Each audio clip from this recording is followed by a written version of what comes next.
In the opening of manhwa we can see a woman standing and staring from outside of window. She thinks I did everything I could. Then lightning flashes. I endured 3 years in this awful place. I can't take it anymore. She clenched the medicine in her hand and takes all sleeping pills in one go and drink wine instead of water. See, empty the whole bottle. While drinking she thought she wants to end this all. She is tired of all the mockery. I have no attachment to this life, for me to not even have someone to say goodbye to before dying. How did things come to this? She thought about her past. I was born as the sole princess of La Crowned, and lived such a blessed life, more than anyone else.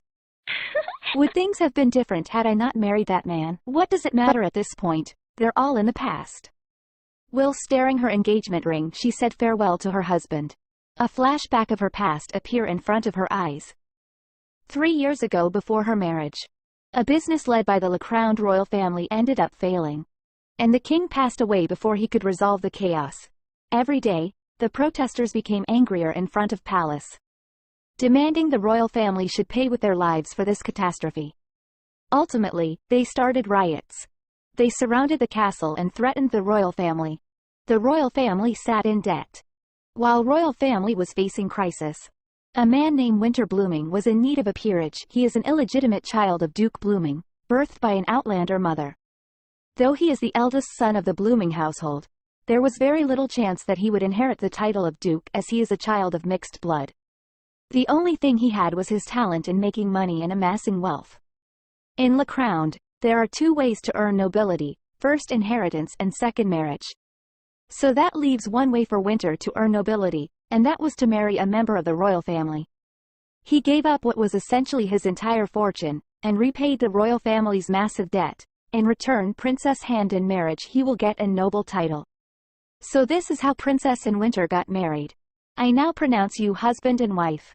During marriage ceremony, Princess thought highly of her husband Winter Blooming.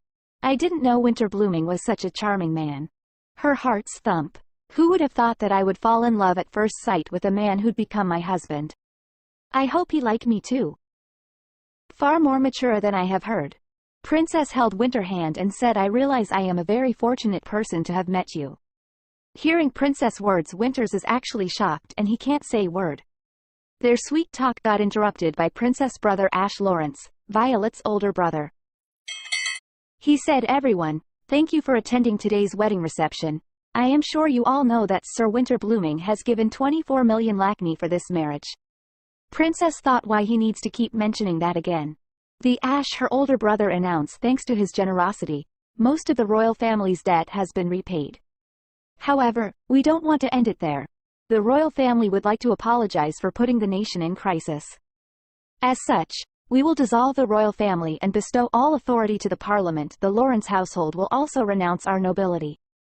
In simple words, from now there will be no royal authority. Now kingdom will become democratic and parliament members will run kingdom, which means then the title for which Winter spent half of his wealth now he will not get it, causes only royal family can grant new titles. Ash did this on purpose causes royal family has no money. No money means no power, but Ash wants power anyhow, so he used this tactic so that he can pay off debt and kingdom authority, and he can also make nobles happy, causes nobles never wanted Winter to get title. After hearing this, the banquet filled with noble people chatterings that how the title that was supposed to be bestowed to the princess's husband has vanished into thin air, I guess. Nobles was enjoying Winter's despair. Someone said, I heard he was an excellent businessman, yet he was scammed into a marriage. Serves him right for trying to get nobility as an outlander. The wine glass Winter was holding shattered and Princess is startled. She called his name Winter, but Winter left the room in anger. Meanwhile, noble people appreciating Ash for his decision. What an excellent decision, for the royal family to willingly surrender their authority. What a great wisdom. Ash is enjoying his attention and shamelessly smiling. Seriously, how can he smile after selling his sister, and then betraying her husband? He not even once thought about how hard life will become of his sister. Princess is standing alone. No one is on her side, even her mother. People who hate Winter start attacking Princess Violet and said she tricked Blooming household for marriage. She should return their money. How can she do this? Seriously, these so-called two-faced nobles harassing Princess to show off their authority. After the Ash declaration, that was only the start of the tragedy that was to come in Princess life. Princess Violet is thinking about her encounter with her husband and in-laws before taking such unthinkable decision. She ran barefoot in the corridor for her husband, and her maids are shouting, "Madam Violet, you have to return to your bedroom." Violet garb her husband in hand and beg, "Please don't go, please stay for just one more night. Mother-in-law is having a party tonight. Let's go together." She keeps begging, but her husband said, "I will be back in a week. You can go to the party yourself. Or just say you're sick and skip it." Winter thought that Violet want to avoid parties causes she may thought the party's preparation aren't up to her standards causes this is what Winter's family keep telling him, so he awesome that. But Princess Violet is devastated by his cool reply and said, "If it were that easy, I wouldn't even be asking you." Winter gave Violet cold shoulder and said, "While you continue to waste my time, do you know how much I could have made?" Maid whispering, "You should stop, Madam Violet."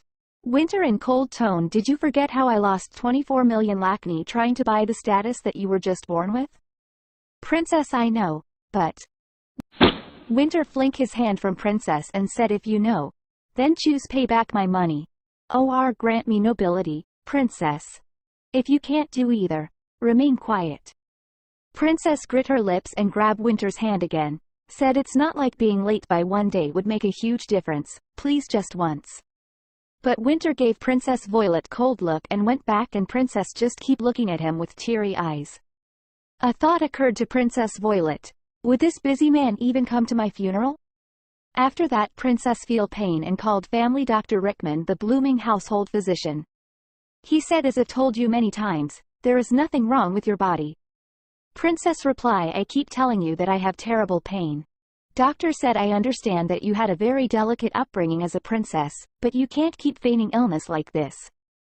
Princess maid snickers behind her. Princess said, "But it's the truth. It hurts so much.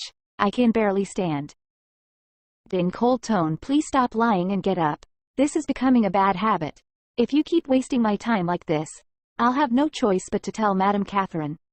Princess didn't know that he do make prescription of expensive medicine, but instead of giving Princess, he kept all money for himself and gives false report to in-laws and husband that Princess is lying.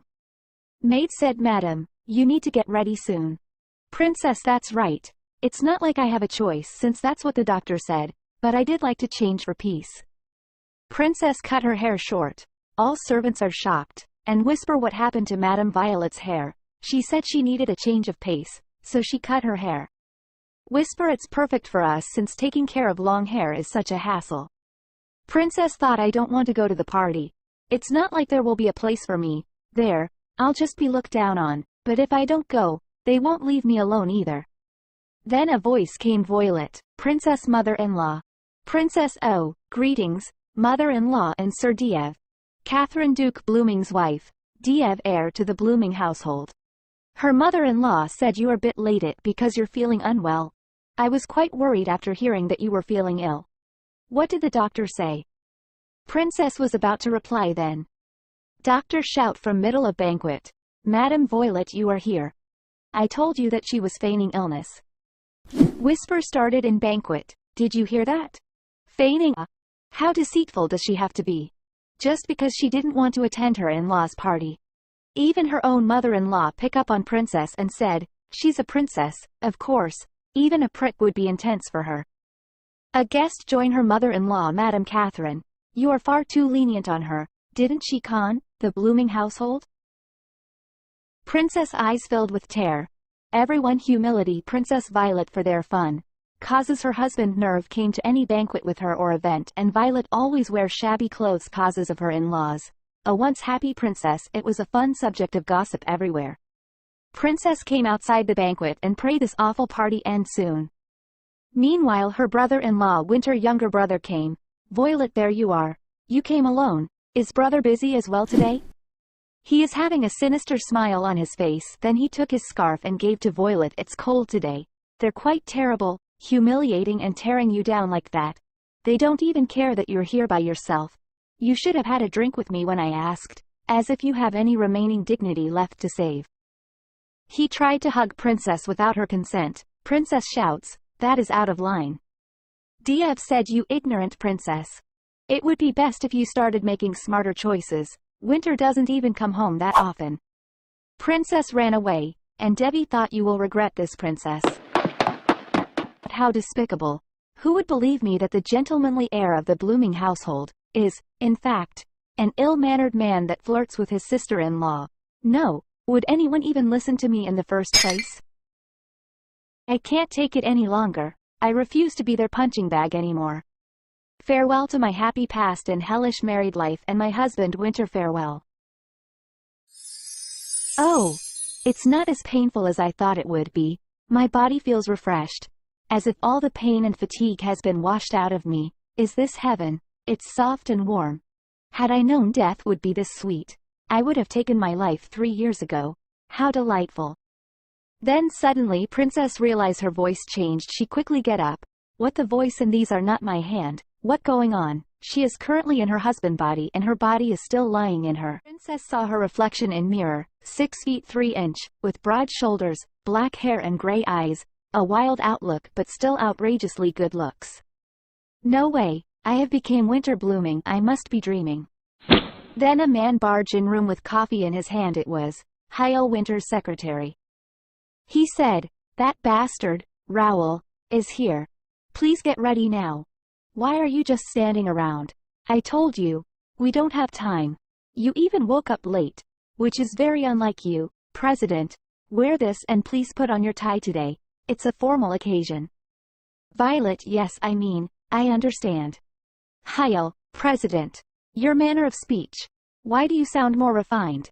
Oh, you're practicing your manners, aren't you? You did go overboard yesterday. Violet asked what happened yesterday. Hyle, I am talking about the meeting over the Vitelin coffee beans. Raoul was asking for 30 rands per gram. What are you doing, sir? Why aren't you getting changed? Violet startled and said now. Then she said, which Winter will never say. Hyle, I am a bit embarrassed. Could you step outside for a moment? She thought, even though this is Winter's body, changing in front of another man, I will need your help putting on the tie later. Hyle gets shocked. Goosebumps from Violet words. Hyle said, why are you acting like this first thing in the morning? Is this sort of punishment? Violet said, could you please turn around? Then she dressed up. Hyle, he is helping Violet for tie, and while doing this he said, sheesh, President, just swear at me like usual. You never ask for something like favors. Violet inquired, are we having a meeting right away? Hyle replied, yes, please remember. You cannot get angry no matter how much that bastard irritates you today, and don't throw the table. Violet normally swear and throw tables. He seemed like a cold-hearted man with a frozen heart. I guess he acts differently in front of other people. Though this all must be just my imagination. But that still doesn't mean I can be careless with this negotiation. I can't just take things easy even when I'm dreaming. Violet thought she is still dreaming. Then scene shifts. During meeting the gentleman said, as I have told you yesterday, I will not sell the Vitelin coffee beans anywhere below this price. Violet reply, but we've already signed a contract. If you suddenly raise the price, be difficult for us. But the man said, this much should be nothing for you. Don't spout nonsense. Isn't your hotel chain currently having unprecedented success? Violet in-laws and everyone around her always tell Violet lie that Winter is in blink of bankruptcy. So she thought, a success, could he have recovered a bit of his fortune? No, this is simply my own delusion. I have always felt guilty because he lost most of his fortune by marrying me. That's why I welcomed him with open arms whenever he would return home. The man said, at the current price, I wouldn't even be able to pay the children properly. Violet get shocked and said, children's are working. Man, yes, of course. After hearing child labor, Violet was about to agree the terms and raised price. I understand, then, as you've suggested. Hyle interfere, President, pardon me. It seems our president had a bit too much to drink last night. He whisper in her ears, what are you doing, sir? Are you actually hungover? Violet reply, no. It's just that there are kids working in. Hyle said, it's obvious that he's trying to leverage the fact that you were worked to death when you were young children. You did child labor, so he must using your sympathy for his own need. There's no way that cheapskate is paying the children a fair wage in the first place. Even if you pay him more, all it's going to do is line his wallet. Seriously, sir, this obvious. Violet asked, how would I have reacted normally? If I wasn't hungover, that is. Hyle said you're really acting weird today. You would have thrown the table at him the second you heard him say 30 rands. I will reschedule your meeting with that bastard. Violet shocked from what Hyle said. She thought I have to throw a fit and Ater would have. She tried to lift the table and thought would he have thrown something this heavy. The man in front of her, Winter, will throw the table on him. She stopped and think no, this isn't how she would solve problems.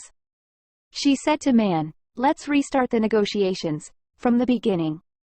The man is shocked that why Winter hasn't done anything. What are you talking about? Violet said let's sort this through conversation. We can calmly sort things out until we come to a resolution we both can agree on. She thought throwing the table and instilling fear is how Winter Blooming would have done it, but the one currently present is Violet Lawrence. I have endured people's ridicule and lived like a ghost. Now that I've sat down here, I need to see this through to the end. She said to man that I will start the negotiation for start, and I won't stop until either we find common ground, or one of us surrenders. Then scene shifts. In Winter House. Winter is ringing bell. Maid, isn't Madam Violet calling for us? Shouldn't we go check on her? Another maid said nah. She'll probably just whine about being sick again. Just ignore the bells. How annoying. Winter, is this thing broken? Why isn't anyone coming? My head hurts like it was split open. He went to stairs and called Rickman. Good thing you're here. Treat me right now. But Rickman in annoying tone, excuse me, what is it this time? Winter, my head hurts, figure out what's wrong. Rickman, I already told you yesterday that there's nothing wrong. Winter reply, what do you mean, nothing's wrong? My whole body feels like crap. Rickman said, crap. How vulgar. I have so much to do. Yet she's wasting my time as usual. He fake examined Violet body and said, like I said, you're fine. How long are you planning on pretending to be sick? Winter gets angry and said what? Rickman tried to fool again and said I understand that you were a princess, but this is far too excessive. Winter got angry and grabbed Rickman by his shirt in anger. And said I have to go and negotiate with that damned Villain cheapskate, so do a proper diagnosis. Winter opens the door of his safe. The safe was filled with gold and money. He took out money and threw it to the Rickman and said, is that enough? Now, tell me what you should do. The arrogant doctor now gets startled, and said, to treat you, no matter what. Winter in angry tone, that's right, I need to get to the capital as soon as possible, so do whatever it takes. If this body faints on the way, no, my husband will have your head. Winter thought, that, though you're done for as soon as I regain my body. Thank God, finally Winter will fire this useless leech doctor. Servant, are you all right, doctor? Doctor is stunned. He can't believe what is he witnessing. He thought what's going on? Why would Sir Winter, who values money like his life, give her the code to the safe? Why is Madam Violet acting so high and mighty? Up until a minute ago, she stayed quiet like a mouse despite everything. Then Violet's body start paining again. Winter grab his head in pain. Servant ask, are you all right, madam? Winter said, I am all right, and bring me coffee, a hot, steaming cup. All servants are also get startled, from what sight they are witnessing. Then servant gave him coffee and thought, she's having the same way as Sir Winter would have. Said, how long are you planning on just standing there? Servants ask, what do you mean, madam? Winters barge on them and said, Rickman, find me a cure, and you, Philippe, get me a train ticket to the capital. Servants, understood. We'll get on it right away. When they leave, Winter thought, they are slow, and what's the matter with this body? That aside, I thought she was a refined princess, but she's just like me. I'm now certain that I've switched bodies with Violet. Winter thought that, he is surprised how well he is taking this body and situation. Compared to being captured and forced to work by tiny people. Being experimented on by a witch. This is nothing, especially when there are countless people hold a grudge against me. He thought maybe someone who is holding grudge against him might done this. Winter, while stroking Violet's hair, thought, it took her long enough to cut her hairs.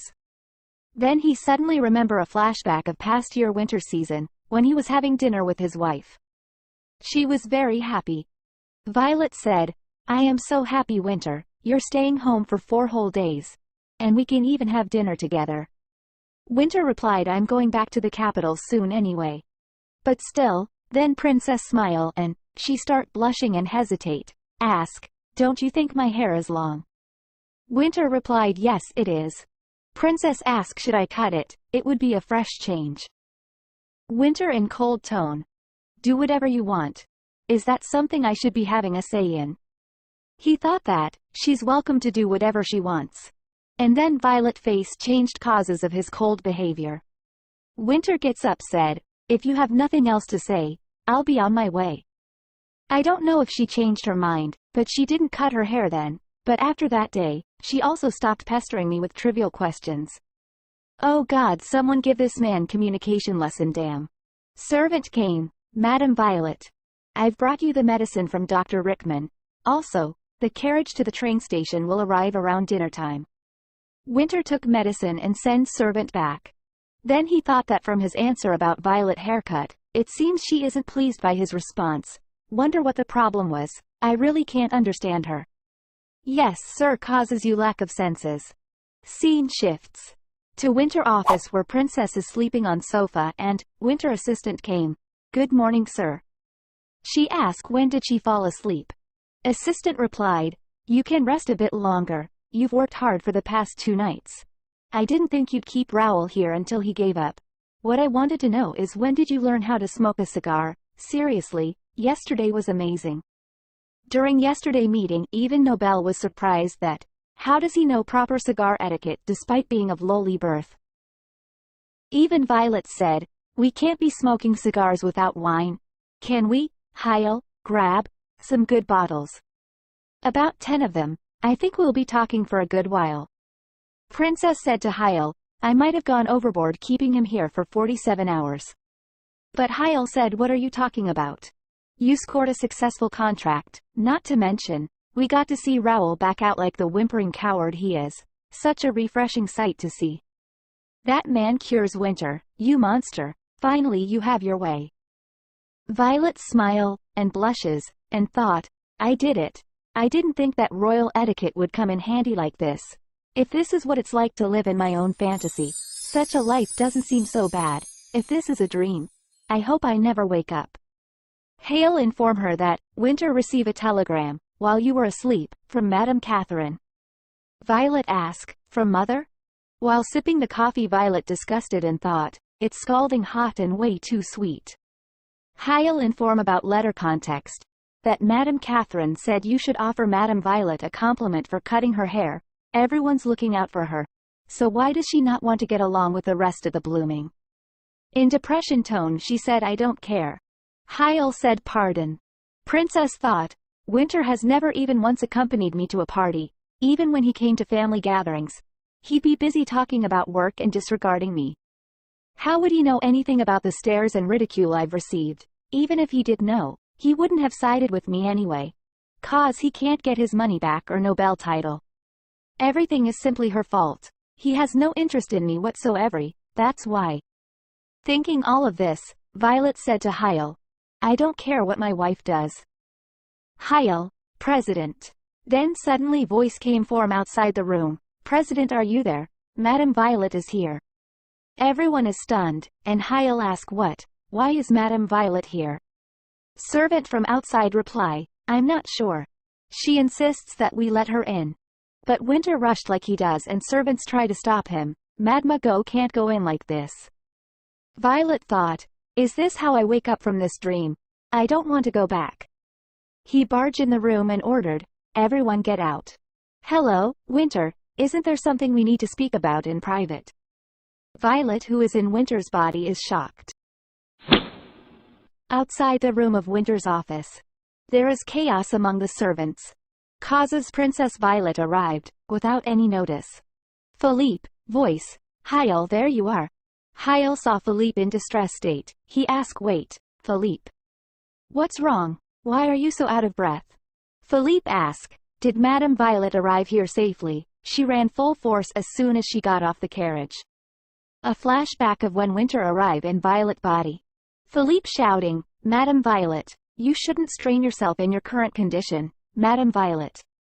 I'll ask, so you escorted her here.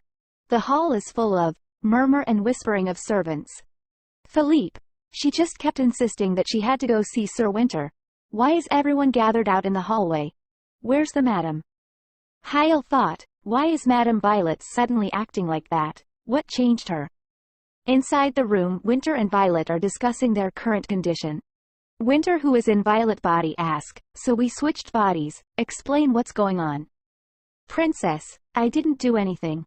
Winter, an angry tone, if you didn't do anything, then how did this happen? Princess reply, I am just as confused as you are.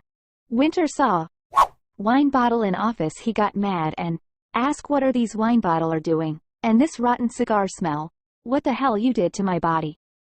As soon as Winter touched Princess, they both experienced sudden pain. They both fell on ground. They realize they are now in their own bodies. Winter, I think I know, we went back to our own bodies when our bodies touch. Is that how it works? Princess is disappointed and said, it seems so. Princess thought, I came back to this body. It wasn't a delusion nor was it a dream. Does this mean I have to keep enduring all those awful gays in this body, just when I had finally braved myself to escape from that hell? Winter voice, Violet. Are you listening? Stop daydreaming, and let's finish talking. Princess thought, there's no point in being disappointed. No one cares about my insignificant emotions. Princess replied to Winter, please continue. I'm listening. Winter asked, what happened? Violet, I'm not sure how this happened either. Winter, what? You don't know about the contract that you made? Princess clenched her hand, and thought. Oh, you meant the contract. She thought their marriage contract. He's talking about money. Even in this situation, I am a fool, expecting to have a normal conversation. She thought their soul exchange. It could be, Winter's ash-gray eyes, are a mark of the Khanits tribe that migrated to Lacround long ago. I heard that among them, some were skilled in shamanic magic. Violet said, right, aren't you an outlander? Is there anything you know about supernatural things like this? What? Do you think that all outlanders know how to use magic? Winter gets a grieve, and in angry tone, are you saying that this happened because I am a lowly outlander? Princess is frightened. She said, no, that's not what I mean. Winter said, it's not that uncommon for people to discriminate against us in an elegant manner, and of course, you're cut from the same fabric as the rest of those all-important royals. Violet, as well shivering out for fear, said, that's not I mean. It's just that something like this has never happened before in my family. She thought, how strange, I just wanted to continue talking with him, if only for a bit longer. She said to Winter, you don't seem like you know much about the Khanits tribe either. That's why I brought it up. She thought, why does this always happen every time I try to get closer? That wasn't what. Winter thought, she's acting like I'm chasing her away. Why does she always react like this? Yes, man, you always neglect her, that's why she is like this. Winter grabbed Princess' hand. What are you doing, Winter? He came out from his office. Heil, he finally came out. What did you talk about for so long, President?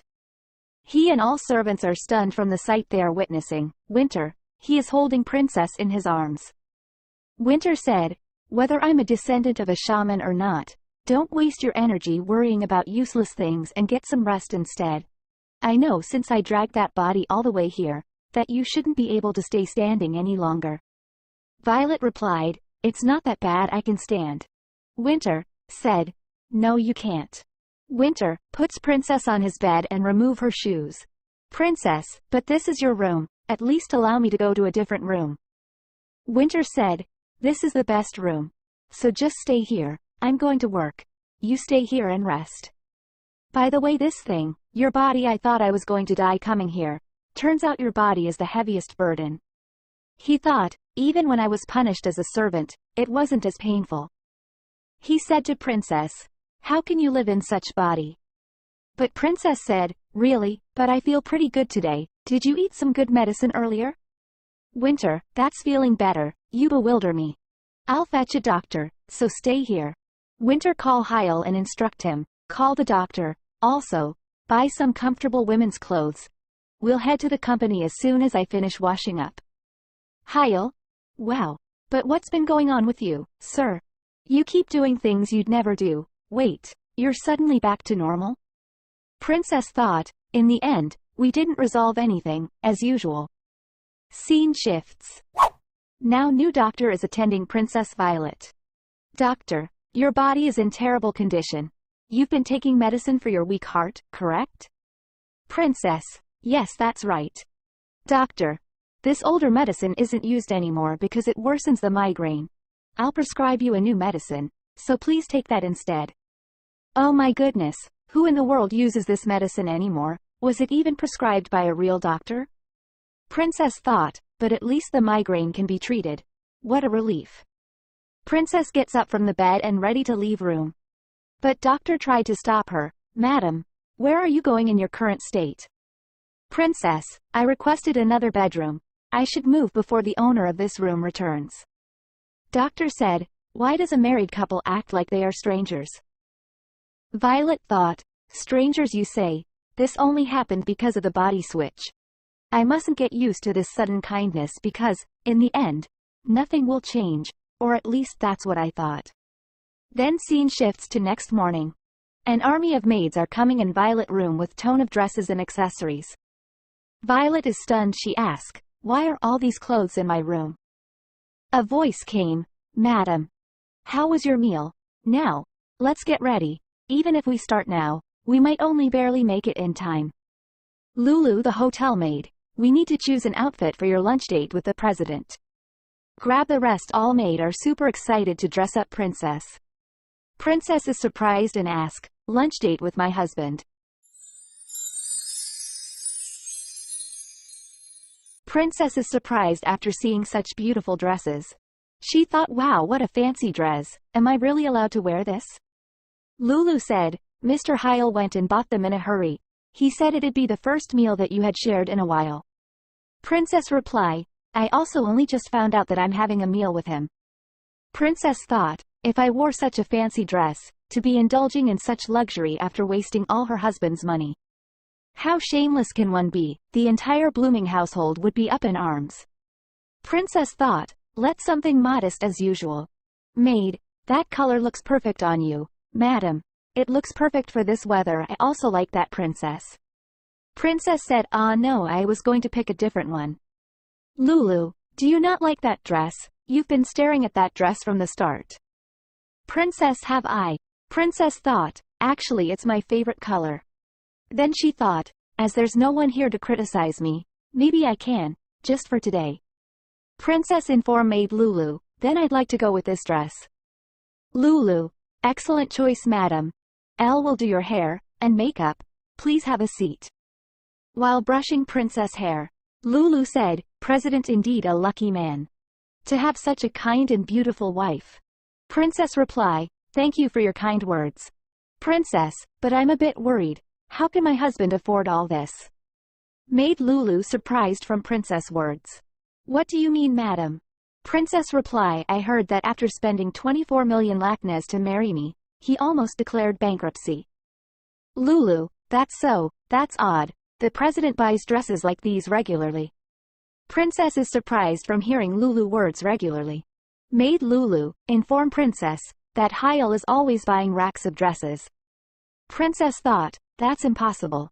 I've not once received a dress from my husband. Then who did he buy all those presses for? Princess thought maybe Winter have affair, but little did she know that her in-laws are the one who never inform her about dresses sent by Winter. Winter, what's taking her so long? Hyle, there's still 2 minutes left, President. Besides, the clothes just arrived at 10 a.m. Of course, she'd be late. Winter, why do you keep taking Violet's side? Winter, what's the point of taking so long when all she's going to wear is some old-fashioned dress like she usually does? Hyle replied, that's true. Why does the madam always wear simple dresses? While they both were talking, Princess Violet arrived. Winter kept mumbling.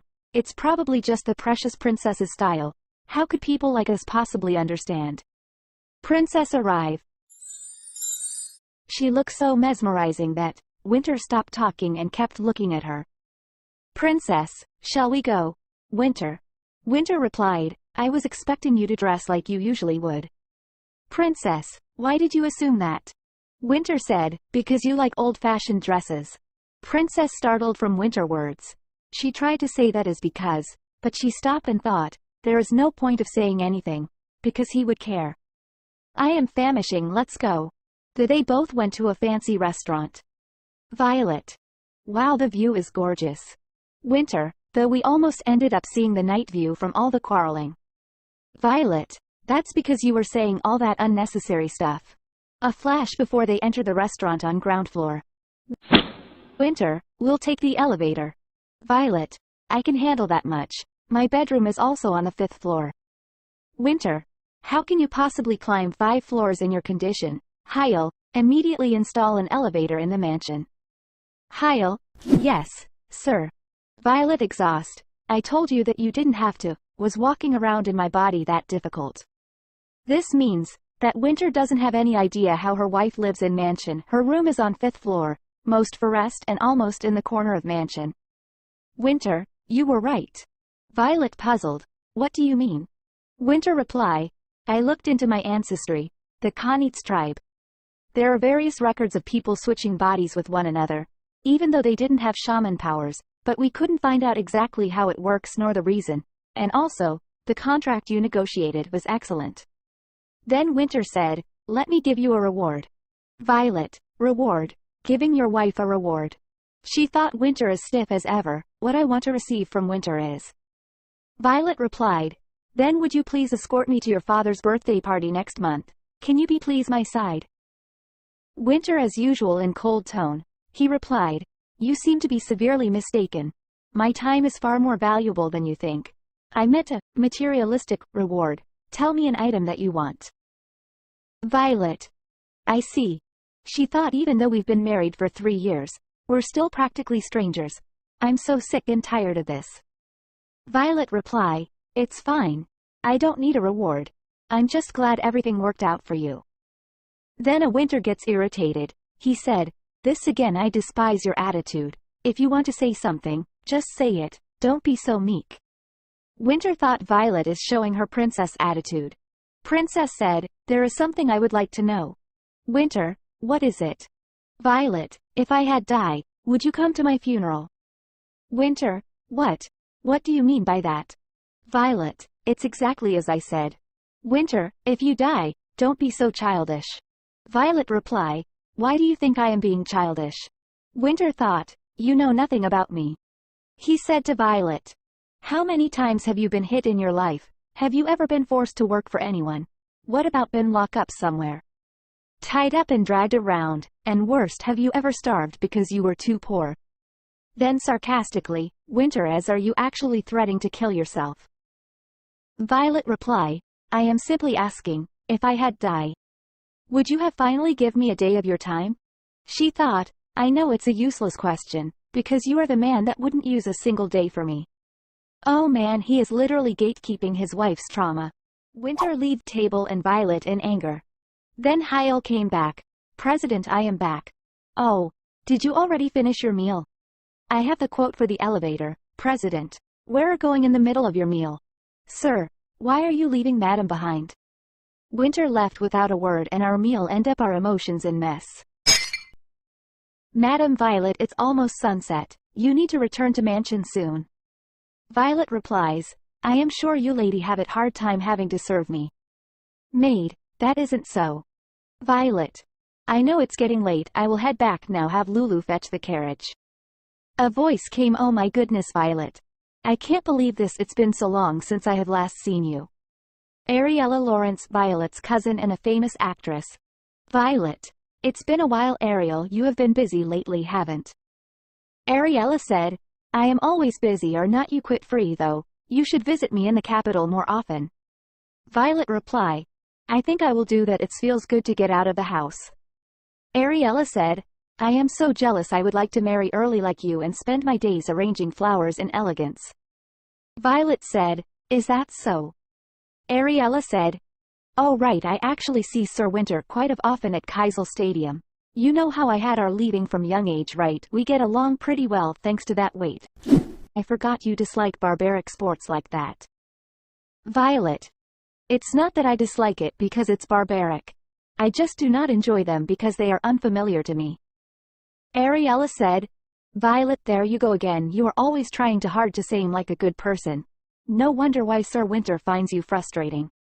Violet, he said I am frustrating. Ariella. You did not know. Violet thought the old me probably would have pushed back, but everything I say is useless. I am just a princess that doesn't know anything. Nor do I know how to empathy with anyone because of my sheltered upbringing. Everything I say is just. No wonder people think I am frustrating.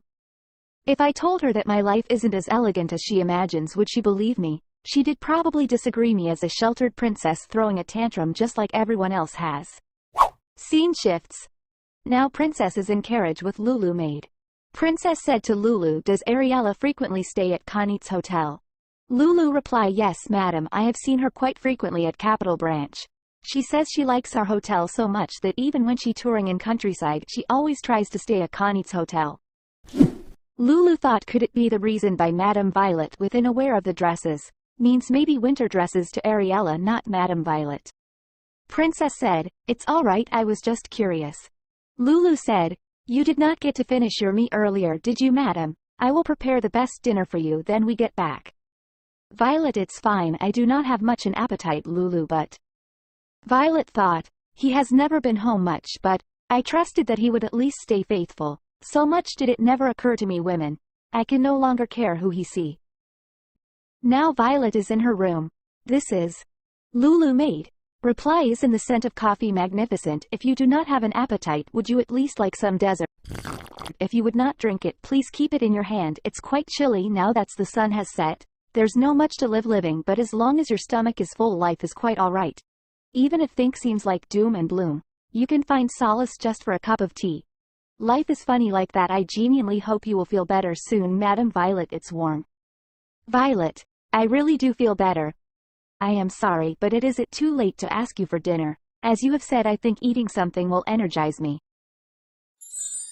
Lulu with sparkling eyes, of course, madam, I will tell them to prepare it. I will have it ready on time. In the meantime, please rest. Madam Violet smiles. The dinner Lulu and Turin the chef prepared was excellent. Lulu and chef, both of them trying to feed Violet with delicious food and try to earn some compliment by competing. Violet feel overwhelmed. Violet thought, to have people care about me is a small satisfaction I haven't felt in a long time. There is not much to living, but as long as your stomach is full, life is quite alright. Violet to Lulu, you were right, Lulu. Lulu, pardon me, did you say something, Madam Violet? It's nothing, thanks for the meal. Well, has my husband returned yet? Lulu, yes, just a moment ago. I thought he has stayed at hotel headquarters tonight, but he came back. Violet, I have to see him. I no longer want to be a frustrating person. Scene shifts winter office. He is angry causes of his previous conversation with Princess. He thought, what possible reason is there for you to say like that? You have really lost it. Pathetic. To chastise yourself over something she probably said without a thought. Why do you think I am working so hard to earn money for who? Knock on the door. Winter, are you there? I am sorry for bothering you at such later hour, but there is something I would like to say to you. Winter thought at this time. He opened the door. He asked, what brings you here? Wait, were you not finished early conversation? They both look at each other. Wallet set, we will probably continue to be like this. We would not change ever. And that's why I feel all more certain. Winter. Princess Violet said I wants to divorce him. Then suddenly Winter gets shocked. He thought. My wife was completely different compared to an uncultured fellow like me.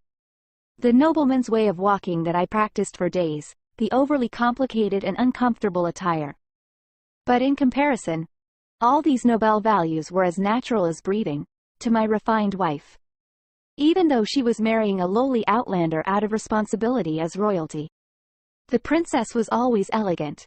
Violet must have felt pathetic after she was used to paying off the debts of her country through marriage. I thought I had nothing that could satisfy princess, status, lineage, or money. There was only one option for me, to become affluent to a point where we're drowning in wealth. That goal was my drive to start. What could be left at you, to disappear? Then he came back to his sense. Winter didn't answer. He just kept his mouth shut and watched her. Winter, who was thinking about what to say for a long time, finally opened his mouth and said, "If you want a divorce, I'll give it to you anytime." "Really? But of course, you have to return the money I paid for the marriage." Violet paused at his words. Winter continued with a calm face. "Of course, 3 years will bring interest. You'll just have to give me $27 million. I'm going to take out the interest because you have worked hard in the 3 years you've been my wife." "And what else should I do? Do you want me to pay for rolling on the bed?" As Winter approached, Violet gradually stepped back. Just before her body touched the wall, Winter inadvertently put his hand between Violet's head and the wall to cover the back of her head, thinking he should protect the princess. "You want a divorce? How can you ask such a thing from me?" Princess startled. She said, "Why are you so angry? I know you lost a lot by marrying me. But isn't it just a bigger loss to continue a marriage that you don't want? Getting divorced will put me in debt. I know I can't pay you back on my own. I can die at work. But that's in your interest." Winter shouts, "You're going to get divorced like that? Why? What the hell is the reason? Why would you go to this length?" Violet smiled vaguely without even realizing it. "That's what I said. I still don't know why. What the hell are you? Why do you hate me so much?" "What?" Winter couldn't understand why she was saying this. He thought in disbelief, "My wife is asking me why I hate her so much." Winter's hands trembled. It seemed like a typhoon was blowing in his body. His whole body was being swept with anger and frustration as if blood were boiling all over his body. She was out of her mind, and so was he. He wanted to hold her. If his thoughts were not dragged in right away and locked up tightly in his mind, they would become a problem for him. But the only thing that could be done was to give a much more difficult answer. "I don't hate you. I just don't want to get divorced. No one will help you if I don't want a divorce anyway. You know that much." "Princess, I know." "Then don't bring that up again." Winter stepped away from her. Then, he took a deep breath, looking into the air for a moment, turned around, and went into the bedroom. At the sound of the door slamming, Violet flinched. She closed her eyes tightly and opened them again. She thought Winter's words, "I don't hate you." Lies. Violet walked to her room, sadly speaking to herself. Her conversation with Winter certainly made her understand. As long as the money was intertwined, it was impossible to get a divorce. "I hated Ash from my heart, but I needed his help. It was Ash who didn't keep the promise of her husband's money. Now that he has fully paid off his debts and has started gaining public support, he is now almost the only one with the power to help her. I wanted a divorce, so I sent Winter to find a way to confer any title." Violet thought that it would not be very impossible to bend the law because he had supporters. She knew there was no reason for the divorce of the two, and she would not seek out Ash if there was no money at stake.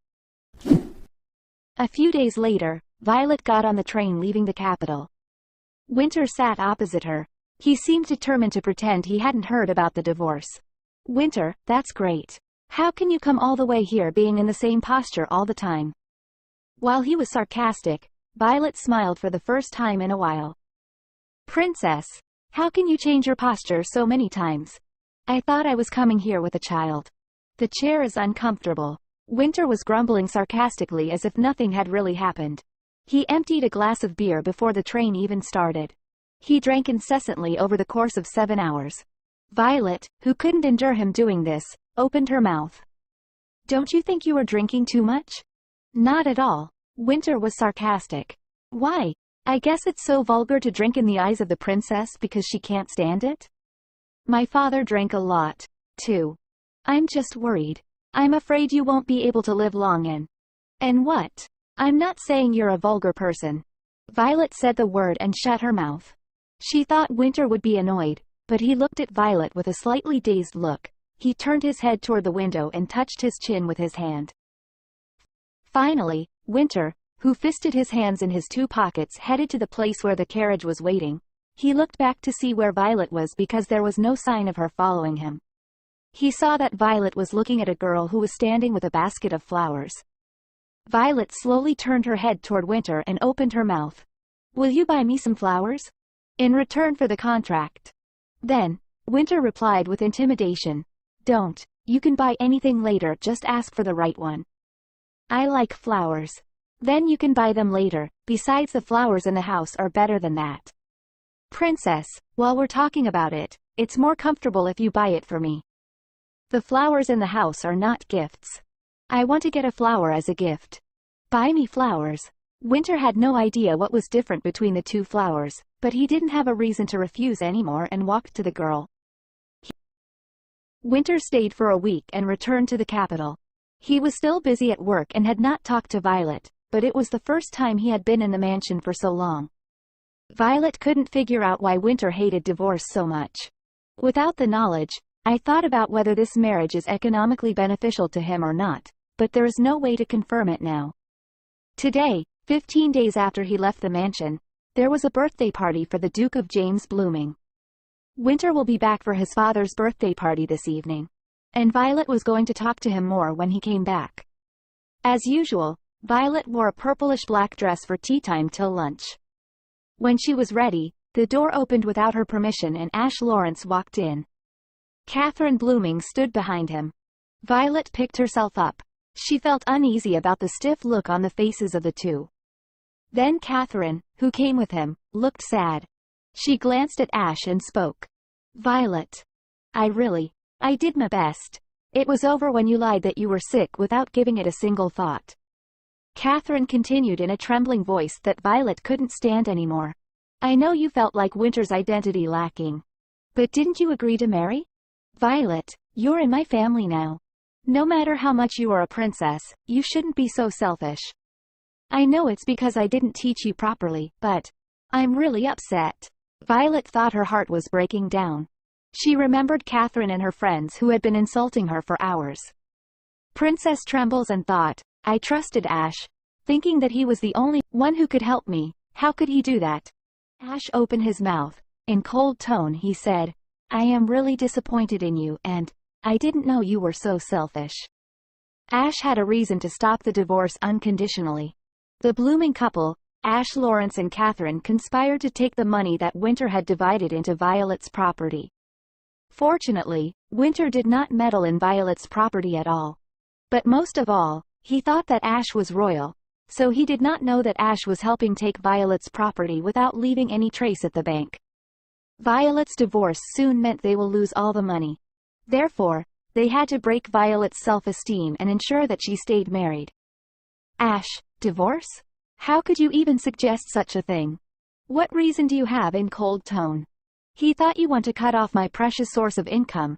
I will make you unable to suggest divorce ever again. Princess tremble in fear. Catherine, Violet, I have truly tried my best. I even tried to be understanding of you feigning illness for so long. Violet thought that she never lied to them about her illness. Catherine accused Violet. Even if you used to be the princess, you can't behave so selfishly. You're a member of our family now. Is it because Winter isn't good enough for you? Is it because he doesn't have a title? That's not it either, Violet said. But Catherine kept accusing Violet. I know that it's my fault for not educating him better, but I can't stand this anymore. Violet shouts, I don't care about my husband's status. That's not why I want a divorce. I don't want to stand around at tea time anymore. I don't understand why I am the one that's called the con artist. Brother, you're the one that deceived Winter. Why do I have to endure all of this? Stop throwing this childish tantrum. The annulment of the royal family was a wish of the people. You know that as well. Sir Winter has spoiled you so much that you became even more childish. Violet, don't throw childish tantrum. Violet was startled. She thought that a child tantrum. Ash asked Catherine politely, Mrs. Catherine, I'll permit you to correct this child in any way. Please? Then Catherine nodded and said, Violet, it's a punishment for you. You understand, right? Violet was stunned. What does that mean? Violet was trying to figure out the situation, and two of Catherine's maids grabbed her and pushed her into the closet. The lock was locked with a chain around the door handle. Catherine said in a trembling voice, Do you know how my heart hurts every time you do this to me, my daughter? Reflect on yourself here until dinner. After a while, the only sound she heard the sound of their feet moving away and the door closing. It was quiet everywhere. Violet sat down in a daze. Her mind, which had been fidgeting with her forehead leaning against the wall for a while, came to think about death. Then she remembered the day she wanted to die. On that day, her body changed after she ate all the sleeping pills. Violet, crouched in the closet, slowly opened her eyes. She seemed to have lost consciousness while trying to knock down the door. She pushed the closet door once more and luckily it opened. The sun was setting before she knew it. She had no energy to go out. She could see the rose in the vase in her gaze, which had been leaning against the closet for a while. The flowers given by winter had withered, but a small new rose had sprouted. She wanted to remember that she had received a gift of flowers every day. The flowers reminded her of him. "I don't hate you." At that time, she passed on Winter's words, thinking they were just lies, but now she needed them. Since her body had changed, Winter had become more aware of Violet's weakness than herself. Now Violet wanted to tell him the hurt of her heart. Determined to find him, she walked out with difficulty. Fortunately, Winter was talking to some of the people who came to the party today, bringing them to the couple's mansion to help with the business. He sat with his legs crossed on the sofa. If he had found his wife as soon as he got home, it would have been great if he had gone to greet her. If he had, he would have found her in the closet, and it would have opened his eyes. She would not have felt so sad. While thinking about it, Violet was going to pull his hand one more time. "I'm going to ask him to stay with me for today." Violet managed to walk to them with a calm face. She greeted the guests first by gently nodding her head in spite of the heavy grief. "You all look familiar. Please be at peace." Everyone rose from their seats to greet her. Violet, who finished her greetings, carefully strode towards Winter. At that time, she passed on Winter's words, but now she needed to talk to him. "Winter, talk to me." Then Winter answered in a low volume. "We're talking about something important, Violet. It's important for me, too. It's really, really important. Go to the bedroom. I'll be right there." Winter tried to speak softly because of the guests, but he slowly became nervous. However, Violet pulled his hand instead. "Listen now, please. I'm coming soon." Winter spoke and slipped his hand out of Violet's. Violet looked at the palm of her hand for a while without putting it down. The first day of the wedding was just like his hand, which took out all the courage in her and escaped. He was always the first. He took courage and wrenched Violet's hand. Violet slowly turned around, thinking she might never be able to hold his hand again. She left the room without looking back. He will have to attend the Duke's birthday party, which will continue overnight today. She thought that he would never know why Ash or Catherine would come to the party and yell at her for not coming to the celebration. After hearing more criticism, she felt like she was going to break. "My heart and soul have been shattered far too much for me to take any more scorn." She saw a gun hanging in the mansion. She took one of the guns and left the mansion.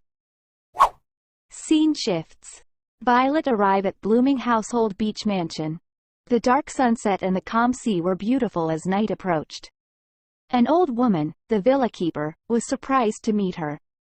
"Young ma'am, what are you doing here at this hour?" "I came here to see the sea, so don't worry about it and go back in." "My young lady is here.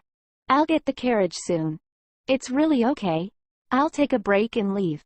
After being comforted by Violet, the villa keeper was forced to go back to her room as she had no choice. Violet looked at the sea from her villa quietly. She thought maybe my body would change like last time, but honestly Violet wanted her life to end here. Violet loaded the gun. Then she took it to her neck and pulled the trigger. Victor got up from his seat shortly after Violet bothered him. His wife hated these big events. He was also told by his mother that Violet only tried to escape every time, and several times Violet begged him to take her to the capital. Most of all, the story of divorce was scary. Winter's pace had quickened when he inadvertently saw his hand held by Violet, hoping it wasn't just a divorce story. There was blood on it. "Crazy," he said and thought, was she hurt? Was that why she came to me, because she didn't know what to do? Thinking that way belatedly, his heart felt like it was sinking. He ran to Violet's bedroom. When he arrived at her room, the door was a little open. Winter raised his eyebrows and opened the door, and the room was empty. "Where did she go?" She said we'd talk about it over. "Where's Violet?" "What? Isn't she in the bedroom? I'm asking because she isn't there. As soon as Winter got angry, the servant shook his head and ran away, saying, I don't know. Violet wasn't just in the bedroom. She was not in the drawing room nor in the garden. Winter started running looking for Violet, feeling a little bit more breathless each moment. She was nowhere in the mansion. He felt like his blood was drying up. Now he was crazy to know what she was going to say earlier. Eventually, Winter went straight to the blooming couple's mansion. He asked Hyel, who was waiting for his guest at Winter's command. What's the matter, sir? Violet, isn't she here? What? She is not here? Capital. Is there a carriage that went to the capital? Not yet. Just take it easy, sir. How can I calm down when my wife is gone? It was a time when he screamed. Winter suddenly felt very dizzy, cursed, and stopped moving. Hyel asked with his eyes wide open. Are you all right? Winter, who soon became fine, replied in a strangely calm voice. It's all right. I'll have all the servants come and find where the young lady is. Ah, come to think of it, she said she was going to the beach house. Now I remember. Yes. Yes? Oh, please, listen to me. I thought you were fainting. Hyel grumbled with relief. Leaving him behind, Winter entered the residence of the Duke and Duchess of Blooming. He had something to say. His steps stopped in front of Ash Lawrence. As there were many things to gain in many ways, Ash, who was quite friendly to Winter, greeted him first. Long time no see, Winter. I heard you locked my wife in a closet. With my mother's assistance. Ash's expression hardened a little at his sudden remark. However, he replied with a nonchalant face that he had expected this. That's a familiar and light punishment for the average aristocrat. It's just because you don't know about it. Aristocrats say so. Ash stopped responding to Winter's answer, which was annoying, but he just let go. Everyone said that the couple resembled each other, but now Winter's eyes and speech were like Violet's. A bit nervous, he poured out his words as if he were making excuses. Do you know that Violet wants to divorce you? She can't do what she wants, and now she's getting a divorce. Mrs. Catherine even shed tears. It's our marriage. It's already done this time, so I'll let it go, but if this happens again, I won't stay still. Are you going to sit back and get divorced? I told you. It's our job. Let us take care of our problems ourselves. He turned around, speaking in a calm voice, not like the usual Winter. Then at night, by the way, I feel very manly with you next. What? Ash said. Ash thought for a moment what he was saying and his face crumbled. Winter was already leaving the banquet hall when Ash understood him. Winter immediately left the estate in a private carriage that he had called for today's guests. While sitting in carriage, Violet thought. Now Violet finally understands how she and her husband switched bodies. Now it happens twice, there is no coincidence, I am sure. Whenever I choose death, no matter the manner of how I end it, I would switch bodies with Winter. I even don't have control over my death. Scenes shifts. While shouting to Hyel that his wife had disappeared, he suddenly felt dizzy, and his vision changed. Why the hell are you doing this again? It was a villa with the ocean's view. Winter, who managed to overcome the pain, got up by saying abusive language. I can't find her because she's in a place like this. It was painful, but he was relieved that he found a place where his wife was. Then, the villa keeper ran to her. Little ma'am, didn't you hear the gunshot? Gunshot? Oh, my God. Why is it here? The villa keeper was frightened and she picked up the gun. It didn't matter to Winter why it was there now. The only thing that mattered to him now was why Violet was here. And what was she going to say to him today? Winter ran out of the villa to return to the mansion. But there was no carriage and only a horse was tied up. Unable to ride a horse at all, he stood, vaguely cursing, and called the villa keeper. Grandmother! Call the carriage now. I am exhausted, can't ride horses. Yes, yes. Little ma'am. Surprised by the roar, the villa keeper ran to call the carriage by telegraph. In the meantime, Winter sat flopping on the sofa in the living room on the first floor. Whether or not Violet knows he doesn't know how to ride a horse or not, she took him far away. My wife seems to have stolen my body, he thought. When Winter was waiting impatiently at the sea villa, Hyle arrived with the carriage. Hyle ran to Winter, who had an atmosphere like he would not be able to calm down unless he killed something right away. My lord, Hyle said. How did you know? It's me, Winter asked. His facial expression and posture were like Winter's, but his appearance was Violet's. Nevertheless, Hyle replied when he was suspicious of how he recognized him. Before, you told me to look into the change of body, and there's only one horse tied up here, but you can't ride. What's the big deal? I always write what you can do and not, and now you want to learn how to ride a horse. If you're athletic, you'll get on board soon. I don't want to learn horseback riding with 7-year-olds, and I don't have time. Winter answered with a scowl. Then they managed to get back to the mansion in a carriage. My wife seems to have run away because she doesn't like this party. Anyway, there was little danger as long as he carried her body. In addition, all he had to do now was fill the seats on behalf of his wife who hated parties for some reason. Hyle informed Winter. I remember, the gatekeeper told me that he saw you left in a hurry. Could that have been? Winter's motto was, there is no loss in any case, so even in this situation, he had to have at least one benefit. She will not be in danger. Winter asks Hyle to call a doctor as soon as they arrive. But Hyle informs Winter, but Winter's routine was not over. The Duke, James Blooming's celebration party was just the beginning. As soon as he entered the mansion, Winter, who wanted to treat by doctor first, he has to go Violet dressing room and get change for banquet. Winter is furious. He said why he have to attend the party. Hyle said, you said that you can't return to your body unless you made skin contact with each other, so you need to fulfill her role until the madam is found. Winter is angry. Winter glanced at the dress as the maids brought it for the party. Winter hates all gloomy-looking dresses. He gets angry and wants to leave. The maid whispers in themselves, what happened to her? Seems like she had enough after the closet incident. Winter stood up from his seat, glancing at the dresses the maid had brought. Then, as he headed to his room, Hyle walked along and asked, what are you doing?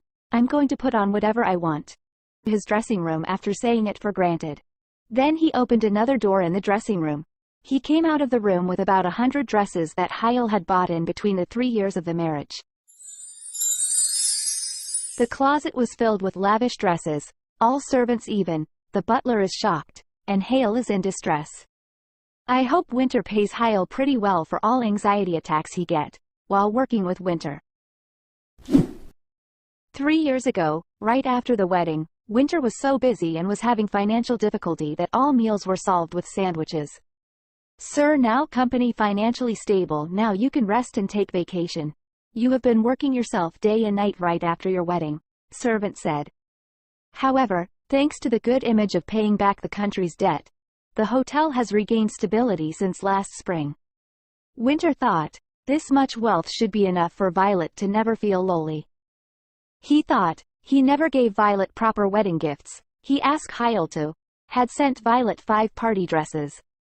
Hyle thought, Winter could have given those dresses to Madam by himself when he returned room. Look, even a normal person knew how to make your wife happy except Winter Blooming. But a few days later, except for one of the dress, she had returned all of them to him. The letter from his mother, along with the dresses, said that although Violet was a royal, she did not like such fancy dresses. After a few more such returns, he had piled them all up in his dressing room. Winter, who thought this was his chance, let Hyle hold the dress and opened the safe. The safe was full of various kinds of jewels. When Winter wore a necklace with a large drop of water diamond around his neck and put the bracelet on his hand, Hyle smiled. Then Winter asked, is this his bracelet or necklace? Hyle and all servants are shocked. Hyle is worried about future. You said that women don't like small things such as jewelry. Besides, where is there a lady who comes out with wearing all this jewelry? Shut up. My husband bought me so much that I had no choice but to put them on. What are they going to do about it? Winter's usual mouth was the same. Winter, who was looking at the dress, complained that he could not wear it alone. I have no idea how to dress. Can I help you? Wouldn't you get out of here right now? I'm trying not to touch something. Bring the maids. Please don't curse with the appearance of a little lady.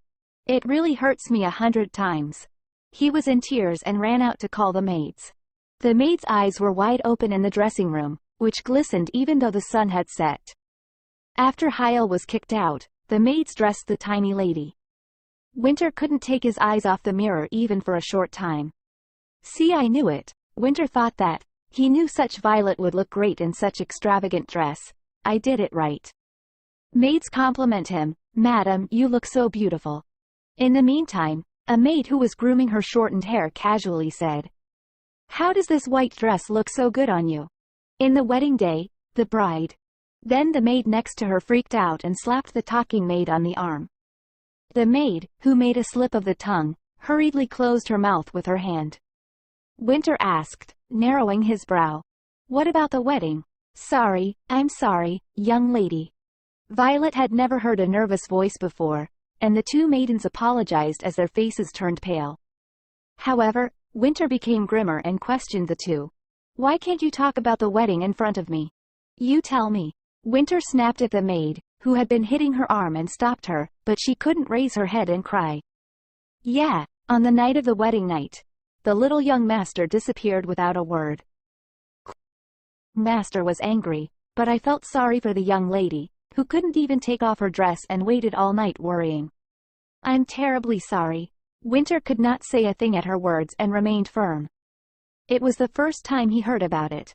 On the wedding day, Winter was so angry that he took a train to the capital. There was a lot of work to be done because he was not given a title. He has to rebuild his wealth to satisfy the princess.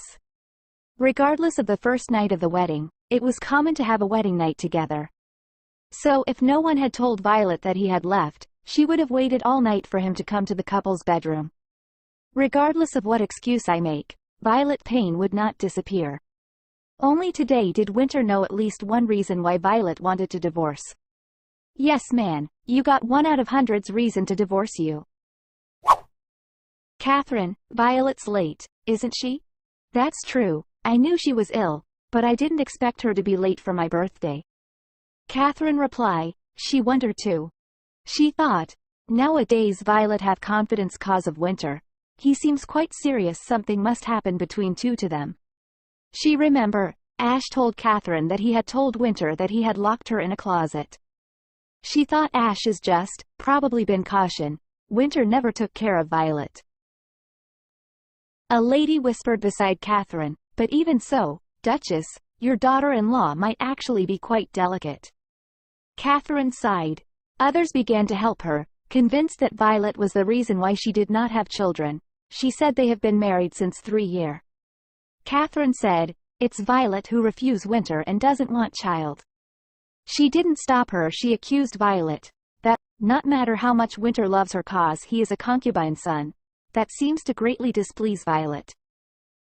Lady Shocking said, oh my goodness, so she's refusing her husband because of his class. How appalling.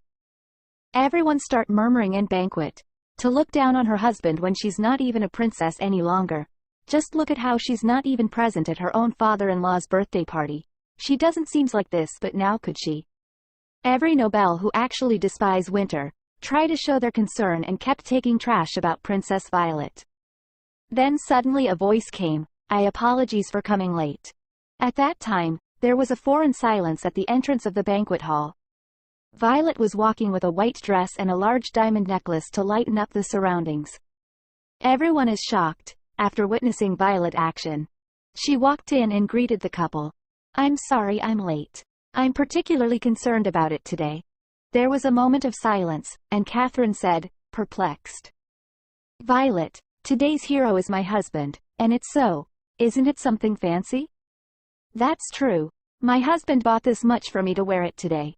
Violet spoke and raised her left arm with 3 bracelets. I had no choice but to leave one out because my husband was upset. He wants me dress more extravagance and take care of my appearance more, especially today. Catherine smiled as she decided to step back. Catherine felt threatened by her rude speech and eyes, which she could not have imagined as Violet's. Though Violet words sound like, and made up stories, was this is really Winter's gifts? Yeah. If Winter asked you to do so, that's no big deal, Catherine said. Winter thought, do he have to congratulate now? He suddenly bowed and said, happy birthday, Father. Ah, father-in-law. Hyle behind him, is panicking on Winter improper way to greeting. Violet was evasive enough, then smiled and turned around. It was polite to wait for an answer if you said hello. There must be a reason why Violet just turns around like that. Besides, she showed up dressed like a completely different person. Both-in-law thought, does what Ash said is true? Does Winter and Violet came closer? There is no doubt that something gave her tremendous amount of confidence. The couple were sure that she had something to believe in, and they fell into deep anxiety. Winter didn't expect me to greet him like a Violet with perfect formality. I rather believed that it was best to finish greetings quickly and run away. Violet got off at the capital, Le Crowned, train station. She was sorry to have kept nagging at Winter about how he moved on the train all the time. It was so hard to come back from the second class with her long legs which were bent. She had to get up several times, too. Sharon and Violet get off from the train together. Sharon happily said, I had so much fun on the way here. It's amazing how you know everything about Violet. Actually, Violet's childhood fantasy of marriage was huge. But rumors circulated that you two had a bad relationship. I was a little worried. Violet asked hesitantly, Did she do that? Sharon nodded while Violet was fumbling. You know, the late King Lawrence was busy with policy failures, and the Queen considered only a son. But the fantasy of Violet having her own family was extraordinary. I'm sure no one in the world likes to play house so much like Violet. When she heard what Sharon said, she vaguely remembered that she liked housekeeping. Sharon continued jokingly, I was dissatisfied with my main role as a baby. I wanted you to do it. Or be a doctor. Come to think of it, Sharon's 2-year-old brother and Doss's successor, Farrand Doss, would often play with his younger siblings housekeeping. And Sharon, whose birthday is late, grew much later than Violet and always played the role of a baby. When Violet thought of the memories she missed, she laughed because she was so happy a long time ago. Sharon said with a smile, I'm so relieved that Violet met such a nice person. I am sure she is happy. Then suddenly Violet came back to her sense. Her expression changed and became gloomy. Sharon asked, Is something wrong? Violet said no. Then a man arrived. He called Sharon's name and informed her that her carriage arrives, and it was ready to take her to her hotel which served. Sharon said that was fast. Violet asks from Sharon, Lady Doss, there is something I'd like to ask you before you go. I heard that the Doss Principality is generous about handing out citizenship. Yes, that's right. It's because they have such a small population. Just by arriving at our principality, we immediately grant people citizenship. Of course, criminals are an exception. Violet replied, Thank you for explaining it to me. I'll make sure to tell my wife to contact you. Yes, please do. My brother is also curious about how Violet is doing. I see. Violet nodded her head. Sharon left after getting confirmation again and again. When Sharon left, Violet had a gloomy expression. She thought she is sorry for not telling Sharon the truth and how unhappy she is. Violet thanks. It was fortunate that she was not dead yet. She didn't know that there would be someone who often remembered her. Since I decided to divorce, I had to think about what should happen after the divorce. If I couldn't get a divorce, I was going to run away at night. I will throw away my heart and love. I shall depart without any load on my heart. Death was not allowed to me, so I was going to leave. With a heavy heart on this earth and a light body. My husband won't find me even if I leave. Violet bitterly thought that he would not know that his wife had disappeared for about 3 months anyway. It was around 4 a.m. when Violet arrived at the capital. Most people who arrived at this time waited for the sun to rise, eating coffee with simple snacks at the train station. Violet also decided to spend time at the station because she thought it was rude to visit her mother at dawn. Excuse me, gentlemen. May I check your ID for a moment? Yes, that's all right. May I help you? We usually do random tests at dawn. Oh, I see. Meanwhile in banquet, Catherine thought, Winter's biological mother left her child in a restaurant for a while when he was 5 years old and never came back. kingdom was rapidly changing, and the era of solving everything by status alone is over. It took money for the Duke and Duchess of Blooming to continue to serve as the rulers of the Southern Crown. However, the only thing the couple could do about money was accounting. They needed family members who knew the flow of money exactly. After the judgment, the two decided to warmly welcome Winter, and the boy was completely fascinated by the stability he first tasted at the age of 12. Since then, the boy has always bought affection with money. His parents sold their affection for money. There has never been a problem with a love deal until this year when Winter turned 27. The Duke and Duchess of Blooming, who had been in such a relationship, were feeling extremely nervous. They were very nervous about Winter setting up a new home and going outside. Ash was against it, but frankly, for them now it wasn't an awfully bad option for their eldest son and wife to get divorced. Worst of all, the relationship between the two became so good that they left the Blooming family. If Violet seduces her husband into paying for his parents' party. Soon after, Winter regretted coming out with a necklace. He twisted his neck and said to Hyle, who came with him, "Can't I take it off in the middle?" "Of course not. I don't think all the diamonds in the banquet hall will be enough. Everyone will know. I think I'm going to break my neck." The shoes were hard to walk in and the dress was uncomfortable, but the necklace was the most painful. It was no ordinary job to bear this weight with his wife's slender neck and shoulders. Now I know for sure why women know what they're up to. Winter shook his shoulders with his hands and turned his head frivolously around. His wife was originally a beauty and appeared wearing brilliant jewelry, so it was natural to draw attention. Winter was annoyed by the men's gaze and said to Hyle, "Just find out who Violet should say hello to. Say goodbye and leave." "How do I know that?" "Women his wife's age, whose mother usually comes to goddess tea parties. You should know their face." "She's never been to a tea party, so how do I know who's coming?" "She has never been there?" "Yes, never." Now that he knew 2 reasons for divorce, it was a night of good results.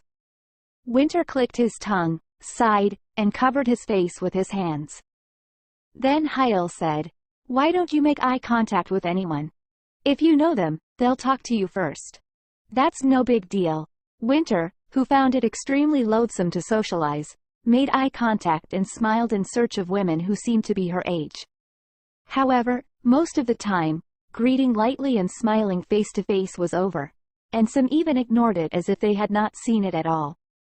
He couldn't find anyone close to Violet. "It doesn't make sense to not have a close friend. How much time did she spend on my mother's tea party?" Winter said to Hyle in a fit of irritation. "Someone she knows didn't show up. Why don't I just leave?" "Hey, does it make sense that the Warhousens are all here today? Your little lady isn't a ghost." Being treated as an absentee at a party was called as a ghost in the south of LeCround. Crossing the street, talking about people who were barely invited to the party and failed to make connections has now become a term for those who are unpopular and ostracized. Winter thought for a moment that the word ghost might have bothered her, and said to Hyle, "No one is talking to me." "What? Nobody talks to her?" Only after hearing that, Hyle looked around. An hour has passed since entering this place, and none of the many Blooming family guests here have spoken to Violet first. He thought instead of giving Violet respect, everyone looks down on her. He remembers whenever his wife asked him to be with her at the party, Winter had some regrets that he had put his work before her, treating her like a child. "Because I had never seen my wife at a party, I had no idea about her close relationship." Guests are murmuring in themselves.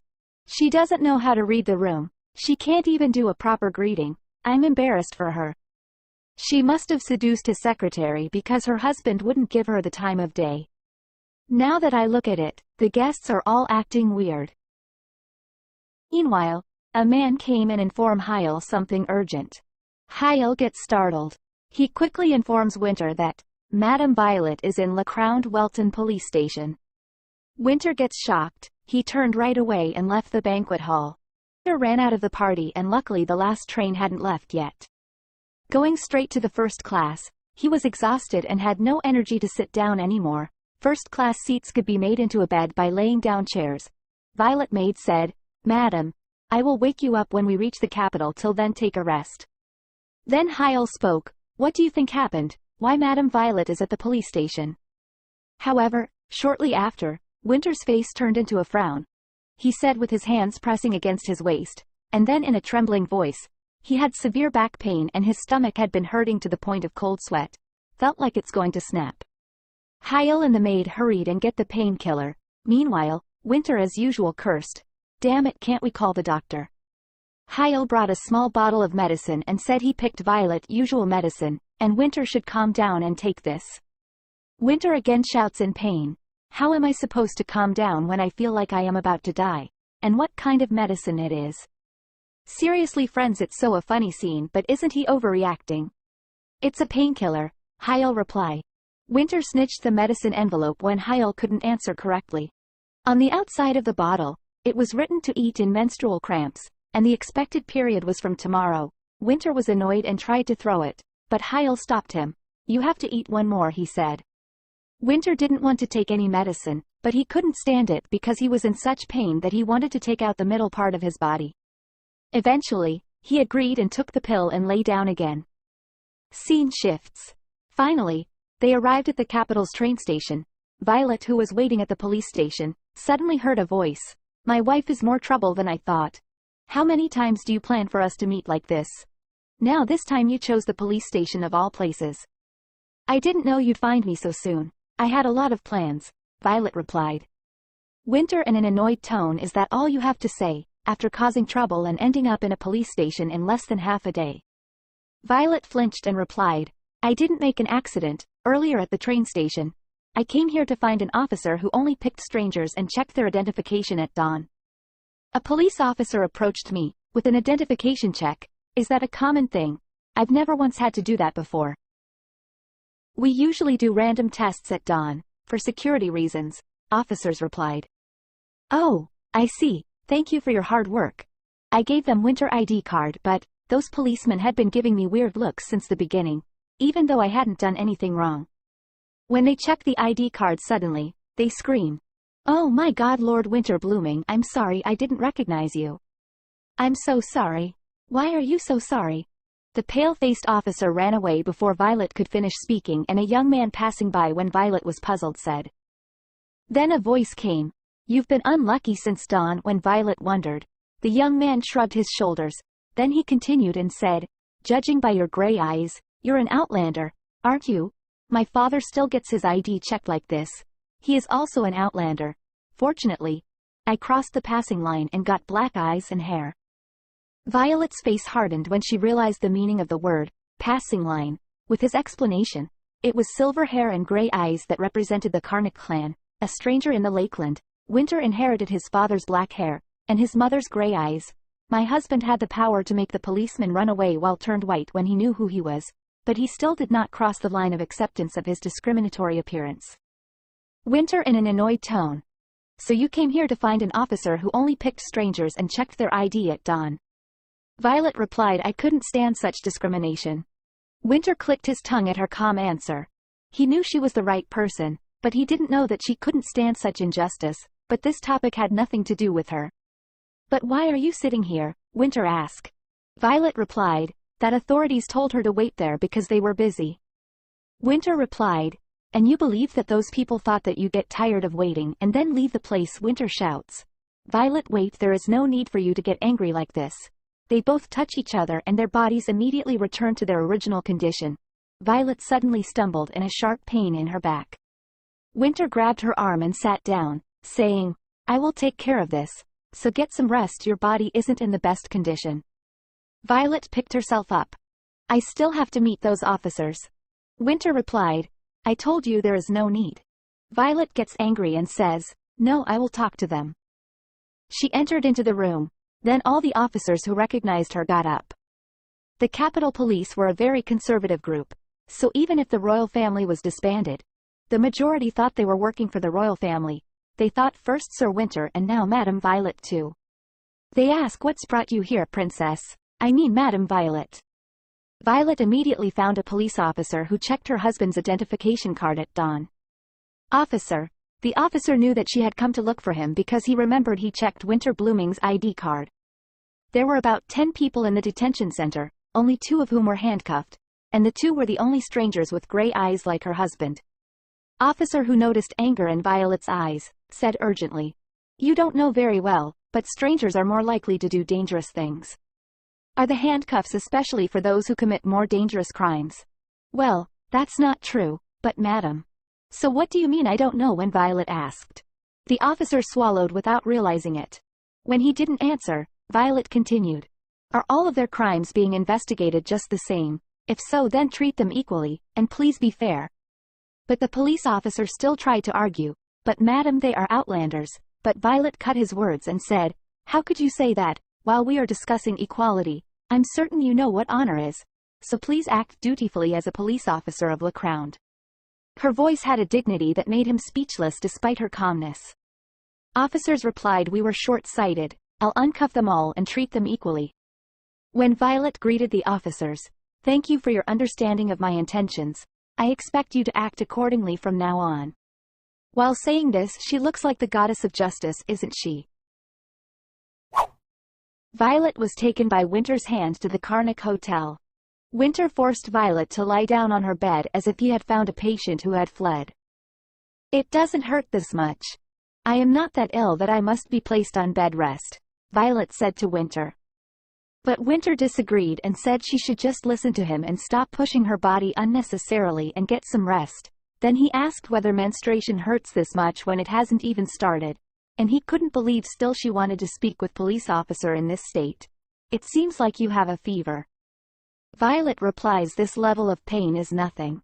Winter's face darkened with Violet's answer. Then he muttered with a confused look, then asked, "Speaking of which, do you not have any friends in the South?" Violet is stunned. Then Winter continued, "I was at a party last night and no one was talking to me." "How come you don't have a friend when my mother threw so many parties, but no one talked to me?" There was a bigger reason. His absence from any social event for the past 3 years was seen as a strong resentment against his wife, and the nobleman had too much to lose because Winter was friendly to the people who blamed her, though it was not only because the Warhouse turned away Violet, but also because the old blooming couple explicitly hated her. Then why would nobles will friendly with Violet? Violet replied to Winter that it was nothing, so he didn't have to worry about it. Dude, how dumb he can be. This man clearly notices everyone looking down on her during the party. But Winter asks what she means, and is honest with him. She then replied, "Aren't you busy?" She then continued, he didn't have time to chat with her, and now she wouldn't whine any longer, and she was sorry about everything until now. He should leave her. He said if she insisted he would leave them. Violet thought as if he cared about anything till now. Now that the conversation is almost over, Winter said one last thing. "The next time you see a policeman like that when you're in a different state, kick him. My body can handle that." Violet flinched. She thought, she didn't know how it was going to be resolved, but she didn't think it was a legal method, so she squinted her eyes. Then Winter lifted her chin lightly with his fingertips and said, "I've never seen that look before." Violet puzzled. "What look?" "Well, you look a little angry." "I never knew you could also make such kind of expression," Winter replied. He kept looking into her beautiful blue eyes, but then Winter immediately took his hand off and turned his head on Violet's rounded eyes and slightly opened lips. "Forget it, never mind. I must have gone used to this small body. That now even small things are bothering me." Violet coldly replied, "I am sure you are busy, so you can go. You don't have to chase me out like that. I am already leaving. You should get some rest." Winter left the room. Outside the room, Hyle was already present. He started informing Winter about his hectic schedule. "President, I rescheduled the meeting that was interrupted the other day. We have to hurry as we're quite far from the headquarters. The meeting, we have to go over managing Hyle kept policies because your schedule was disrupted due to the body switch. We're having a sponsorship party in Cantus this year as well." While Hyle kept babbling, Winter thought, the first menstrual cramps he felt were terrible.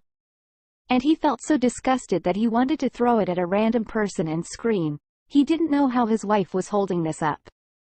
Hyle asks the president, "Are you even listening?"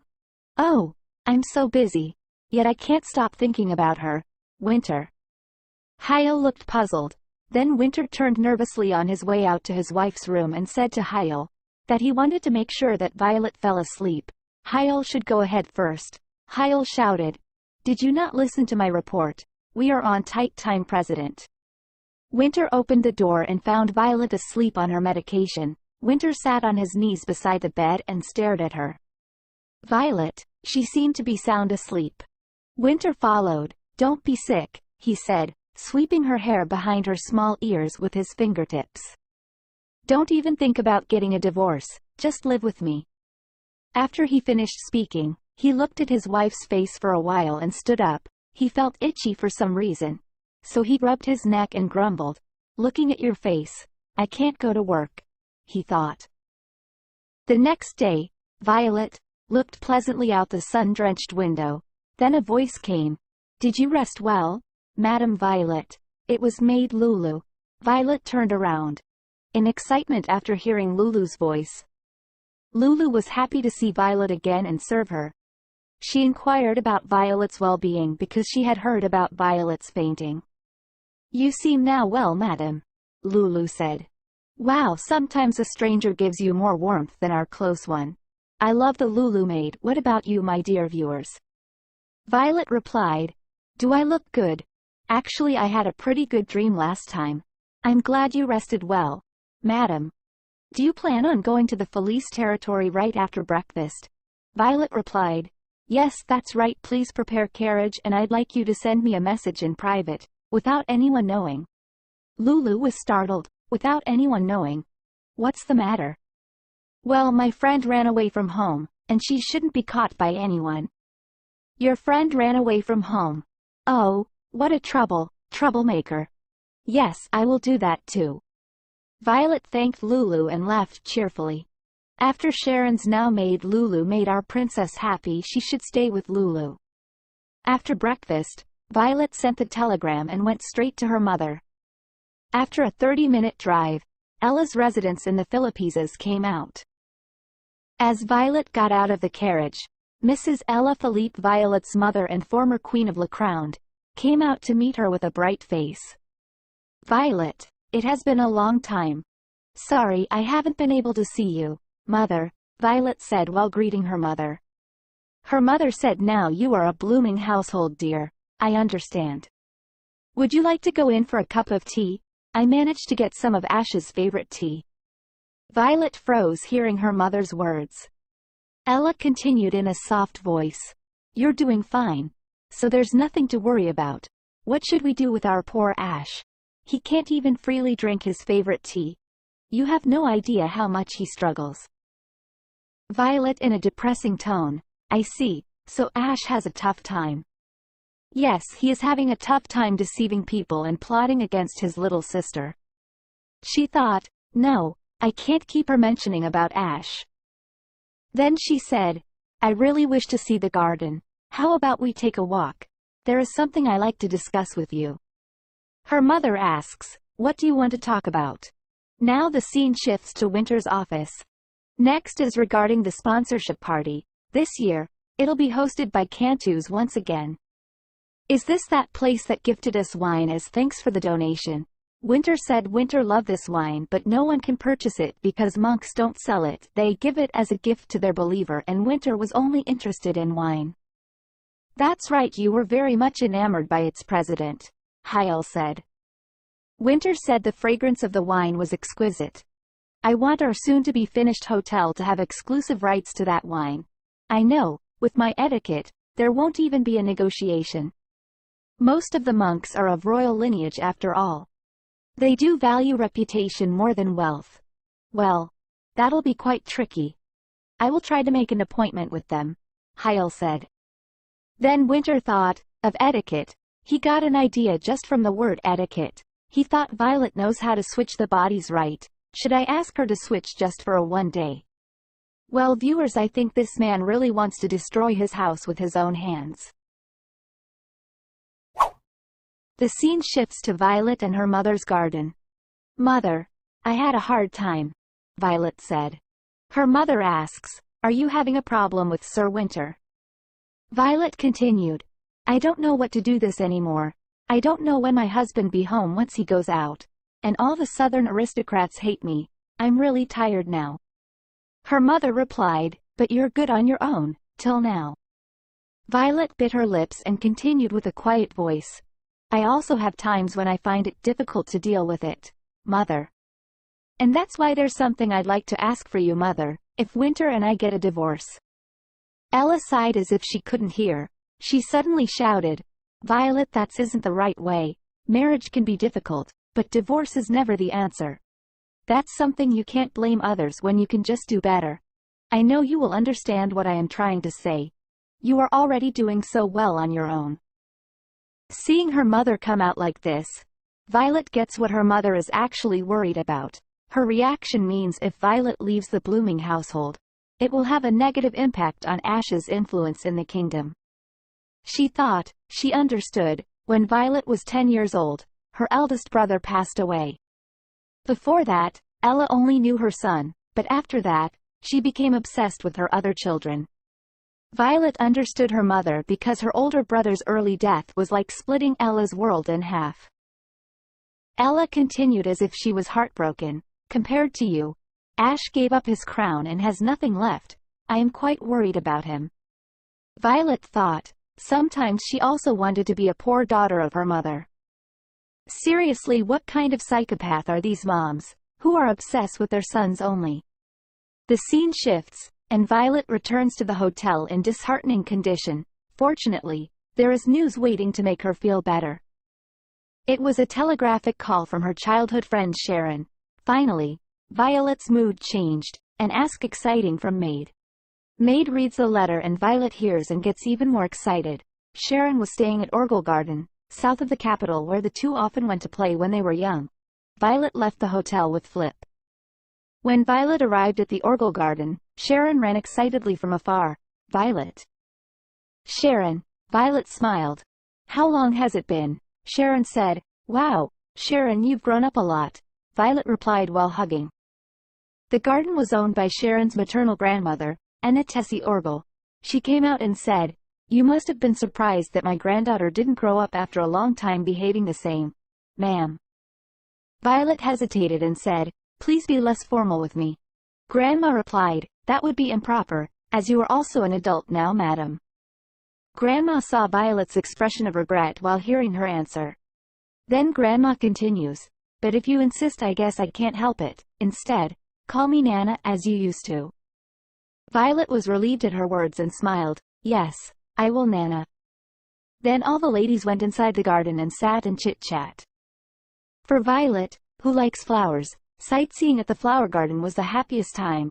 Although the garden was colored as the summer began, all the flowers would be gone.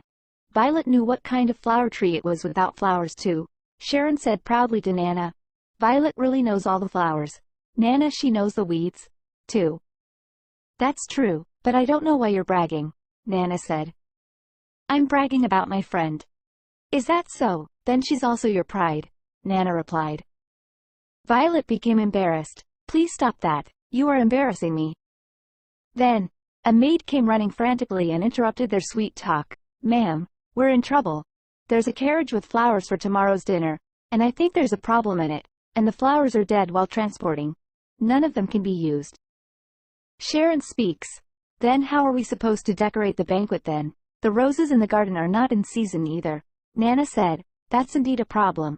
How can a garden banquet be without flowers? The flowerless dinner in the garden must be disappointing to the guests. Then Violet suggests, why don't you change the theme of the dinner to a summer garden? There are a lot of shell flowers blooming. It's so cute. I think it would be good to decorate the branches with green ribbons and put bluish grapes or green olives and transparent liquor like white wine to enjoy the summer night atmosphere. As expected of Violet. You have a good sense for these kind of things. Sharon excitedly said it was just a simple suggestion. Violet replied. Nana, who listened to Violet's excitement for a long time, said, is Lord Winter dead without you for a day? Then Violet smiled and shook her head. Nana got up from her seat. Why don't you spend the night here, Violet, and I will make sure to reward you handsomely if you help us in preparation for the banquet. If you help me. Violet got excited and agreed and said, please let me help you. and I always wanted to make my own money. Sharon also got excited and said, "Grandmother, me too. I ran away from home and I don't have any money." Nana said the more helping hand had, the better it is, since we're short on time. Let's begin right away. Violet called Philippe. "Philippe, I'm sorry, but could you inform my husband that I'm staying at the Oval Garden tonight?" Violet shut her mouth as she was talking. When Winter never came home for 3 years, he never had informed Violet. He was always out of touch, and she always waited vaguely. Violet shook her head. "There's a high possibility that he won't come in, so I don't think we need to leave a message.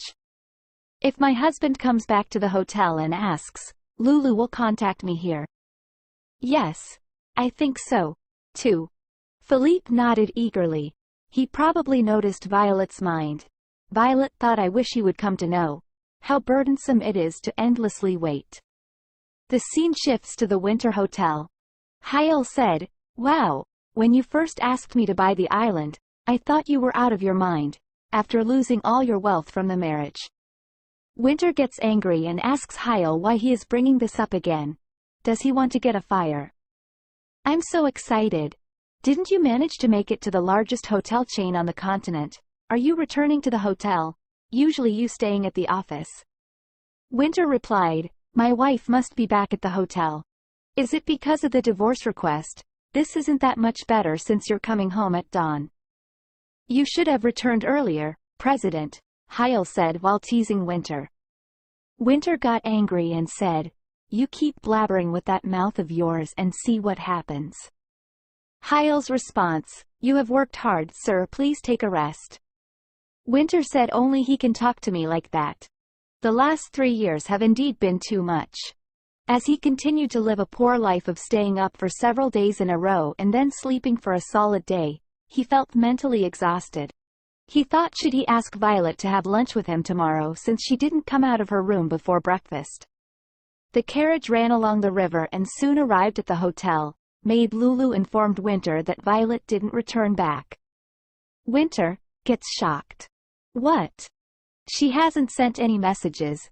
She must be having a great time with her friend," Maid Lulu replied happily.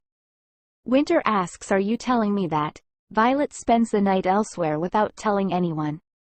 Winter kept banging on Violet's room door. "Madam, Violet really hasn't come back.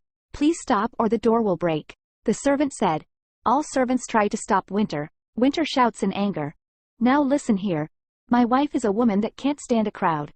Yet you're telling me that not only did she leave without a word, but she's also spending the night outside and she hasn't sent a message. You should have looked for her instead. You know how dangerous it is."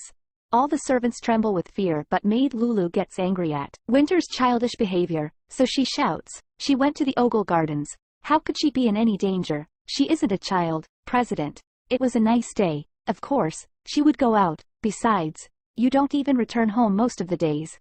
Why are you causing such a fuss because Madam Violet hasn't returned home for one night?" Finally, someone who actually scolded Winter for his behavior. "We love Maid Lulu." There was nothing to argue with what Lulu, Winter thought, who didn't want to lose, was full of swear words up to his neck, but he couldn't say it because Violet liked Lulu so much, otherwise I would have, but then he stopped. Winter said in an annoyed tone, "Violet doesn't even like tea parties. What I'm trying to say is that there's no way someone like her would be out partying all night." "Pardon me, President. Are you sure you're not mistaken? Madam Violet loves being around people," Maid Lulu replied. Winter then continued, "As someone who's been with her for 3 years, I think I'd know better. Anyway, report to me as soon as she's back." Winter sat in a drawing room chair and stared at the door. He thought, Ogle Gardens. I'm glad she hasn't left the capital, but he was still disturbed. Form Violet words. Better than continuing to live like this. If I had died. Violet words. He thought, I wouldn't be this anxious if she hadn't said something like that. Let's just work. She's probably sleeping over because it became too late to come home. I'm sure she'll be back in the morning. She'll be back any time now. Let's work. As time went by, he thought she would come in the morning, lunch, maybe before dinner. However, when Violet did not come even in the evening, he was afraid that something had happened to her. Winter can't focus on work. It's been a whole day. Why is she still not back? You there, call a carriage and prepare to go out. I need to make sure she's safe with my eye. The scene shifts to garden, at Anna's house. As she was working late at night with Violet, they were making decorations for tomorrow while Sharon was fast asleep. I heard from Sharon the other day. Apparently, there's nothing Sir Winter doesn't know about you, Nana said. Violet bowed her head and thought, it wasn't the real Winter that she was with. Suddenly Nana said, is life in the South hard? Hearing these words, Violet get freeze. Then Violet replied, it's hard, but I imagine it's not as hard as my husband who lost his wealth marrying me. Maybe I am selfish like Ash said, I just have to endure this. Nana shook her head and in a serious tone she said, I'm sorry to say this about your brother, but Ash is an opportunist. There's no need to take to heart what someone like him told you. Anna shrugged her shoulders as Violet looked surprised. I am at an age where I do fear anything. But I am wary of people like your brother who seek power. I don't want my grandchildren or you to live in such a world. That's sad, but you are welcome to come here whenever you find things difficult. I'm at least capable of taking care of you. Anna's words made Violet's face bloom like a flower in summer. She gave a pleasant smile and said, I will, Nana. Ah, Nana is so amazing. The next evening at the dinner banquet at Ogle Gardens. All the guests finally arrived, and they were very surprised by all the banquet decorations. Oh my God, such a vibrant and green sight. It feels so refreshing to be here. What a splendid party, Madam, Nana proudly replied, to all the guests. This is all thanks to Madam Violet of the Blooming household. This luscious green banquet was her idea. Guests are surprised. Oh my! Did you mean the Blooming Duchy from the south? I see you have quite discerning eyes despite being so young. This atmosphere is unlike anything else. Violet hesitantly replied, thank you, she felt flattered. Then a voice came, she's had an eye for these things since she was a child. Violet was startled and turned around. She found a familiar face. It's been a while, Sir Kenjess. Kenjess is ex-commander of the Royal Bodyguards and current chief of police. I'm happy to meet your acquaintance again, Madam, Sir Kenjess replied. Violet said, I heard you became the chief of police after the royal family was annulled. Sir Kenjess continues. I apologize for not always being capable of protecting you. I heard that you visited the Welton police station recently. He bowed and said, as the police chief, I shall do my best. Nana from behind said, seeing your face assures me. I wondered why you accepted my invitation, so you could see Violet? Nana continued, so you wanted to see the princess much more than your dear old friend, my goodness. That's not it. It's just that as a servant of the public, private occasions like this are. Sir Kenjess replied. All right, I got it. You old man, Nana said. Suddenly in this happy moment, Violet gets lost in her thoughts. While laughing and chatting with people like this, the time I tried to take my own life feels like a long distant cast.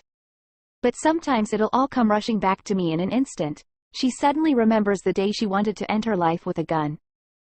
Are you all right, Madam? Sir Kenjess said. Of course, I'm perfectly fine, Violet replies. It's such a wonderful banquet, isn't it? She thought, I want to bury my worries and embrace this warmth instead, even if it's just for a moment. Tick-tock voice came and Violet noticed, it passed 10 meters already. She thought, I've never been out for such a long period of time.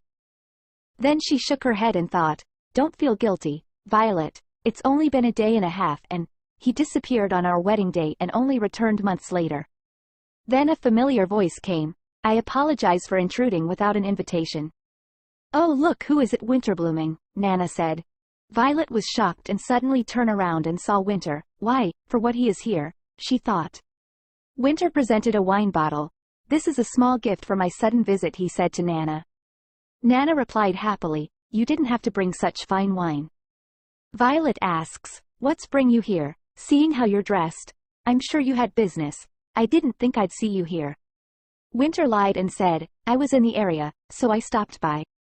Violet gets puzzled, all the way here, a place 2 hours away from the hotel. Why, is this somewhere I shouldn't have come? Winter asked. That's not what I want to say, Violet replied. Then Violet lowered her head, clenched her winter shirt and said, does this mean I have to go back now? I wanted to stay a bit longer as there are a lot of people I haven't seen in a while. Winter looked at her and replied, go and talk to them, I will wait for you here.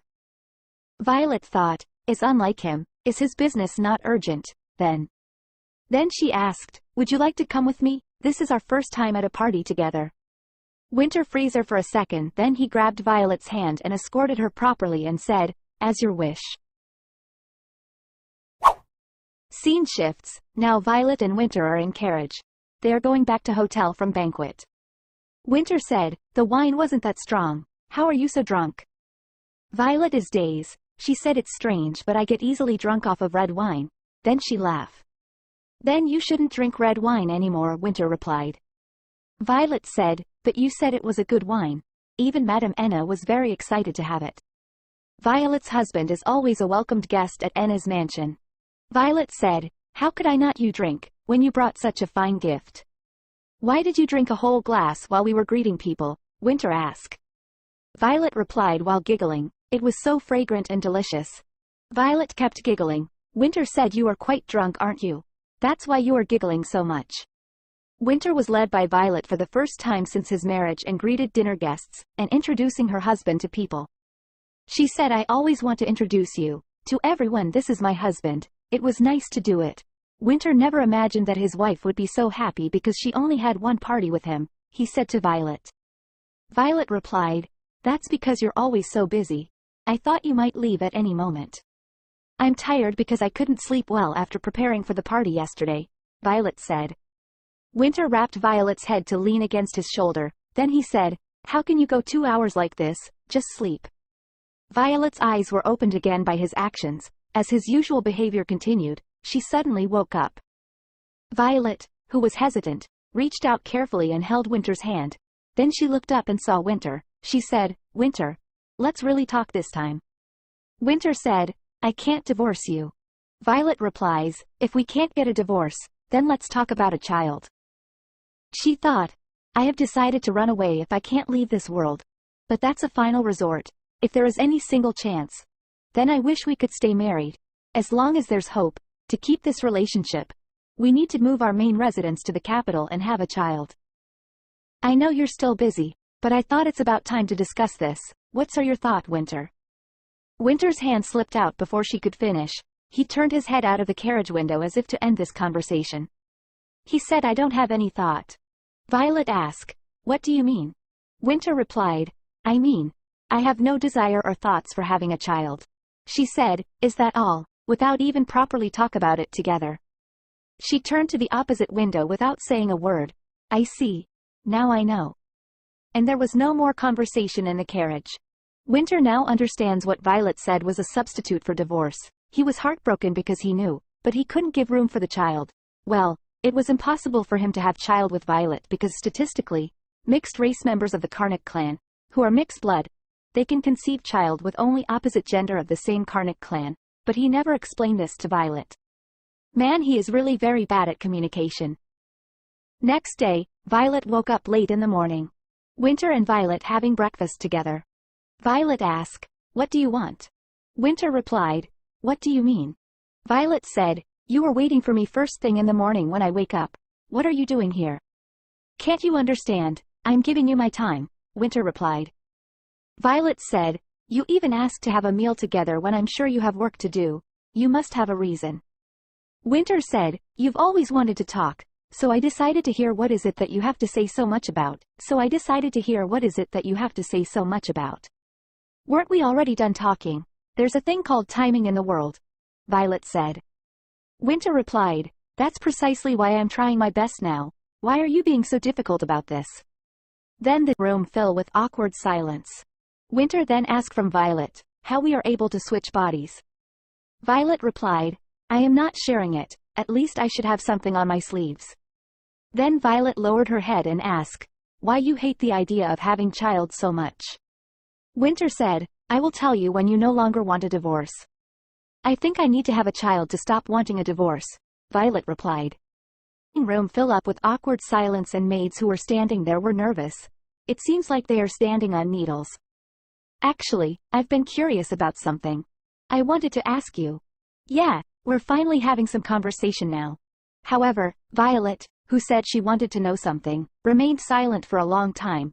Winter said as if he was frustrated, "So I'm like that to you, right? You bought it at a high price, but you can't use it." Winter gets shocked hearing Violet's words. He asked, "What did you just say?" She thought, a mispurchase. When you brought it home, it didn't fit your house, so it looks like an antique in the warehouse which is bought at high price and can thrown away at any time. Then she continued, I know I cost 24 million lakhnas. Even I don't think you can throw it away easily, so I always felt sorry for you. What should I really do when I'm useless and still can't be abandoned? I am just sitting and collecting dust, so what I'm curious about is, when will you abandon me? I hope you find your love. 2. Winter then speak, is that all you want to say? Violet reply, I am not down yet. But Winter interrupted and speaks, does princess don't under the meaning of colonialism, this conversation is going nowhere. Have no intention of abandoning you. And you must not leave me. I don't know what the problem is, but if you feel that way, I'll try to find a solution. What will you try to do? Violet asked. When asked by her still uncooperative question, Winter said with his hands wrapped around his face to see if he was troubled. Winter then continued, if I knew that, would I have come all the way here? I can only solve it with money. I've been like that all my life. How much money do you have that you always settle everything with money? Violet asked. When she said something she didn't know, Winter lowered his hand, which he had held around his face, and looked at his wife as if he was full of energy. You're not interested in me at all, Winter said. It's not true, Violet replied. Don't be ridiculous, what's left of me if my fortune take away? Winter grumbled and grabbed Violet's hand and dragged her to the window. The high-rise windows clearly showed parts of the royal castle and even the island at the mouth of the Lepel River. Winter grabbed Violet's hand with his big hand, put his finger under her index finger, and drew a horizontal line in the center of the window, from here to over there. That's all mine. Violet paused and turned her head to see Winter. At that moment, the faces of the two were close, and Violet stepped back surprised. Winter grabbed Violet's hand tightly as she tried to get out of his hand. Violet thought Winter's gray eyes staring at her were like a sharp beast. He then continued, you might have misunderstood because I asked you to pay me back, but do you really think I'm doing this to get my money back? Violet replied, you get angry every time you see me. Winter then replied, what kind of fool will stay still if her wife asks for divorce? He managed to let go of Violet's hand from his grasp, then he turned around and left the room. He said, I can't speak as noble as you. If you didn't know, you didn't know anything about me either. Yes. I'll try to understand you if you want, so get used to me too, don't make me crazy, and you should also try to understand me. Then Violet asked, then how did you intend on understanding? Winter turned around saw Violet and asked does she has time tomorrow? Violet is surprised causes it's first time Winter asks something about Violet. She said excuse me. Then he replied, let's go on date. Winter sent flowers to the room for 2 days. Violet looked all the flowers sent by Winter and said, Lulu is definitely doing this out of anger, right? I think so, too. Lulu also looked puzzled and replied, it looked like that, but at the same time, it doesn't. Remembering Violet's words to buy flowers, it looks like a flower shop will be set up here. How did he even buy all these in just 2 days? There's enough to make a mountain of bouquets, Violet said. Lulu replied, the president's gift does seem excessive, but you also seem like you're enjoying yourself, madam. Violet said, although it was excessive, it was true that Violet really liked flowers. She was bewildered. Anyway, I heard you're going on a date today. Where are you going? I don't know any place, so I decided to follow where he goes often. Violet thought, it was not a date, but an agreement to find out a little bit about the other person, but there was no need to tell the whole story between the couple. I'll have my breakfast here, Violet said. The flowers smell wonderful. Yes, ma'am. I shall have them prepare something simple, Lulu said. While preparing for table for breakfast maid Lulu said, that fool Chef Turin, he got too excited over some rare butter. I'm sure he bought it for you as an excuse. There's no doubt about it since the president dislikes butter. Violet is surprised and asked, there are people who don't like butter? Lulu then continued, President doesn't like food with butter because he's a southerner. He prefer oil than butter in his food. President like vegetables much more than meat. It's because the Lord was a very poor person when he was a child, so he didn't have any access to meat. That's why he doesn't like dairy products. Listening to their conversation, Violet thought that as her husband said, she knew nothing about her husband as much as he did not know about her. Scene shifts. Winter took Violet to VIP box at Kyle Stadium. Violet, who saw the players warming up right below, screamed briefly in shock. All the players were undressing their tops. In the summer sun, the upper body muscles flashed like jewels. It was a completely different sport from a sport where Violet enjoys riding a free horse wearing a uniform from head to toe. Violet couldn't say anything and covered her face. Meanwhile, the staff in charge of the box seats brought an ice bucket full of beer bottles. Winter took out a beer bottle. Winter, you can take a look. I won't be jealous of you seeing another man's body. I know you won't. I don't want to see it, Violet said. Winter gave Violet a bottle of beer and asked to drink. Don't be so uptight. Drink this. Violet asked, do you just drink with a bottle? Yes, my princess, you can drink it as it is, Winter replies. She didn't hate this atmosphere as she thought. She was a little shocked when Winter put his 2 feet on the window frame. She thought, where is the man in a prestigious family in a decent suit that I've seen so far? And there's only a man who has no manners left like this. She thought that everything Winter has shown in front of me so far may have been fake. Then a familiar voice came. Oh, my. You're here today as well, Winter, so you are watching from here. Then she paused and said, Violet, you are here too. Ariella, Violet's cousin. She was startled watching Violet in stadium. Then she continued and asked, this is unusual. What are you doing here together? Winter replied, well, it's a date. She then continued, what kind of dating couple is that awkward? Anyway, Violet is a bit stiff and uptight. She was like that when she was young. It's exemplary and interesting for her. Why do not I? While Ariella was speaking, Winter held Violet's waist and sat her on a grid on his lap. Violet couldn't balance and put her hands on his shoulders, looking at Winter with surprise, and asked, what are you doing, Winter? Winter then replied, it doesn't look like a date. She know how to say that my wife is crazy. It's as much a miracle as your trashy team wins. Ariel paused and saw them, waved her hand and left. When she left, Winter sighed and leaned his head on Violet's shoulder. I can't be rude to her, do something about her. She is annoying as hell. I can't do anything because she's your cousin. Violet looked surprised at Winter's head leaning on her. Violet asked, you're really not close to Ellie, are you? Do we have to be close? Winter asked. Violet thought, I was half convinced that he was having an affair with Ariella, but it was ridiculous. Ariella tried to approach him unilaterally. Come to think of it, my cousin Ariella has always been interested in my things since she was young. Whatever it was, she wanted to have the same thing, and she wanted to have a better one. Then Ariella found one thing that was better than Violet, which was her freedom. No matter how much she liked ballet, Violet could not be a ballerina. And no matter how much she liked flowers, she could not be a gardener. Her position had always been to convey as the only royal daughter of the LeCrown family. Ariella may not know, but Violet was always jealous of her freedom and loveliness. She thought every man would choose free spirit Ariella, not timid Violet. Violet said, now stop acting so brazenly, and let me down. She thought, though I'm embarrassed for showing something so uncouth, it honestly felt quite refreshing. She was about to get off his knees, but Winter grabbed her and didn't let her go. Rather, he wrapped his hands around her smooth legs and pulled her close to him. She looked at Winter as if he were doing something wrong. Let me get off, stop being rude, she said. Winter replied, I wonder how many times I'll be told I'm rude today. I won't do it anymore, Violet said.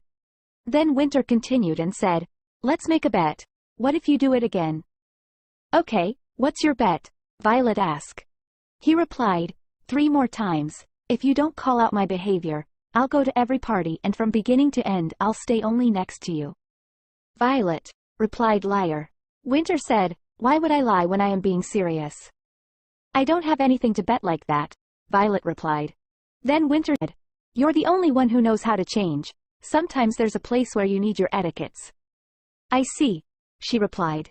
She thought, it's surprising that he needs a change of body. Violet still didn't have much lingering feelings about her life, and she thought it would be no problem if she died because she didn't change her body properly, so she nodded without much concern. Okay, fine, it doesn't sound bad. When do you need? Winter asked, really was that easy? Violet said, yes, it's easier than you think. How then, he asked. Violet said, if you need it, find out for yourself. Violet said so, and only then did she get away from Winter, who let go. When she sat next to him, Winter said what he really wanted. Then Winter had better idea. He said, you'll have to kiss me if you lose the bet. Violet said, It's more useful to change your body when you need it than to kiss me. Winter replied, you don't even need it that bad. Kiss me once until I'm satisfied. If you're careful, you'll win anyway. Whatever you bet on, it's your advantage. Violet thought about it. That's true. Let's make a bet. Then, Violet thought she would win anyway, and even if she lost, it was not difficult to face her lips for a while. In the meantime, the game began. From the beginning, the players of the two teams, who had taken off their tops, rushed at the same time. It was a competition with only strength. Violet thought this game is far more brutal than she thought, and whole audience are also using such uncouth words. She was about to say their behavior, but then she realized she had made bet with Winter. She was about to lose. At that time, a man with a large round barrel around his neck stopped in front of the window frame where the couple was watching the game. Lord, who are you betting on? Oh, my God. The man who recognized Violet sitting next to Winter. Then he said it loud, Princess Violet. What are you just standing there for? If you recognized her, you should get on your knees. Who do you think you're in front of? When Winter spoke with a serious expression, the man quickly knelt down. Surprised, Violet got up in a hurry and grabbed the man's arm and lifted it and said, that's not necessary. The royal family has been disbanded for 3 years, and even if not, my husband was just teasing you. At Violet's words, the man stood up feeling unfair and thrilled that the princess had held his arm. Then the man took off his hat and held it in his hand, crying at Winter. What a surprise, why are you making fun of me? Winter said, who's to blame for your own stupidity? I'll bet on Dozer. When Winter took out the bills from his wallet, the man turned the large board he was carrying on his back to the front. Then under the player's name, Crack Dozer, the man wrote Winter's name and the amount of money he bet. Winter asked, have you ever been to a horse race? Here, instead of the winning horse, people bet on the athlete that they think will draw the first blood from an opponent. This is all legal. You don't have to needlessly worry. Now then, who do y'all want to bet on, Princess? I'm sure whoever is chosen by you will consider it an eternal honor, the man said. Violet is shocked, she said. How can people bet on such a thing? You two are teasing me now, right? When Violet tried to refuse, Winter pointed to the players and said, have you tried horse racing? Yes, 1 or 2 times following my father, she replied. Winter said, just think all the players are horses. They're a person, Violet said. Then Winter continued, just think it's a horse and choose it. Think you have a mare and look carefully like a stallion. Winter, how could you say such an uncouth thing? Violet, who had already said, uncouth, belatedly covered her mouth with her hands. However, one of the corners of Winter's mouth was going up, probably already hurt her, and the man who was giggling at the word stallion flinching at the word, uncouth, and stopped laughing. Winter said, I'm sorry I won so easily. Violet replied, but what you just said was too much, please cancel it. He instant reply, okay, I'll take back what I said then, purposely said that so you'd call me ill-mannered. Now stop being angry and choose, or are you going to do nothing after coming all the way here? Winter said soothingly and chinned the stadium as if asking her to choose a player. Violet looked calmly and pointed to a player. She choose and said, that player looks like he's in good shape. Santer then, that's a good choice. Violet's name was written on the board. About 20 minutes later, the referee stopped the game when blood splashed from a punch at the stadium. It's Santer, someone shouted, and the audience began shouting Santer's name. It continued while Santer, who punched during the match, was sent off. Winter congratulated Violet for winning betting. The bloody stadium was shocking, but after learning the rules, Violet got interested little by little.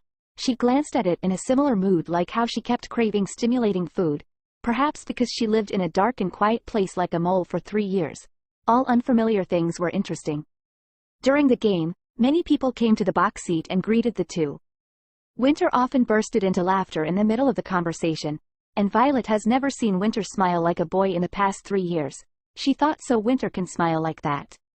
If I were dead, he'd be much more free. It was strange that Violet's body changed because of Winter's pedigree, but the result was not for him. Scene shifts. It was around 9 o'clock when the two returned to the hotel.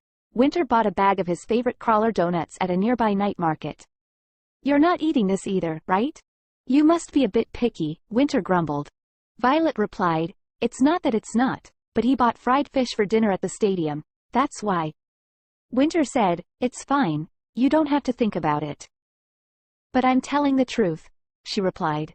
Is it your first time seeing a donut that looks like this? Winter asked. Yes, I've never tried it before, she replied. He then continued. It's just like how I dislike the fancy dishes of nobles. I get it, so you don't have to pretend otherwise for me. However, after seeing Winter eat a donut with his mouth wide open, she also opened her mouth wide. Violet mumbled while covering her mouth with her hands and said, "Oh, my God, it's really delicious." It was quite different from the expression, "It's delicious," as if a guest was praising the bad food at dinner, that she said while eating fried fish earlier. Violet said, "It's wonderful, and why are you laughing?" Winter replied, "Because it's cute." She asked, "Who?" "There's only two of us here." "Do you think I'm cute?" Winter said while frowning. The word cute was so unfamiliar for her that Violet could not respond. "Oh, I decided to kiss you in exchange. Shall we do it now?" Violet got up from her seat. "I came here with that in mind. That was why I've been sitting here with you." But, Winter said and kept staring Violet. Then he opened his mouth and said, "I'm warning you, a playful kiss like last time is not going to cut it." Violet gets embraced. She then replied, "Playful? I've never done no such thing." Then he sit back and said, Listen here, your family's education is all wrong. You can't take off all your clothes, even in bed. You can't make any sound or even touch. Do you think those rules make any sense?" he said while frowning. Then Violet asked, "Then what kind of kiss do you want? Is it not just touching lips together is called kiss?" Winter replied, "No, it's not." Only then did Winter get up from his seat when and held Violet's waist with both hands and sat on the table. Violet looked up at Winter with her head up. She said, "Don't sit on the table." Winter leaned over the table with his hand. As the faces of the two became somewhat closer, Winter stopped and glanced at her eyes. He replied, "It's fine while kissing, now you can kiss me." Violet leaned back little by little because she was nervous without realizing it. Then Winter held her waist tightly in one arm and pulled her close. Violet gazed gently at Winter's face, which became too close. Then he said, "You asked me what I wanted, right? 3 years of holding back is enough." What is the kiss he wants? As soon as she thought, each other's lips touched. Even the way he kissed seemed to be completely different from her husband. Then maid Lulu knocked the door and said, "Madam Violet, I'm here to prepare your bed." Hyel was also there. He said, "President, it's time for you to head back to the office." But they got no response. Then Lulu called Violet's name again, "Madam Violet." Finally a fainted voice came. It was Winter. "I will be there just a second." And as she was getting up, Winter hugged her waist and wouldn't let her go. His hair was completely disheveled, and his shirts were unbuttoned in the process of touching each other's. Violet said, "What would Lulu think of us?" Winter replied, "You heard from Hyel that I worked as a servant when I was a kid, right? I'll clean up the bed." Violet said, "We can't. What will the two of them think?" Lulu and Hyel kept waiting outside the room. Hyel thought, could it be they? Then Winter continued, that the bed's going to be a real mess tomorrow. Violet asked, "What does that mean?" In the meantime, Violet, who had been agonizing for a while, tried to get out of his arms by understanding what he meant and freaked out. "How can you say such things so boldly, Winter?" Violet opened the door first and went out. The eyes of Lulu, who was waiting in front, and Hyel, who was standing behind her, trembled wildly. As Winter walked past those two without a word, Hyel was frozen and quickly followed him. "My lord, you're going to the office right away, aren't you, in a hurry?" Hyel said. Winter replied to Hyel, "You want me to rest, then why are you here?" Hyel replied, "I told you because I thought you wouldn't rest if I didn't say so. I was wrong." Winter replied, "Fine, then prepare to leave now." Lulu, who was rolling her eyes until the two were far away, teased Violet, "Madam, your hair is messy." Violet's face turned red with shame. Before leaving, Winter turned back and said, "As for you, Violet, let me know if you have any party to attend. I will go with you, and there's no point in betting if you go all 3 times. Violet's eyes sparkled. She replied, "Really, even though I lost?" "Yeah, even though you lost, I'll go with broad generosity," Winter replied. Violet's eyes got round and nodded. She said, "Then, I bet often." "Walking to every party to participate every time?" Winter asked. "Yes, I'd love to," she replied. Winter replied, "Just head back and take rest." Winter left the room. Maid Lulu again teased Violet. Oh, the fire isn't even on, but you don't know why the room is so hot. Do you want me to sneak both of you to the same room?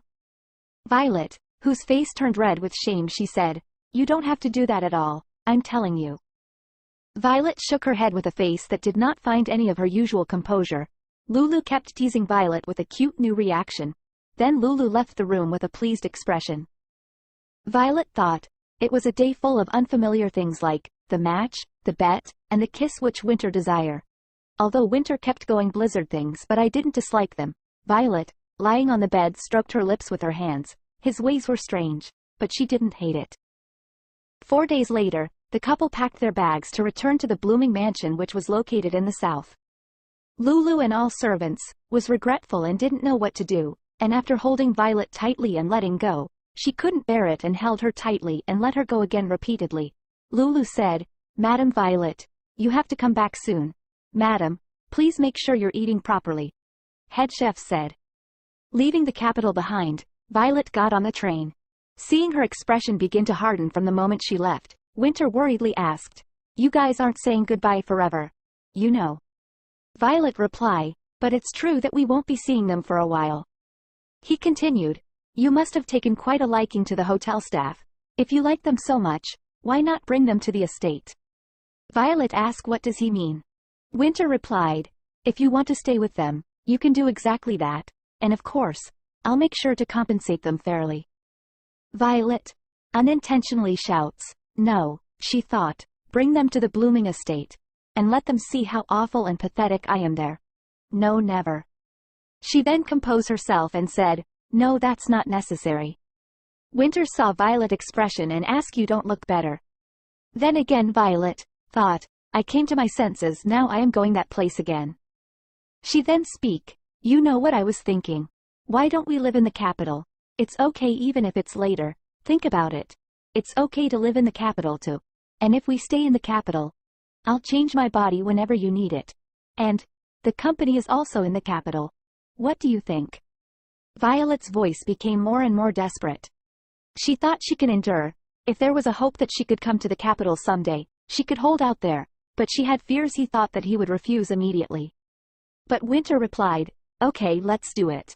Violet's eyes widened as Winter responded. She said, really? He replied, there's no reason for me to travel this long distance like you said. It will be hard to move right away. The blooming has been living in that estate for generations, so let's see. Thank you, she replied. When she answered with a voice that sounded rather subdued because it didn't feel real, Winter asked vaguely. Are you sure you're happy? He inquired. Yes, very happy, she replied. He said, then run around flapping. I can't tell if you're really happy. I'm really happy, Violet responded. Winter replied, I still don't know. I'll have to observe you to distinguish whether it's really good or not. Violet laughed a little aloud this time at his joking answer. Living in Blooming's mansion would be tolerable if there was a guarantee that she could return to the capital. It's not a sure thing, but the fact that it's a possibility made her feel like flying. Violet thought, maybe this life will be worth living if I settle down in the capital, where people I hold dear are, and where there's no one to ostracize me. The train heading to Blooming Estate stopped for a while. There was a problem with the track, so it was going to leave again in about 2 hours. The two went out of the station for a while and went around the area once. Plane continued between the capital and southern regions.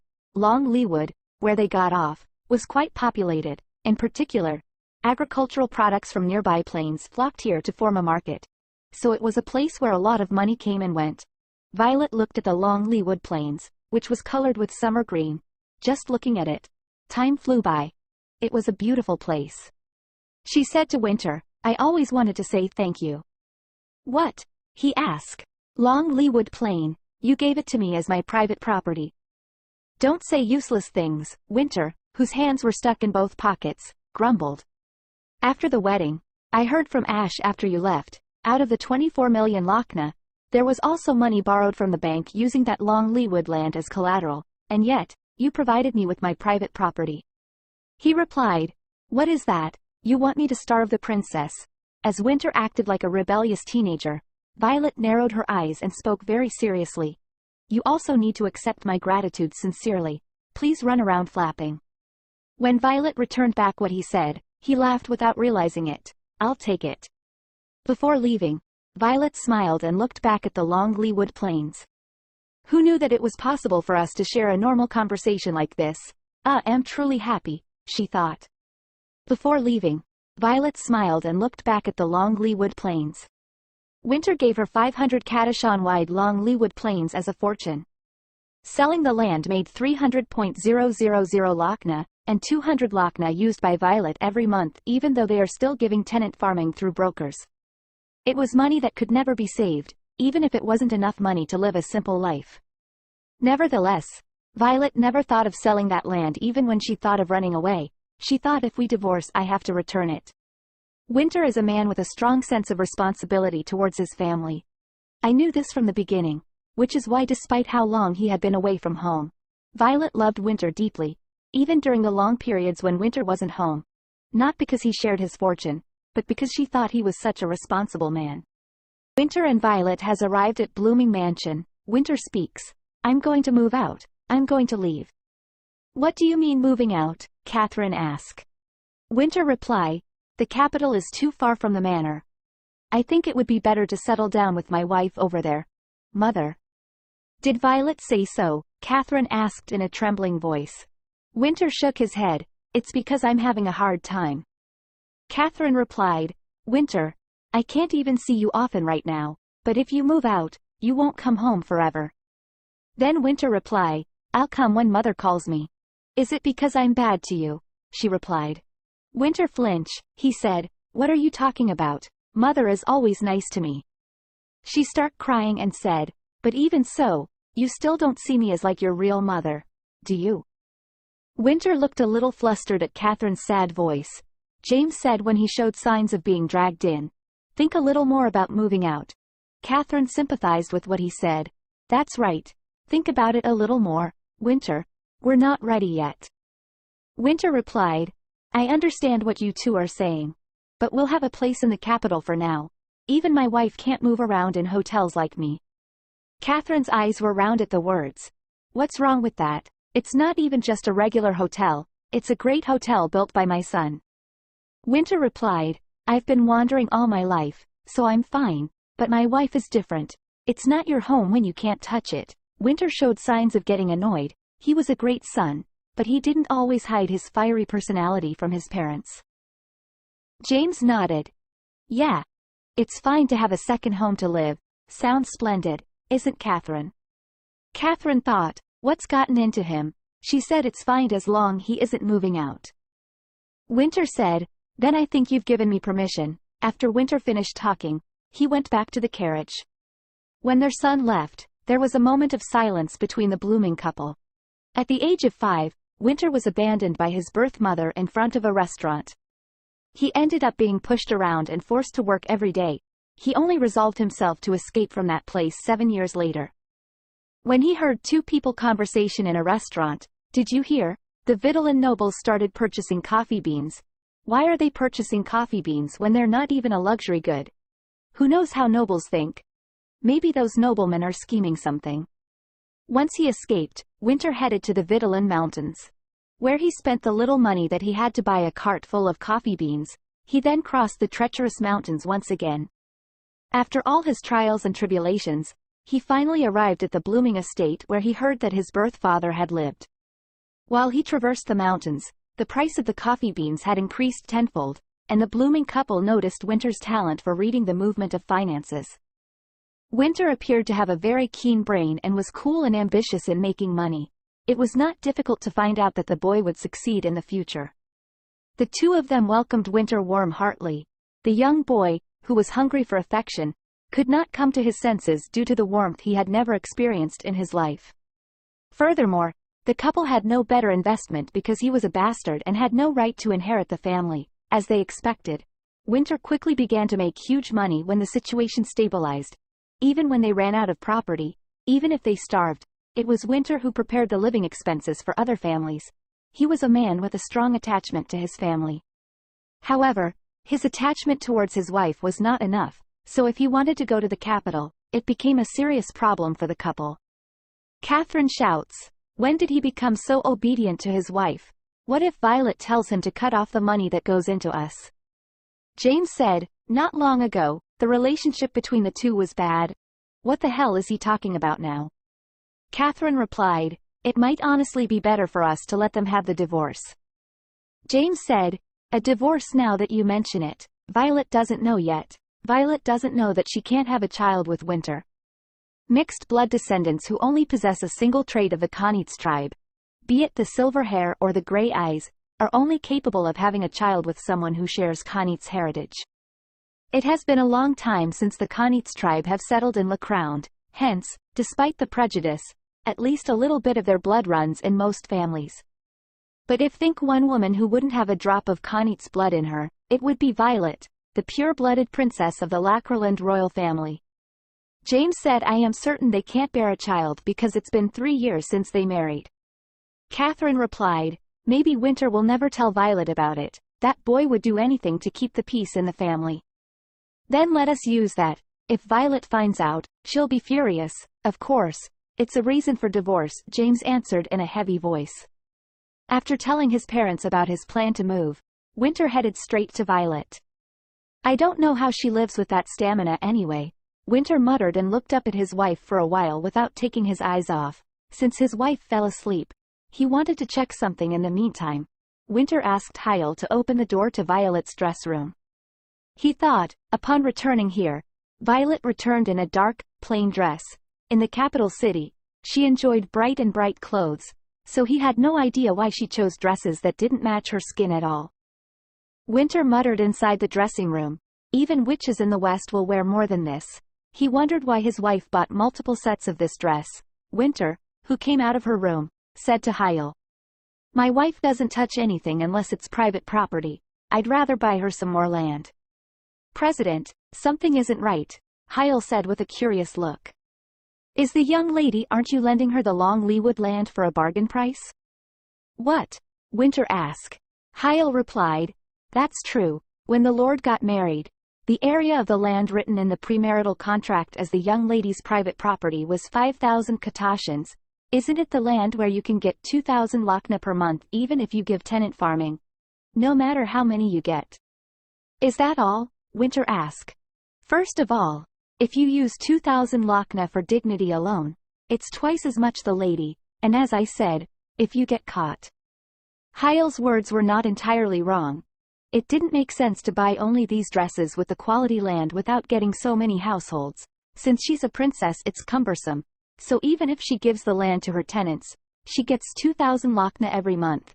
And if she sold the land, she could buy countless dresses and jewelry. When Winter clicked his tongue, Hyle asked. Hyle said, should we find out, how much is the tenant for the land? Winter replied curiously, can you identify the tenant's land ahead of my wife? Hyle said, there's nothing money can't do. Besides, if the broker took it out in the middle of it, we'll have to figure it out anyway. Winter said, clicking his tongue, find out. Yes, Hyle nodded and went out. When Hyle went back and asked to see Violet's private property documents, the manager said, that's an old saying.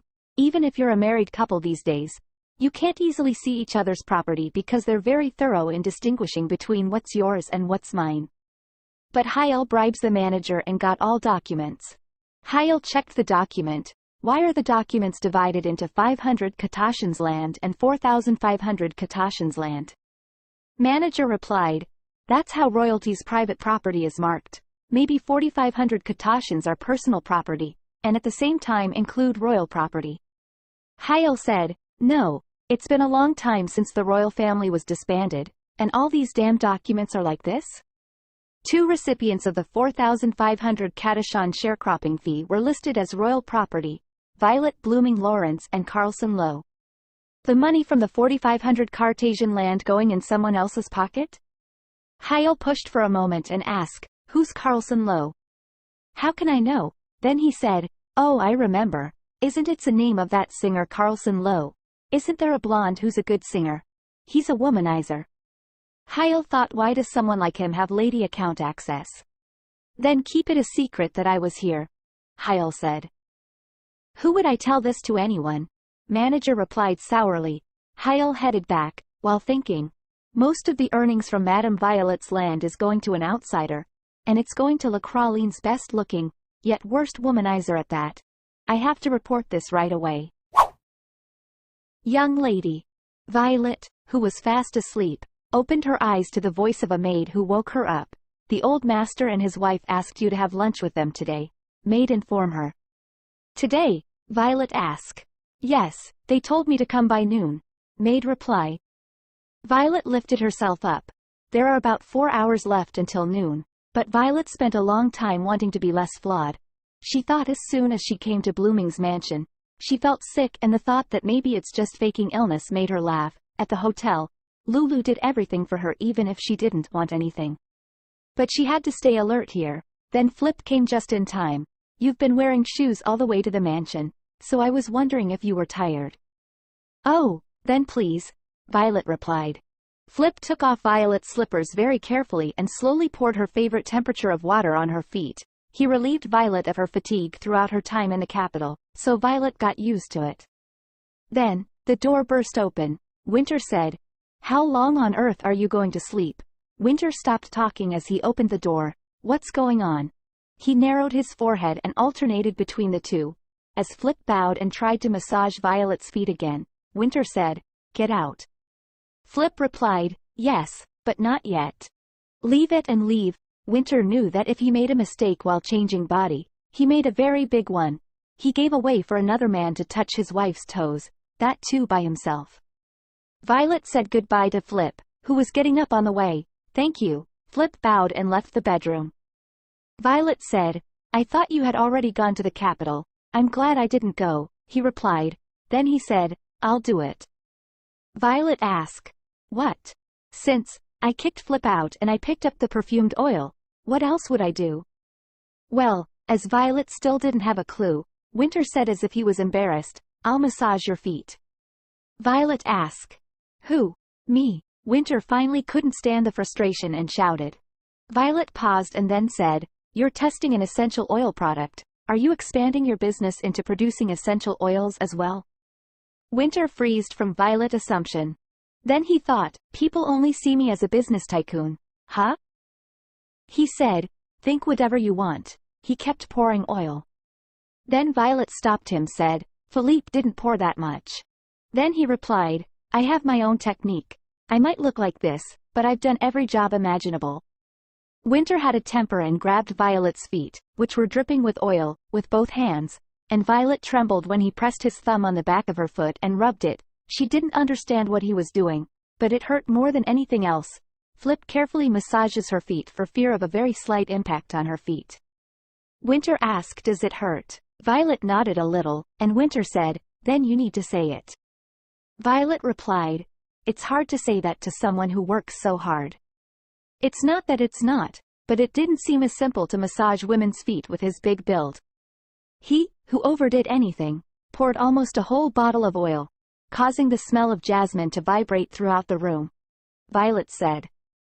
Winter, who somehow finished massaging, brought slippers and put them on Violet. As she stood up from her seat, her fluffy feet were slippery and her slippers immediately came off.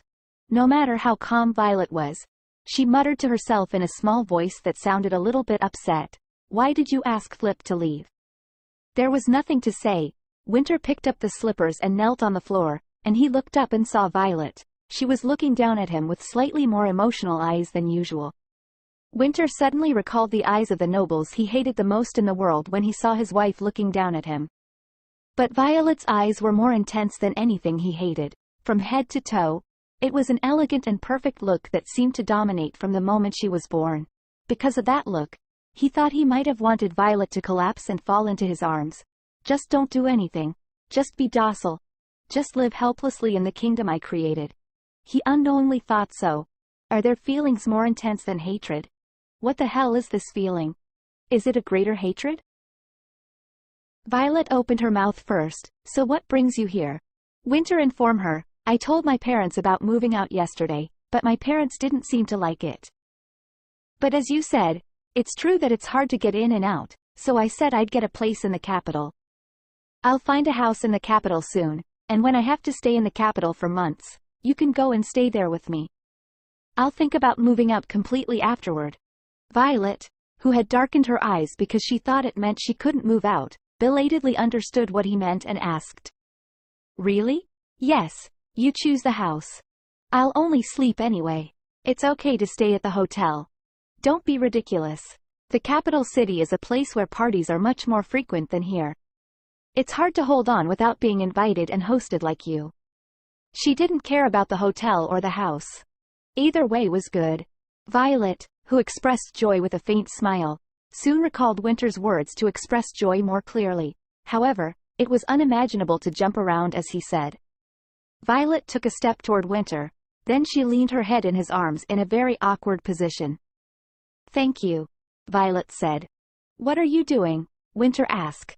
Then Violet replied, you told me that you didn't know if I was really happy. So, Winter asked. Violet said, it's an expression. If you don't like it, I won't do it from now on. Winter snatched her waist when Violet pressed down on the embarrassment and spoke calmly. Then Violet looked up at him with a rather rigid look and asked, are you angry? He replied, I'm not this calm when I'm angry. Violet was quieter, but when Winter just looked at her, she finally spoke again. We were invited to lunch. We'll be late. You can be late, Winter replied. Then she replied, a gentleman is never late for an appointment. Where the hell am I a gentleman? He asked.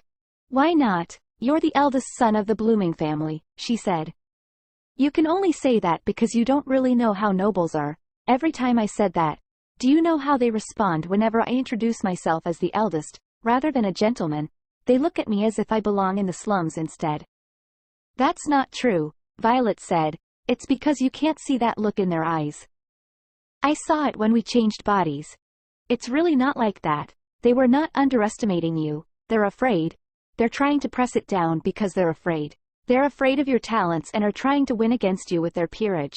You don't have to act prideful. You're already a noble with enough power for everyone to fear. Winter looked at Violet and smiled and said, you are really naive, princess. Speaking of which, last time you said you'd change your body with mine, right? There's a day I want you to change it soon, the first Sunday of September. There was a party to sponsor Cantus Monastery. I'd like to have that wine exclusively in the hotel, but they are quite high prideful. I need to show royalty. Violet nodded and jokingly said as if she knew what she meant, she speak, so you need their wine. I understand. Consider this my thanks for relocating us to the capital. It's full of people who make easy things difficult. Winter burst into laughter at her words without realizing it. Violet quietly laughed along, thinking that the moment Winter smiled was unrealistic. Winter said, good. Then get ready. After Violet finished talking, she was lost in thought for a moment. With this trip to the capital, she thought that her husband's words that he didn't hate her might not have been a lie. After accepting her request to move out, she was a little excited about her husband. She had an expectation that maybe if her husband went to the tea party in her body, he may recognize her loneliness. Maybe, if only her husband understand her heart, then she'll be so afraid of death. Violet thought that if Winter understand, then we would never switch bodies. Scene shifts. Winter and Violet are with Blooming couple. The couple's mind was complicated. Catherine spoke in a soft voice. There's no place like this in the future if you move out. Then James said soothingly, it's not like he's moving out right away. Don't be so sad, Catherine. I know that, but, Catherine wrapped her cheek in one hand with an embarrassing look, but I'd like both of you to stay at home a little longer if possible. Violet's mouth was dry as Catherine and James openly expressed discomfort with their plan to move out. She was afraid that this persuasion would change Winter's mind. Violet questioned the Blooming couple's failure to teach Winter even the simple etiquette of tea time in recent days. Violet thought Winter's parents might not love him as much as he thought, but it was impossible to say such harsh words, because he believed in and didn't doubt his parents' love. She thought she can't eat due to anxiety. Catherine continued, moreover, Violet, how's your health these days? Health? Violet trembled in fear, and said I believe my health is better. Winter intervened as Violet tried to answer with a pale face. It's not good, to be honest. It was also hard to come here and sit down. It isn't even weird if she falls down suddenly. The Blooming couple was thinking of turning the story of faking illness around. But when Winter answered with a firm attitude, they paused. Winter continued, The doctor says she has a bad headache. That dog-like quack, Winter, who saw his parents' surprised eyes, coughed and continued. The incompetent doctor was using a bad quality medicine that didn't have any use now. What's more, the medicine causes headaches. The quack must have paid for the medication in the middle. So I'm going to put him in jail somehow. Oh, my God, is that so? I didn't even know that. Catherine was surprised, covering her mouth with her hands, and held Violet's hand and asked, Dear, are you okay now? Yes, I am fine, she said. Violet's hand trembled slightly. Whenever she met Mr. and Mrs. Blooming, she felt strange. Violet barely smiled with her trembling mouth. Why can't I just accept their concern? She thought. James then asked Violet to bring up the main purpose of the meal today. So, why do you want to move out so badly, Violet? Winter replies, Father, about moving out. James cut Winter's words in the middle and said, You don't have to wrap it up, Winter. As a father, I know better. You who have lived here since you're 12 wouldn't have brought up about moving out first. Violet, maybe you. James took a break and continued. Did you think it would be better to have children and raise them in the capital? Then Winter said, I've already said I won't have children. Winter, Violet said, but Winter pretended not to hear when Violet called his name with a bitter face. Winter then continued, If you're done eating, let's get up first. Violet sighed, trembling as she saw him getting up from his seat. Then James, who confirmed that Winter had left, asked Violet with a slightly angry look, What is he talking about? What does he mean by not going to have a child? Violet replied, My husband doesn't want children. Then you have to persuade him. Would he have said that if he had something to put his mind to at home? James said. Then Catherine, who's next to him, stopped him. You know Winter's stubbornness. Once he makes up his mind, no matter who persuades him, he won't listen. Violet, what are you doing? Not going out and comforting him? Damn, what shitty people are they? Then I'll get up first. Violet excused herself and followed Winter. When both of them went out, James said, I can't believe the two of them have gotten so close to each other, for Winter to care so much about Violet. Catherine replied, I was speechless after seeing the two of them arrive together. They had never arrived together. Catherine continued, Thanks for today, we are sure. James said, Yes, it seems like Violet doesn't know yet that Winter and she can't have children. Catherine asked about some medicine. James said he had already prepared it. Catherine called her butler, and gave him order to call Violet's new doctor. Violet have to go out and Winter is waiting for Violet outside the mansion. He thought, I told her to hurry. What's taking her so long? Seriously. Then Hyle came. President, so you were here. I came over as I heard you were out. I need to report on Madame Violet's land ownership. Winter asked, What's the rush? Did you find something? Hyle hesitated and told everything to Winter. Then Violet came and said, I thought you would have left by yourself. He replied, And why would I leave you behind? Let's go. But Violet didn't move. With Winter's personality, Violet thought he would have left first, but he was unexpectedly waiting for her. Violet stopped in front of Winter and glanced at him. When it came to child problems, he also didn't want to back down. So he didn't say anything first. She couldn't figure out why he hated the idea of a child. Besides, he didn't even explain why. When the talk of children came out, he just shut up and it was over. While the two were still facing each other, Winter opened his mouth first, and said, We can't have child. Violet flinched. Violet's eyes narrowed at Winter's ferocious, cold words. She asked, But why? He replied, You don't need to know. Violet continued, I'm going to convince you. He replied, I won't stop you from doing that. But I won't change my mind. Still, Violet's heart was a little relieved when he said that he would not stop her from persuading him.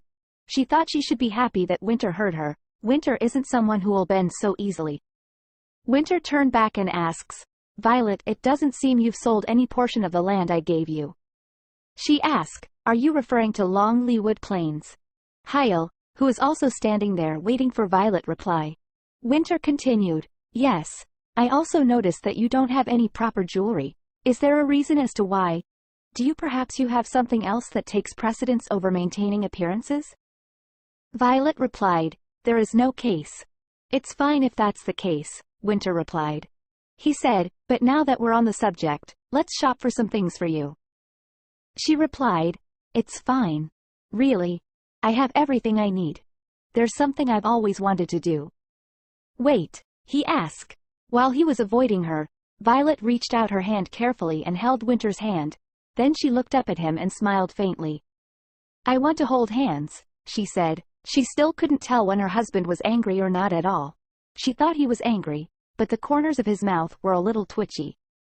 She said, now you're angry, aren't you? When Violet asked, Winter shouted, no. Why couldn't you hold my hand all this time? You could just hold it like this.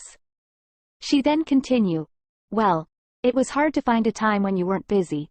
Winter, who was angry at Violet's frustrating words, stopped. Winter was not familiar with Violet holding hands until just now.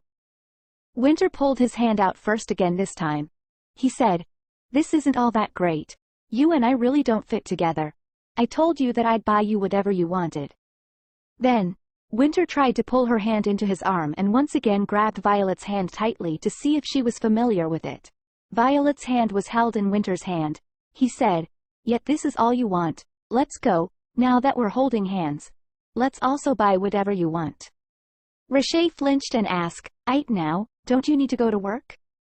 He replied within grumpy way, what kind of a company would go belly up just because one person's missing? It's not even an important store. He held Violet's hand firmly and said let's go back to estate. Violet asked, weren't you trying to get to the main street for shopping?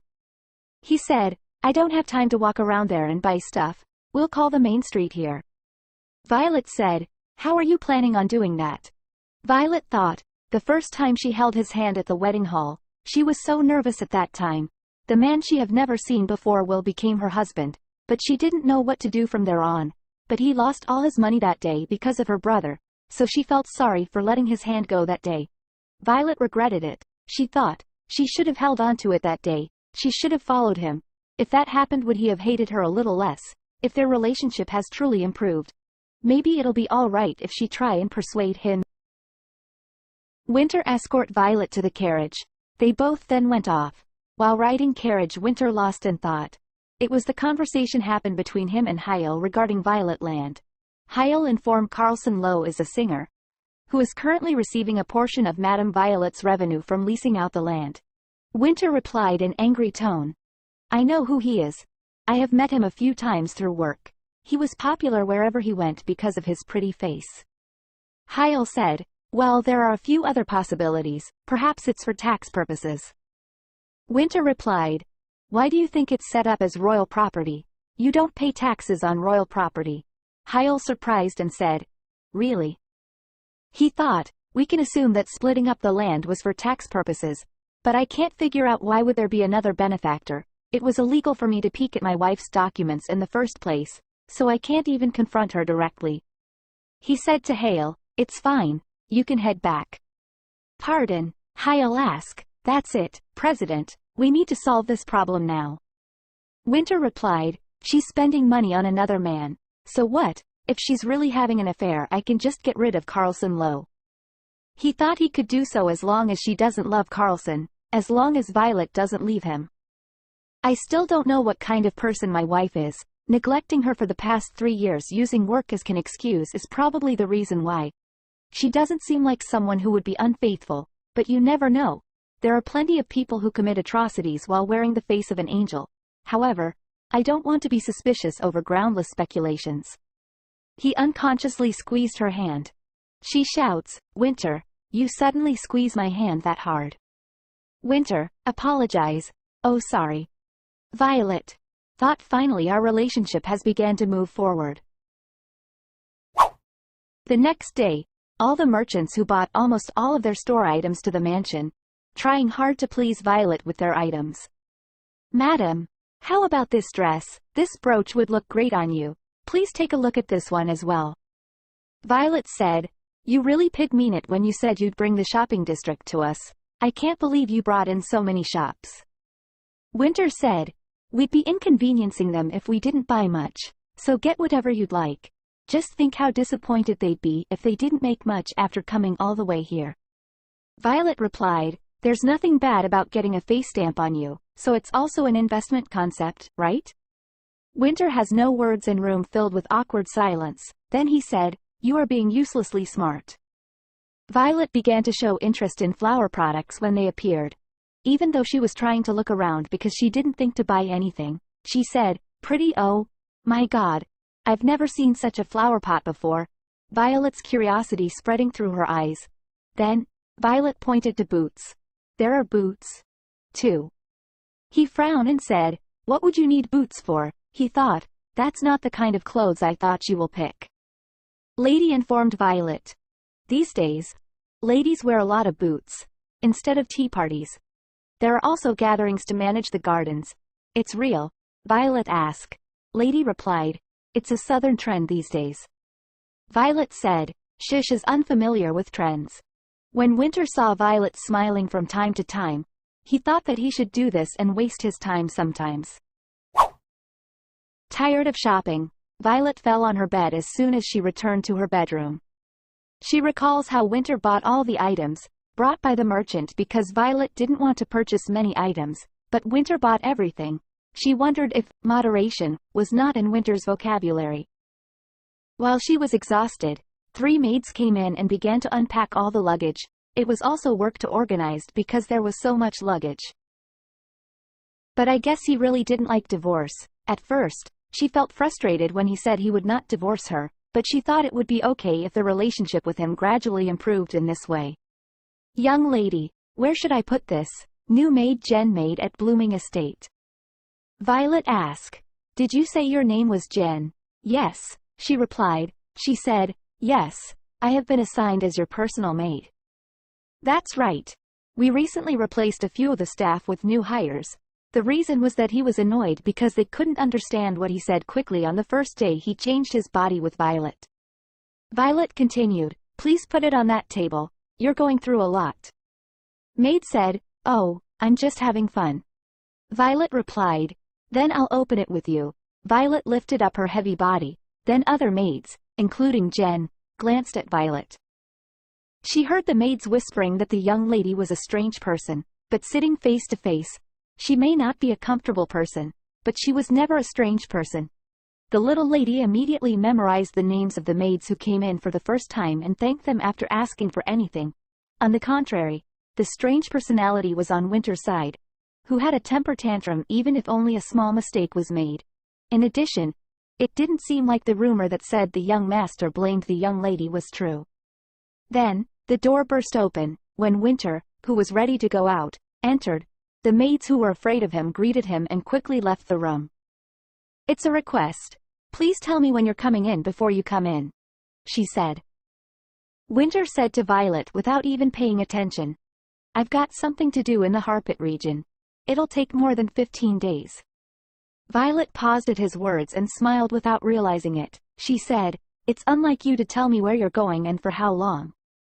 He replied, "It's because someone's been whining so much about it. Look at this, your room's a complete mess." She said, "I wonder whose fault that is.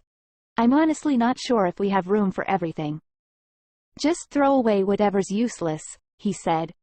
Violet replied calmly, "Who is this for? Besides, you're gonna say that everything I have is useless."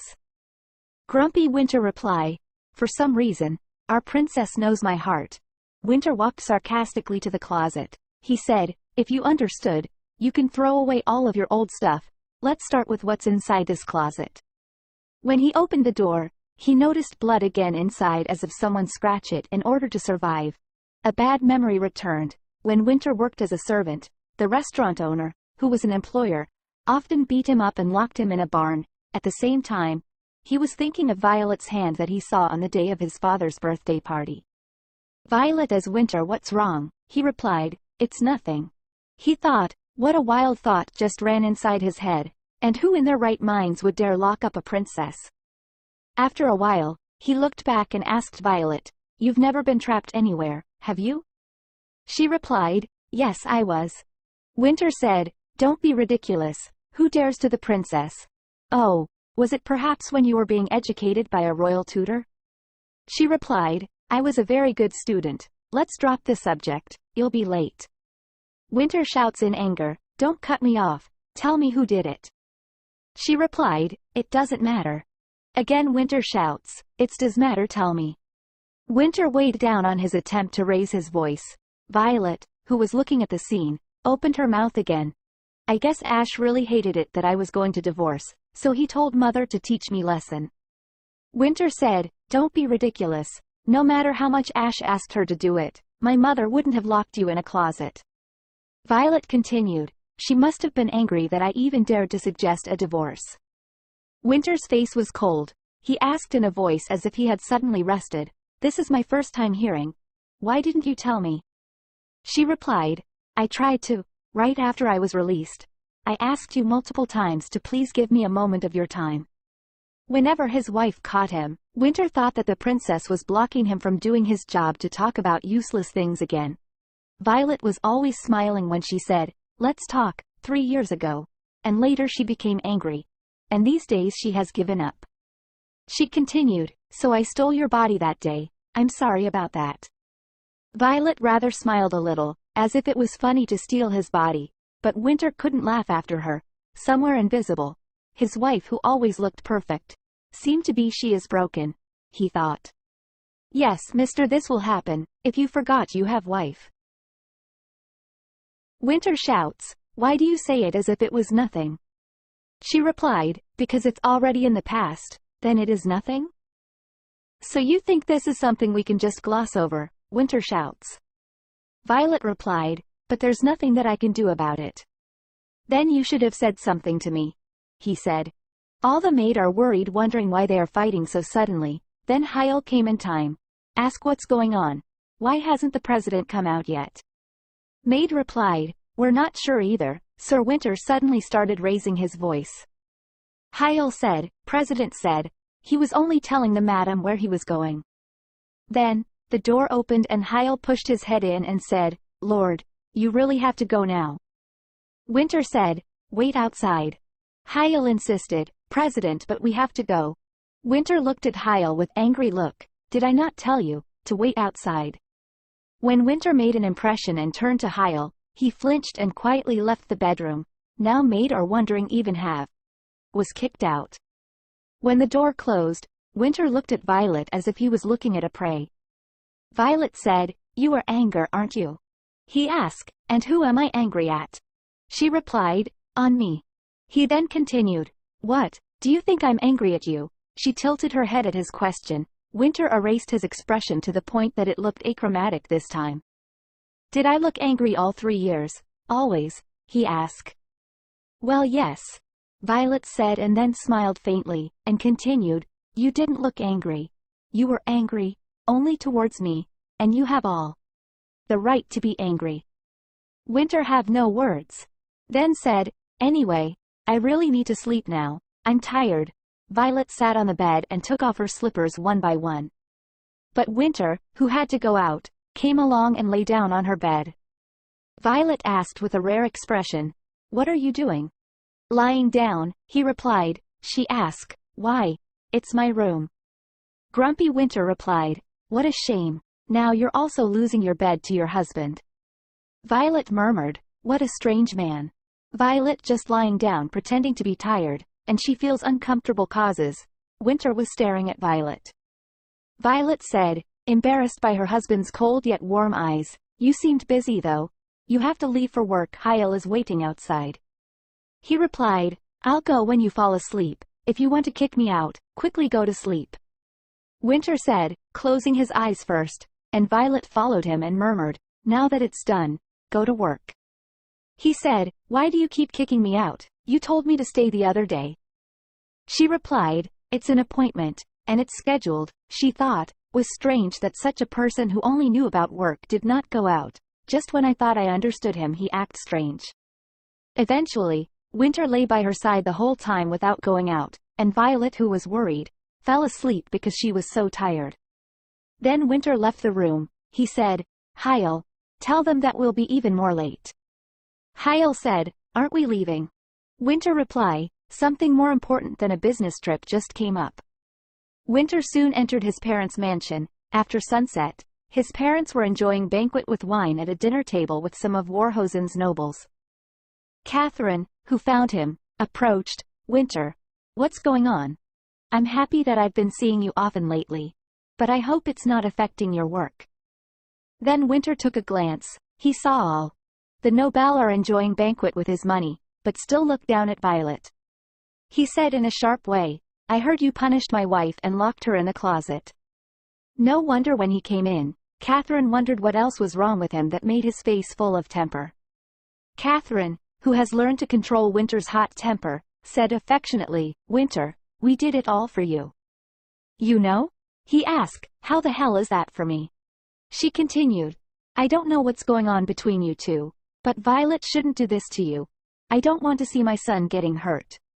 He said, no matter what, she's not even a child. Isn't it too much to punish her like that? She asked, did Violet say she was hurt a lot? I'm sorry if I did. I'll go apologize. I thought it was all for you. When Catherine spoke with a tearful look, Winter's expression, which had been angry all the way to his head, became somewhat relieved. She thought, Winter has always been desperate for affection. There's no need to panic. All I have to do is act remorseful and hook, line, and sink. He said, anyway this time I can't help but to let it go, but you can't do that from now on, never. With a sinister smile she said, sure, I'll never do that again. Only then did Winter's anger soften. He then continues, then please, apologize to Violet. She said of course if she is hurt. Catherine thought, what a simpleton. Then Catherine asked, warmly patting Winter's arm, would you like to eat while you're here? No, I have to go right away. Then Violet gets an apology, and I'll end up paying no more for this year's party. Catherine, who was not embarrassed at his words, paused, and said, what do you mean? He said, two people can resolve matters between themselves however they like, but you meddled into my personal affairs. It's only fair for me to meddle in your personal affairs as well, Mother. She asked, still, you're going to withhold funds. Was this Violet's idea? She always hated coming to parties, so she must say so. Winter made an absurd expression as if he didn't notice such an obvious thing. He continued, Mother too, it's money involved, so of course, it's my idea. Winter, in the end, Catherine's voice, which seemed soft all along, became louder. Winter grimaced and continued, I'm really busy. If you're going to nag me, don't forget to write it down somewhere and do it next month. I'll listen to you until you're sick of it. I'm 27 now.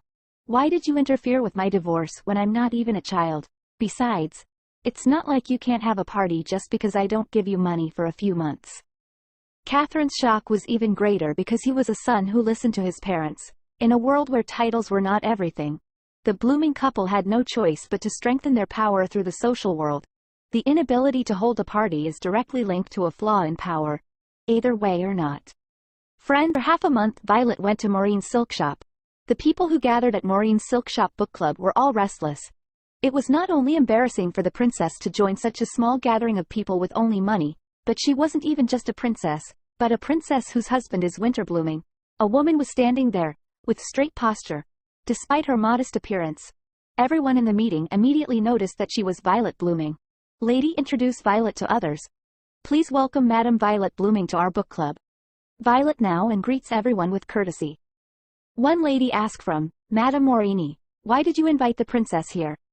Madame Morini replied, I didn't expect her to actually come to a gathering of merchants. When I received her letter, I thought a disaster was about to strike.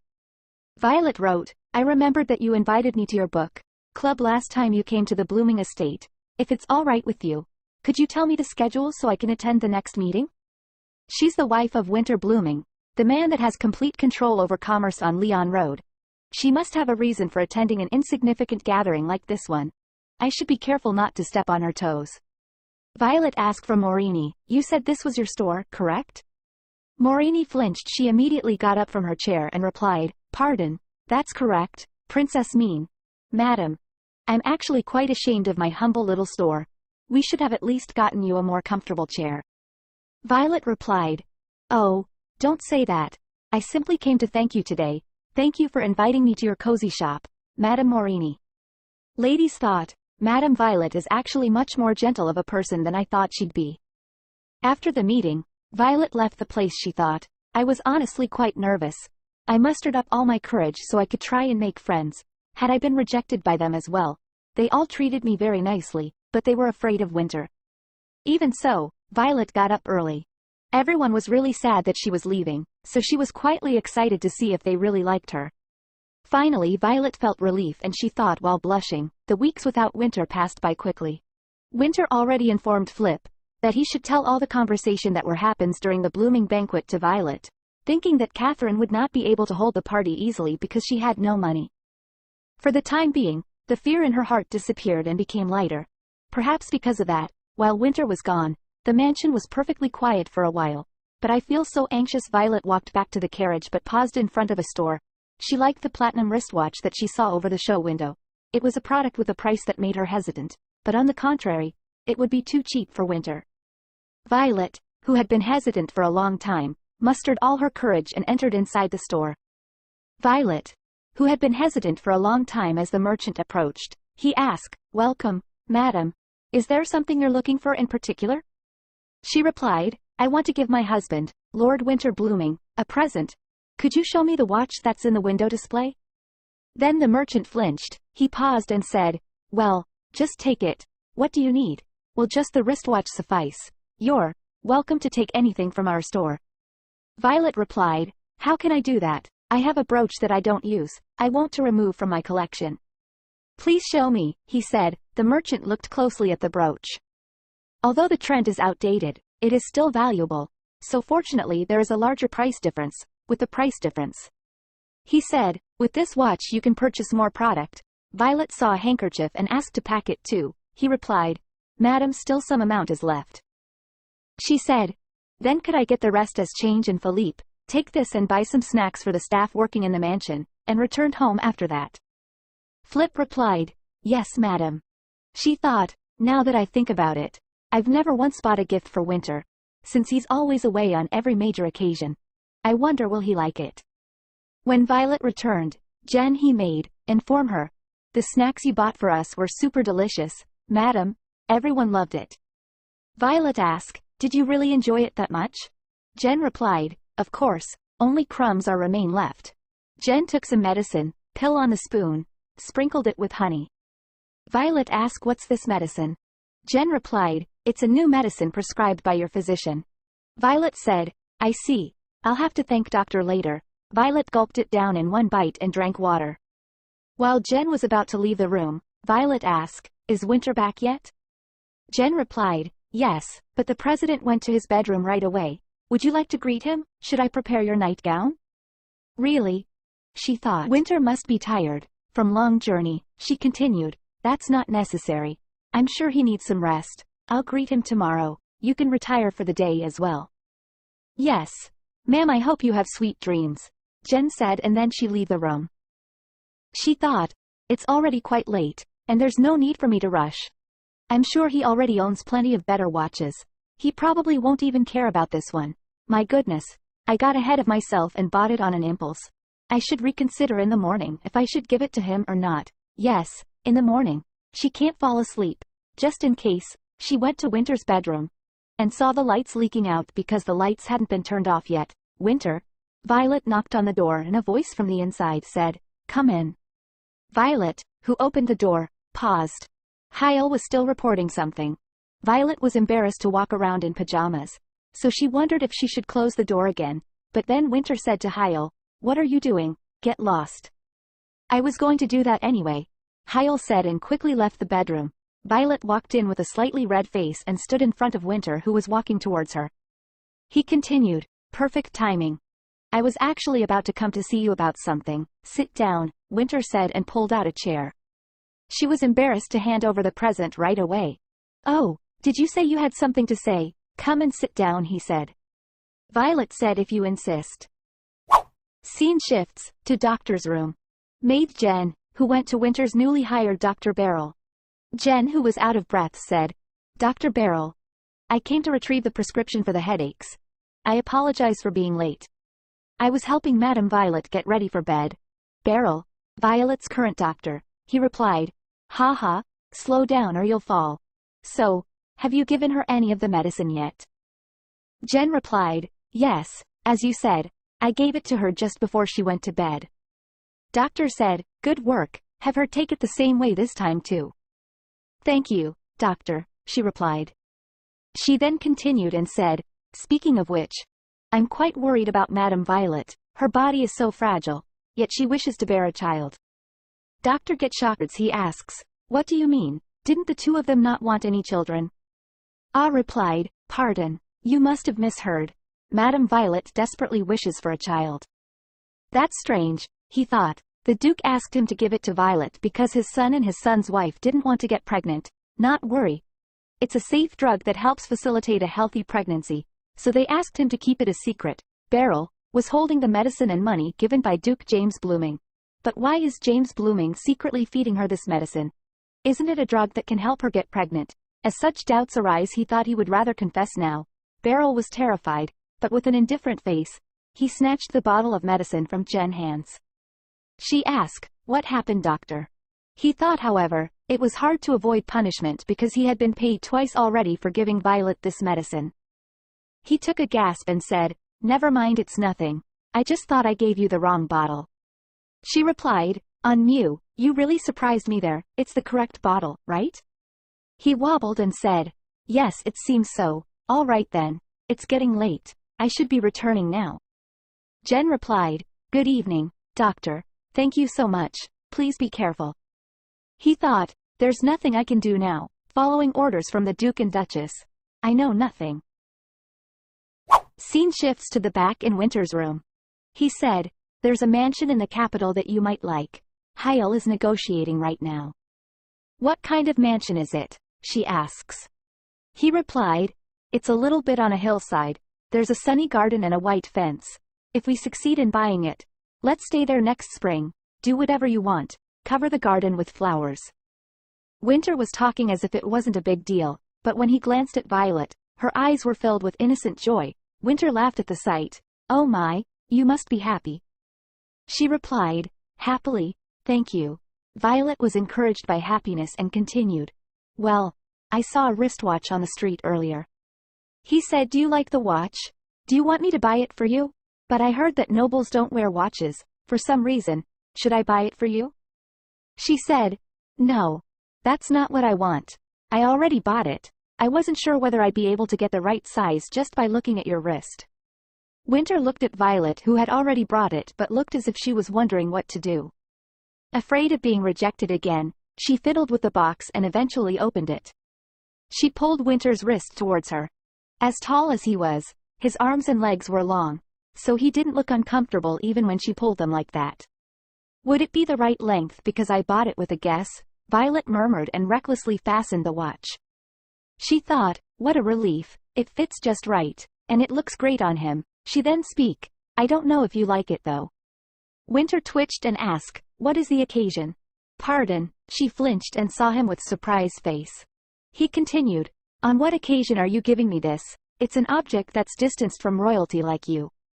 She lowered her head and said, but you wear them, and it reminded me of you, so I wanted to gift it to you because I thought it would look good on you. Winter examined the watch carefully. He said, I see, but you don't have to do something like this again. From Winter's words, Violet gets startled. He continued, I'm simply someone who brings in the money. There's no need to give me anything in return. Violet was surprised. She then replied that no one in this world should have to live like that. He said, why not? That's something I live by, so I don't expect anything. He thought, nothing ever comes back from waiting or hoping for something. Besides, no one cares enough to wait for me anyway. Winter briefly recalled the day when he first met Violet. On the day of the wedding, he was talking to Hyle. My lord, do you know how to do a knight's greeting? If the ladies stick out their hands first, you can hold them with both hands and pretend to kiss them. Winter replied, I know, but why would you tell me that? Hyle continued, you've already been given the title of lord when you got engaged. Yeah. It's been a month since I got it, and I've never seen anyone call me lord. Let alone that way of greeting. Everyone calls me mister. But would a sky-like princess acknowledge a man who has just been knighted and has gray eyes right away? It was such a sarcastic remark. He only paid money to buy a title. I'm someone whose worth only increases when his wealth does. I'm an outlander that no one acknowledged. He didn't think seriously about it until he saw a woman who looked too young, dazzling, and nobler than expected got off. A woman like a flower that blooms only in the sky who can never be touched, and she looked at Winter. Nice to meet you, Sir Winter, holding out her hand as if it were natural. Winter broke out from his memory from Violet's voice. Winter, are you listening to me? No one in the world should have to live like that. Those rules don't make any sense. He thought, Violet has always turned the way I live my life upside down. Clenching his fist, he said, I still don't understand. Why would a princess like you act like a commoner and buy a watch? She replied, as I expected, it's not to your liking. No, it is to my liking, he said. Yes. I'm going to wear it for the rest of my life. Only then did Violet laugh, relieved at his joke. Winter glanced at her smile, and he smiled once. As he got closer to her, he felt like he was becoming an ordinary man. He felt like he should just be an ordinary husband, coming back if being waited for. Thinking of the other person even on something that has nothing to do with him, without feeling pressured or inferior to the other person's status or lineage. He didn't have to prove his existence with money. Just like an ordinary man. Violet then broke room silence and said, Oh my, look, what's the time? Winter said, Ah yes. You must be quite tired at this hour. If that's all, you should go back and rest. Your body needs it. Violet thought for a while and said in a businesslike voice, It's been 2 days since we joined in a room. After all, it was urgent business, but I think it's okay today. I mean, if it's fine with you, I don't think a 2-day difference would be that big of a deal. Winter saw Violet's innocent face and smirks, and said, How candid of you, princess. He continued said, This is very unlike you. You're never the one to offer. She replied, It's not very unlike me. Well, it's a date set by the family. Is that really it? He asked. She continued, Should I have another reason? If you don't want to, then just say so. Violet continued, Of course, I know you don't like children or sleeping together, but to some extent, in a marital relationship. Wait a minute, he said. Winter narrowed his eyebrows. He said, Even if I said I don't like children, why do you think I don't like sleeping together?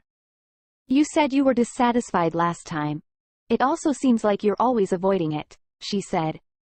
Violet tried to speak calmly as usual, but she couldn't hide her expression because she was hurt inside. She continued, I understand because the situation was like that, so you must have hated it. Her heart ached after barely finishing her words.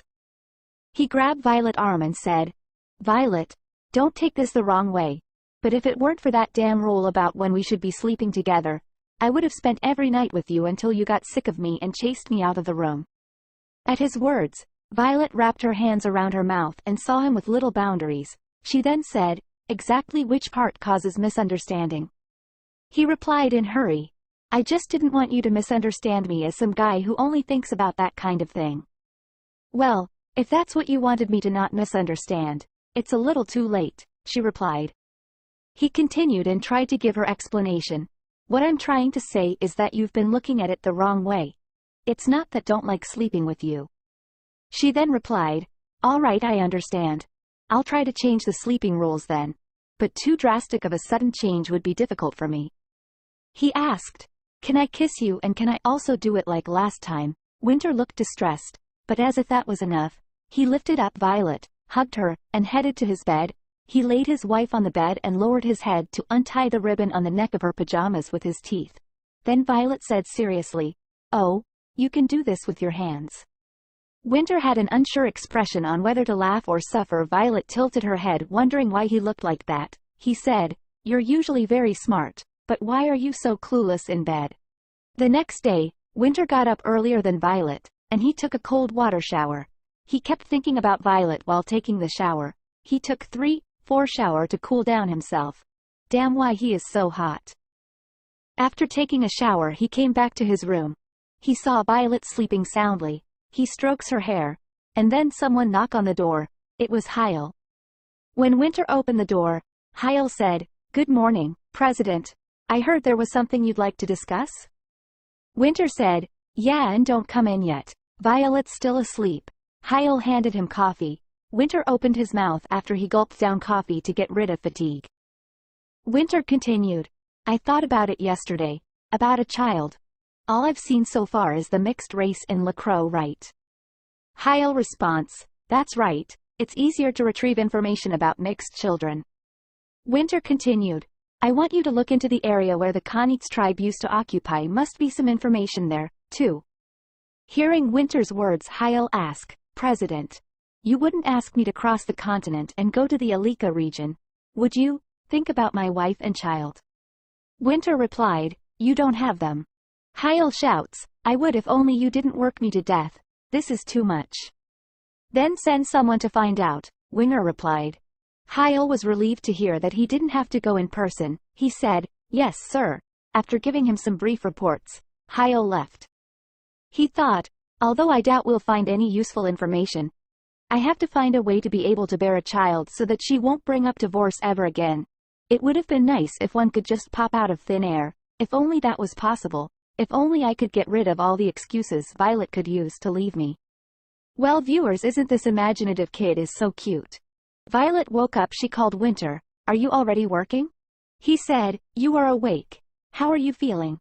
Violet replied, good morning. It's hard for me to stand. Winter said, don't strain yourself. Your body is delicate. Since you're up, I was hoping that you'd take a look at the outfit that I'll be wearing to the monastery. Violet sat on a chair. The sponsor party is this week already. All right. Let's see it. She read invitation letter and said, the invitation says you should dress according to the basic formality. You need a white bow tie.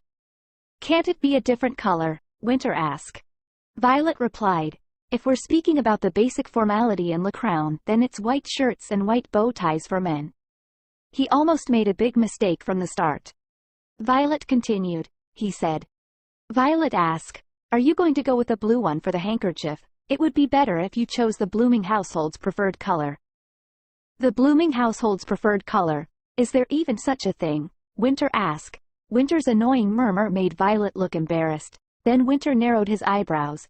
He said, the nobles really are an odd bunch. Don't make that face. I didn't have a chance to learn. She wasn't surprised to think that Winter was pathetic for not knowing that. She was surprised that the blooming couple did not tell him what they should have told him. Although the capitalist was exceptionally more than usual, the people of LaCroix were ashamed to show off something openly. However, there was a contradiction in showing superiority and factionalism among them with their preferred jewelry or colors, but to think that his parents didn't share such an important family detail.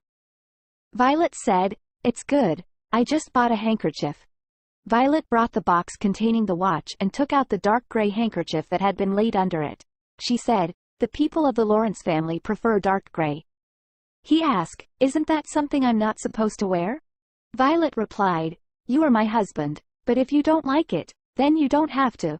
Just like how I'm considered a member of the Blooming household. You are also a member of the Lawrence household. She helped Winter to get dressed. She said, then the bow tie would just be the finishing touch you need. He said, when it comes to things like this, I consider it a good thing that we can switch our bodies. Violet replied, I'm glad I can be of help. While we're on that topic, there's something I wanted to ask of you. Winter, would it be possible to switch our bodies a day earlier? He asked, what, a day before the sponsor party? She continued with dull expression on her face. Your mother will host a tea party that day. Since we were going to switch our body anyway, I was hoping you would go in my place. Winter saw Violet's depressed face. Then he opened his mouth. Fine, but you have to bring in a big profit from the Cantu's monastery in return. Violet replied, okay, then I will work hard. Winter then said, ok, then we will switch bodies on Saturday morning. Violet replied happily, yes, sure, I'll prepare for it accordingly. She thought, I'd forgotten that the party was this week. Inevitably, time has passed and the promised day has come.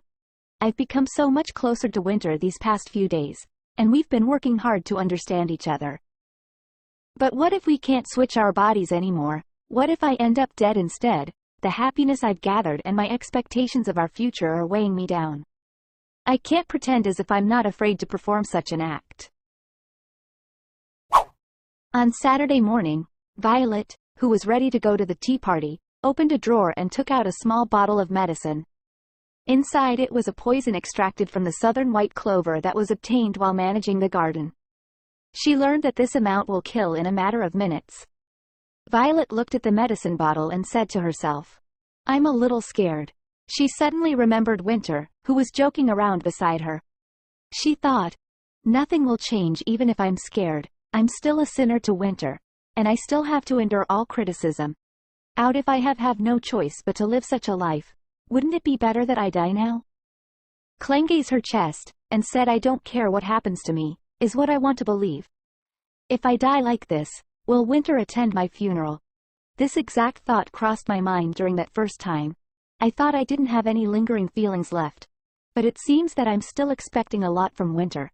It was dark as if she was falling asleep, but when she opened her eyes, she was in the carriage. Hyle was sitting opposite. He spoke, "My lord, is everything okay?"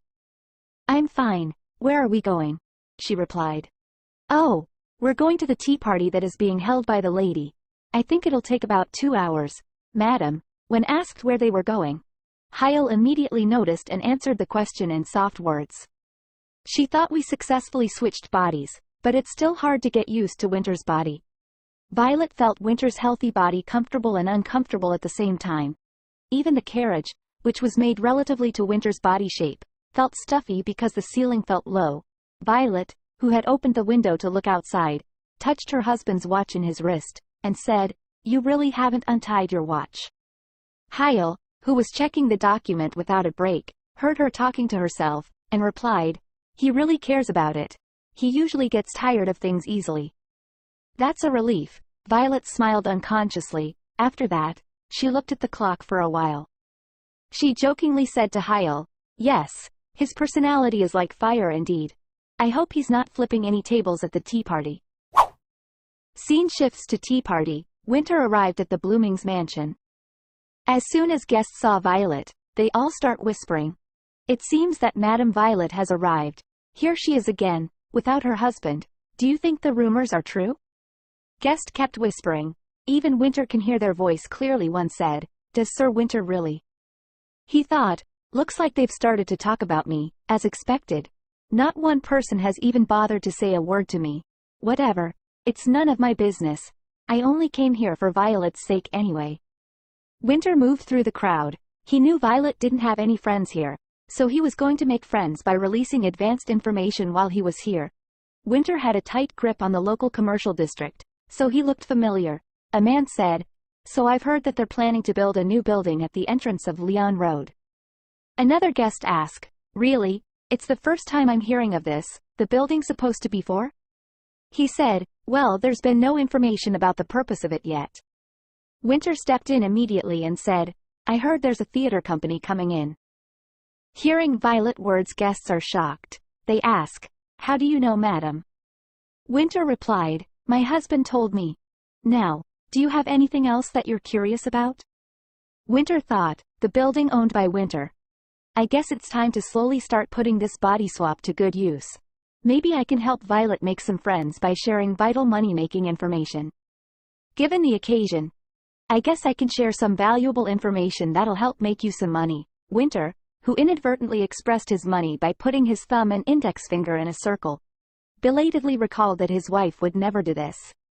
People began to ask this and that as if they had waited. Guest asked, "I heard Lord Winter called all the busy merchants a while ago. Is that true?" Winter replied, "Why did he call them all? He only called the high-end stores." Guest asked, "Either way, that must mean he did call all of them?" "That's correct. I was in need of new clothes," Winter replied. Guests start gossiping, "So he called all of them over for his wife." Sir Winter did. One even asked, "Then what about the garden party that was held at the capital? Did you really attend the party with Sir Winter?" Winter thought, I thought I said I'd share valuable money-making information, but what's with all these cheap gossips?" He continued, "Yes, that's true too. We went together." Someone said, "I suppose all the rumors are true then?" Winter asked, "The rumors?" Guest replied, "The rumors that Sir Winter has forgiven you, madam." Winter flinched. He asked, "I did what? What is there for me to forgive?" Before he can shout, he heard a small disturbance, and when he turned around, A lady was embarrassed by food spilled into her clothes. As Winter turned his head without much interest, the woman in front said, "After Lord Winter forgave you, the scapegoat has changed. In the meantime, looks like the next target has been marked." Winter asks, "Did she do anything wrong?" Lady replied, "She's the one that's been harassing you, madam. Now that Sir Winter has forgiven you, she'll most likely become the target of a new gossip whirlwind. Either way, there's no need for you to be polite to her." The word gossip hits Winter hard. The lady continued, "That's right. If you get tangled with the likes of her, you'll receive the same treatment as before." Winter, who frowned at the word forgiveness and wondered what it means, looked back again. The lady, who looked blankly at her clothes, stood under the shade of a tree like a sinner. The people next to him shouted back. Perhaps because they thought Winter and Violet's relationship had improved, the sensible nobles apologized and made excuses for what had happened. Even if he didn't know the details, he could only see that Violet had been a sinner who was not forgiven by her husband, so if she didn't dress up in a dark and modest way to fit his subject, she suffered from harassment and criticism. Violet had always asked him with a soft expression and tone. Later, she came out angry and begged hard. But Winter did not do his wife's favor until the day he changed his body. Winter, who resented his blood all his life, has never been more grateful for his bloodline than he is these days. If he hadn't changed his body, he would still be putting his work first.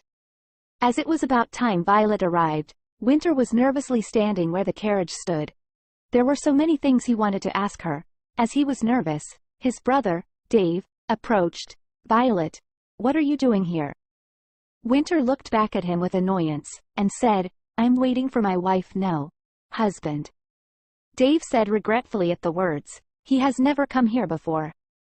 Winter replied, "He's coming today." Dave sighed softly, "Stop daydreaming, and waiting for someone who won't come and rely on me."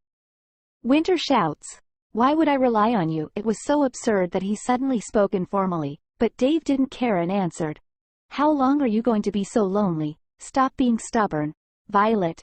Dave naturally wrapped his hands around his sister-in-law's. His behavior made an impression on Winter and he pushed Dave roughly. Dave smiled funnily. Winter paused at his laugh. Then Violet, who was in Winter body, arrived. She said, "That's enough." Violet, who was in Winter body, arrived after attending the meeting. "Diev stagger," he said. "Winter, you never come, so why are you here now?" He saw a grim expression, and suddenly he turned back and ran away in fear. Violet was about to say something, but Winter interrupted and said, "Has Diev always acted like this toward you?" Violet lowered her head with a gloomy expression. Winter spoke, "Is that so? All right, I will take care of him." Winter tried to touch his body, but Violet flinched and said, "Wait, our bodies will switch back if we touch." But Winter didn't care and touch her. He said, "It doesn't matter. This is much more urgent than the wine acquisition." He hugged her, and their bodies of the two changed in that condition. After that, when Winter didn't let go of Violet, he said, "You said you liked introducing your husband to the other guests, so go ahead." She asked anxiously, "Did something bad happen?" She saw his distressed face. She thought something did happen. Does he finally understand the loneliness I felt at all those parties? Is he finally starting to understand me a little? She hugged him and said, "All right. Why don't we do just that? Thank you so much for coming today. I really mean it." Winter closed his eyes and said, "No problem." As they walk, the clouds suddenly came. "It looks like it's going to rain soon." Violet looked up and said, "I should have worn my black dress shoes." Winter replied, "Don't worry about it. I'll just carry you if it rains." Violet asked, "That was a joke, right?" This is the first time Winter came in party with Violet. All the guests are surprised. One said, "Did Sir Winter came? My goodness." Catherine watched both of them. She suddenly walked towards them with a friendly face. She said, "Oh, what brings you here, Winter? Welcome, my dear. I guess you had some free time in your schedule to attend this party." Winter replied in grumpy way, "I'm here to find out who my wife said she didn't like."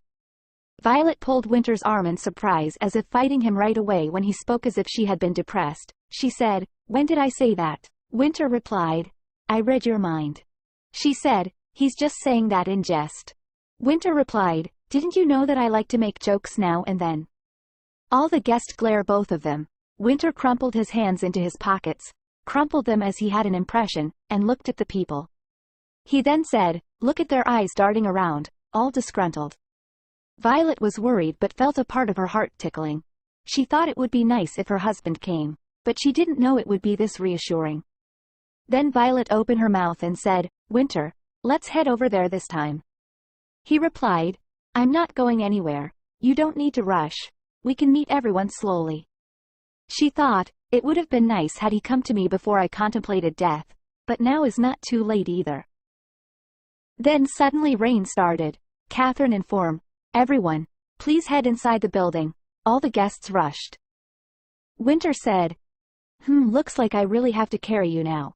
After all, a princess never runs in the rain." Started removing his coat. She asked, What are you?" Winter cuts her words and says, "Since we'll get wet if we go anywhere, so let's wait here. Hyel will bring an umbrella soon, so let's stay like this for a while."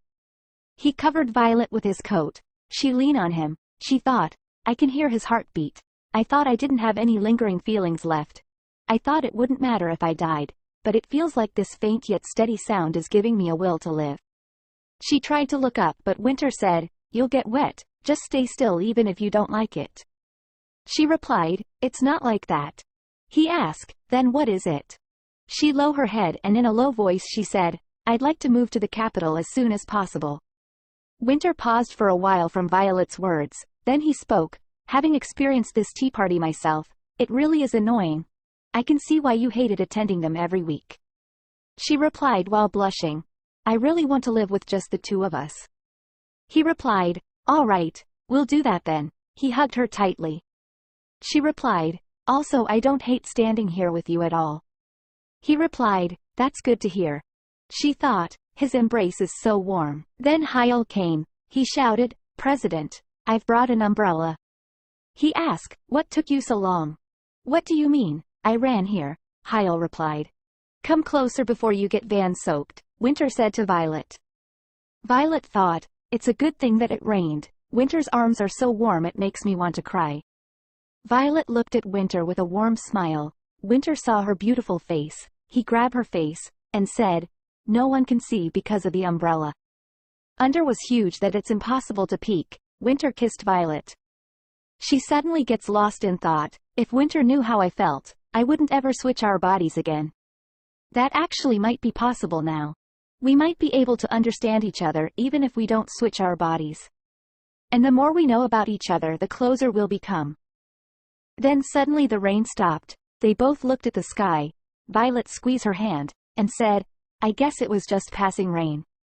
He said, "It seems like the rain had stopped." The next day, the couple took a 2-hour train ride from the nearest train station to Cantus Monastery. Entering the wide vineyard owned by the monastery, powerful people in the country were gathered. When the sponsorship party began, monks came out with, "Thank you for joining today's sponsorship party. I heard that the food is shabby because it's a monastery, but the wine is pretty good. I won't nag you, so please enjoy it." The monk said it and smiled as if it was a joke, and the people laughed along. Winter said to Violet, "Wow, their wine is incredible indeed. I have to secure a deal with them somehow." "Is it that good?" she murmured. She smelled the wine found. It's very fragrant, that she couldn't handle it, she thought. Ever since she changed her medicine, she started to have slight nausea, but it was never to this extent. She thought perhaps maybe she is pregnant. "No, that's impossible," she murmured. "There's no way I'd have morning sickness when we only slept together a week ago. Perhaps it's a side effect of the body switch, but what it can be, a girl hope." Winter saw Violet not taking a sip from her wine glass. He asked, "You're not drinking?" She replied, "Yes. I can't drink red wine. If he would like, he can drink mine hers too." Winter replied happily. "All right then." She thought, I've hoped for it for so long. I should stay away from alcohol just in case. I must get properly checked once I get back. After a while, Violet started socializing with other guests. She speak, and so, making use of the white fabric was really incredible. The guest was impressed. They didn't expect her to notice such a small detail. Violet replied, "Well, it was a stage prop to convey the main character's heartbreak. I was deeply moved by the director's intention. How knowledgeable you are. We'd love to have you at our theater sometime. Winter felt out of place, he thought. It feels like the conversation is somewhat going well. But I have no idea what they're talking about. Violet noticed Winter's mood. She whispers in his ears. If you'd like to socialize with the nobles of Le Crown, there are 100 novels you must read and 15 plays that you must watch. Winter replied, I guess everyone's had plenty of leisure to enjoy while I was out working like a dog. Violet said, Shish, be careful of what you say. Winter. Winter took a card. Violet asked this. He replied, it's the card you use to write down your contribution. She said, you haven't given yours yet. I saw them collecting these earlier. He continued, I'm still deciding on how much I should write down. It should be just enough for those monks to gladly give me their wine. She replied, oh, that's why you held onto it. What about 100,000, even for you? That might be. He replied, the phrase, even for you, doesn't apply to people like me. At times like this, it really makes me feel like you're in the dark. She asked, what do you mean? He replied, you're oblivious of how the world functions. Then a voice approached her. He called Violet. Carlson Lowe, an opera singer and the second son of the Lowe household. Then a blonde handsome man who was far away looked back at Violet and smiled refreshingly. He said, Violet, long time no see. Violet approached with joy, hearing the greetings of the two. Winter turned around and Violet smiled happily and called Winter. As Winter approached, Violet introduced them. This is Carlson, the second son of the Lowe family. You know his face, right? Winter replied, I saw it often. What's your relationship with my wife? Hearing Winter's words, Violet flinched. She said, Winter, what are you saying? Carlson smiled. He then replied, no need to make that kind of face. We are childhood friends. So there has been discussion of marriage between our families at one point, but that is all. Winter replied, you're childhood friends and have discussed marriage. Carlson said, haha, that's quite a strong grip, sir. When Winter tried to break the hand he held for a handshake, Carlson slowly got scared. Violet shook her head as if not to do. Carlson whispered to Violet when Winter tisked his tongue. Carlson whisper. How can such a jealous person just go outside like that? But why is he always out instead of coming home? Violet looked embarrassed at Carlson's honest question. Winter kept glaring both of them. Carlson the leave cut before leaving he spoke. I should leave before I cause further misunderstanding. Violet replied, all right. We were also just about to take a walk along the vineyard. I will see you next time, Carlson. She pushed Winter and said, let's go, Winter. When they both left, Carlson had a sinister smile and he took Winter's name. While walking in the garden she told Winter that it was just something our parents discussed because we've known each other since we were young. That's really it. He angrily replied, they tried to marry their princess off to a sleazy playboy like him?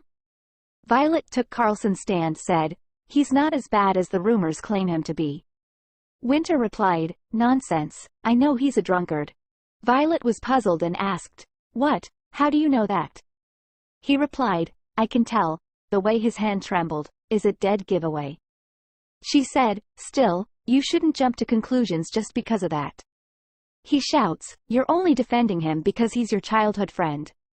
He thought, he just hated the fact that Violet was more involved with a man named Carlson Lowe than he thought. In his head, Violet's long Leawood land came to mind. When he found out that the man who received the tenant's fees even used to be engaged to her, he felt disgustingly depressed. He was going to find out about the land as soon as the event was over. A monk was seen falling. Then someone shouted. Someone called a doctor. The monk fainted. As Violet ran in a hurry, Winter followed her in a surprise. As they got closer, the fallen monk's body was convulsing. Violet leaned down to examine the condition of the young monk. The poison was spreading blue from the monk's hand, and in his hand was a bundle of donation envelopes with raw flowers received from the patrons. Someone shouts, what are you waiting for? You, call the doctor, and you, collect all the envelopes. Violet shouts, don't touch envelope.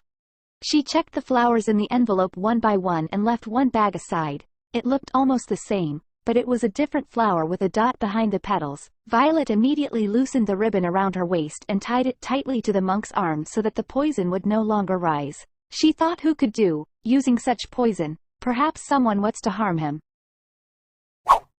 Scene shifts. The night after the sponsor party, Violet and Winter both went back home. I find it suspicious that such a dangerous flower was there. I'm certain that someone was trying to harm the monk on purpose. Winter said, the party has been cancelled. You don't have to worry about it for now. The police will take care of the rest. At least the monk's life was safe thanks to you. Violet continued, but I can't just overlook this incident. But Winter left the room. Her maid said, Madam Violet, why don't we change your clothes first? They must be uncomfortable. Violet agreed. Ooh, let's do that first. Will you call the doctor for me after I change my clothes? Pardon, maid asked, are you not feeling well again? Violet replied, no, it's different this time. There's something I want to confirm with him. On the day Violet and her husband joined in a room, Violet's doctor, Beryl, was called by James Blooming. James paid a lot of money and ordered that if Violet showed signs of pregnancy, he would unconditionally answer that she is pregnant. He soon found out that Violet was not pregnant even though she had the same symptoms as a pregnant woman. James's medication will cut her menstruation for the time being, and she will suffer from nausea and fever. Still, she was not pregnant. The money he received from James had long been spent on his young son's school expenses. Beryl, who is now called to Violet's bedroom, examined her with a trembling hand, but an expression of no concern. Beryl reacted more violently to hide his fear. Then Violet called his name. He snapped out of his thought. Violet continued, what do you think, Beryl? I've been feeling a lot more nauseous lately, and I also think I have a slight fever. I was thinking that maybe I could be pregnant. He blandly said, congratulations, little lady. You're pregnant. Violet, who paused at the words, asked carefully, is that really? Yes, it is, he replied. At that moment, there was a bright light on Violet's face. She struggled to get up with a heavy body. She said, Doctor, my body has been feeling better ever since you came. Thank you so much. Even though the expression of emotions was not strong, joy was smeared in her gestures and voice. Beryl was shaken again by the consistent warm greeting of the little lady. He replied, I'm glad I could be of help. Keep it a secret from others for a while. My husband doesn't want children, so I'll have to tell him myself. He said, I understand, madam. She thought, Winter didn't tell her why he didn't want children, so she couldn't know why. She was afraid of her husband's reaction, but at the same time, she was full of happiness. She continued, I'll have to talk with my husband. I'll reward you for this the next time we meet. He replied, all right, madam. I'll be heading out now. He hurriedly excused himself and ran away, soothing himself that nothing big would happen to him. A white lie like this couldn't possibly cause too much trouble, right? Violet went to see her husband. Winter, are you busy? I have something I'd like to discuss with you. He replied, I was only looking over the brewery case. The deal might fall through with the commotion that happened. He then paused and said, wait a minute, now that I think about it, the monk was saved thanks to you. She replied, and so? He continued and said, since they're nobles who regard etiquette so highly, I assume they'll pay us a visit soon to thank us. What if you bring up the wine deal then? She frowned at Winter's words, and replied, I wasn't expecting anything in return though. He continued, we can switch bodies if you're uncomfortable doing it. I'll talk about it with them instead. She replied, you're so cold-hearted, Winter. How could you use an incident like that against them? He smirks and said, you call that cold-hearted? You'd be surprised to hear of the things I've done. She said, I believe that you wouldn't have anything bad. He replied, you thought I could have all this wealth without doing anything bad? How naive of you, you don't know anything about me. No wonder you brought up the divorce. He asked, so, what is it that you wanted to discuss? He replied, I wanted to ask you, I have a question. About the child, are you saying that you don't want to have a baby with me, or do you just hate it? I just hate it, he said. I really want children a lot, so, just, is not a solution to compromise, she replied. Looking at his wife's desperate expression, it seemed that just saying no would not solve it. He continued, I don't have time to pay attention to my child. She replied, I'll give birth and raise it on my own. Your child will be growing up without even knowing about it. Violet said imploringly. He thought, of course, she will resign if he shrugs off and speaks of the title. After observing her for some time, Winter has recently learnt that his wife has a strong sense of responsibility. Although she did not hear from Ash about the dissolution of the royal family, she was willing to take responsibility for her brother's actions. But today, he couldn't just break her heart, especially when he just met with the man who used to be engaged to her. He thought he just had to hand it over now. He continued, it could happen somehow, if the contraception doesn't work. What do we do then? She asked. He replied, you should give birth. Violet's eyes widened like a child, wondering what she was so happy about trying to avoid this situation. Thank you, she said. Violet was satisfied with his answer. Then, she held his hand tightly, as if she had learned from him, because she wanted to express her joy so that Winter knew it. Then Winter shook off his hand and get up and said, aren't you hungry? Why don't we have a meal? We didn't get to eat anything at the party. She replied, that's true, but it's late and I don't want to wake up the maids. He continued, I can whip something up. It's no big deal. She asked, do you know how to cook? He replied, I did work at a restaurant until I was 12. Now follow me. He thought, this a little bit, after she does what she wants, after buying her what she wants to have, and letting her do everything she wants to do, after she finds something she would like more than having a child. After that, he thought it wouldn't be too late to say that he couldn't have children. Winter, who had been pondering for a long time, said in a shaky voice. Winter felt like a sinner abandoned in the desert after seeing her short, lucid joy, but soon going to crush her enthusiasm down with nonchalance. He managed to ease his anxiety by telling himself that there was nothing to worry about because there was no way he will have children anyway. He was busy for a while because things went well at Cantus Monastery. The monastery and his own brewery were also in and out. Fortunately, the monastery accepted the technology agreement when it was poked with information obtained while going around the monastery brewery once. It wasn't a bad deal for them either. Heil inform. They called saying that they wanted to compensate us. When he brought up the wine, they said they'd gladly do business with us. And that's only a part of their message. They said they'd also like to thank Madame Violet personally. Winter replied, can't believe I spent all the time on this only to have it solved this easily. Either way, everything went smoothly thanks to Violet. You should make preparations because you'll be pretty busy for the time being, President. Winter thought, yeah, it'll get a lot busier. Winter expected that if this was done, he would be happy, but even if things went well, it was not as exciting as he thought. Rather, he wanted to finish quickly and go home. His wife used to not talk carelessly, but these days, her words are even better. When I go back home, Violet will probably be waiting for me. She'll welcome me, and we'll have one of our little talks. Her voice was good, and it was fun to notice the facial expressions that change every time she speaks. Winter noticed Heil didn't left the room after reporting. He asked, what are you staring at? You can leave if you're done reporting. Heil hesitate and inform, sir, I received a telegraph from the Alika region, about the mixed children. Winter, who had no high expectations anyway, thought it was not a big deal. Heil still have something to inform. He opened his mouth and said, that, there is no half-blood. The Alika area is a closed area where people can't live without the Kanik clan, and even mixed-race people can't migrate. And one thing more, apparently, your birth mother is living in the Alika region. Winter eyes wide open he asked who.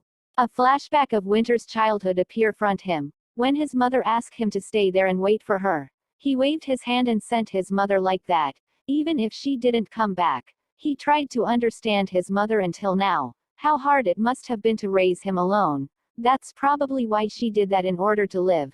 So he thought everything would be solved if he had money. He thought she was dead or shameless to appear in front of him, seeing that she did not come even though he was famous for his wealth. But he found her. At least he wanted to repay her for giving birth to him. And he wanted to compensate for the difficulties she had in taking care of him until he was 5 years old. But it was not a matter of living and eating. She threw him away because he could not enter the place where her clan was. She only considered her own safety. Winter burst into laughter. There's something else to believe.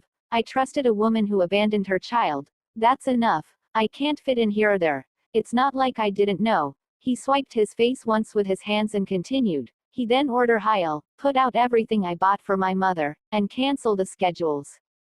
Hyel panicked. Oh, yes, sir. There were a series of schedules that would cause a big trouble if cancelled, but Hyel knew that the situation would only worsen if he stopped him here. Hyel asked, "Where are you going?"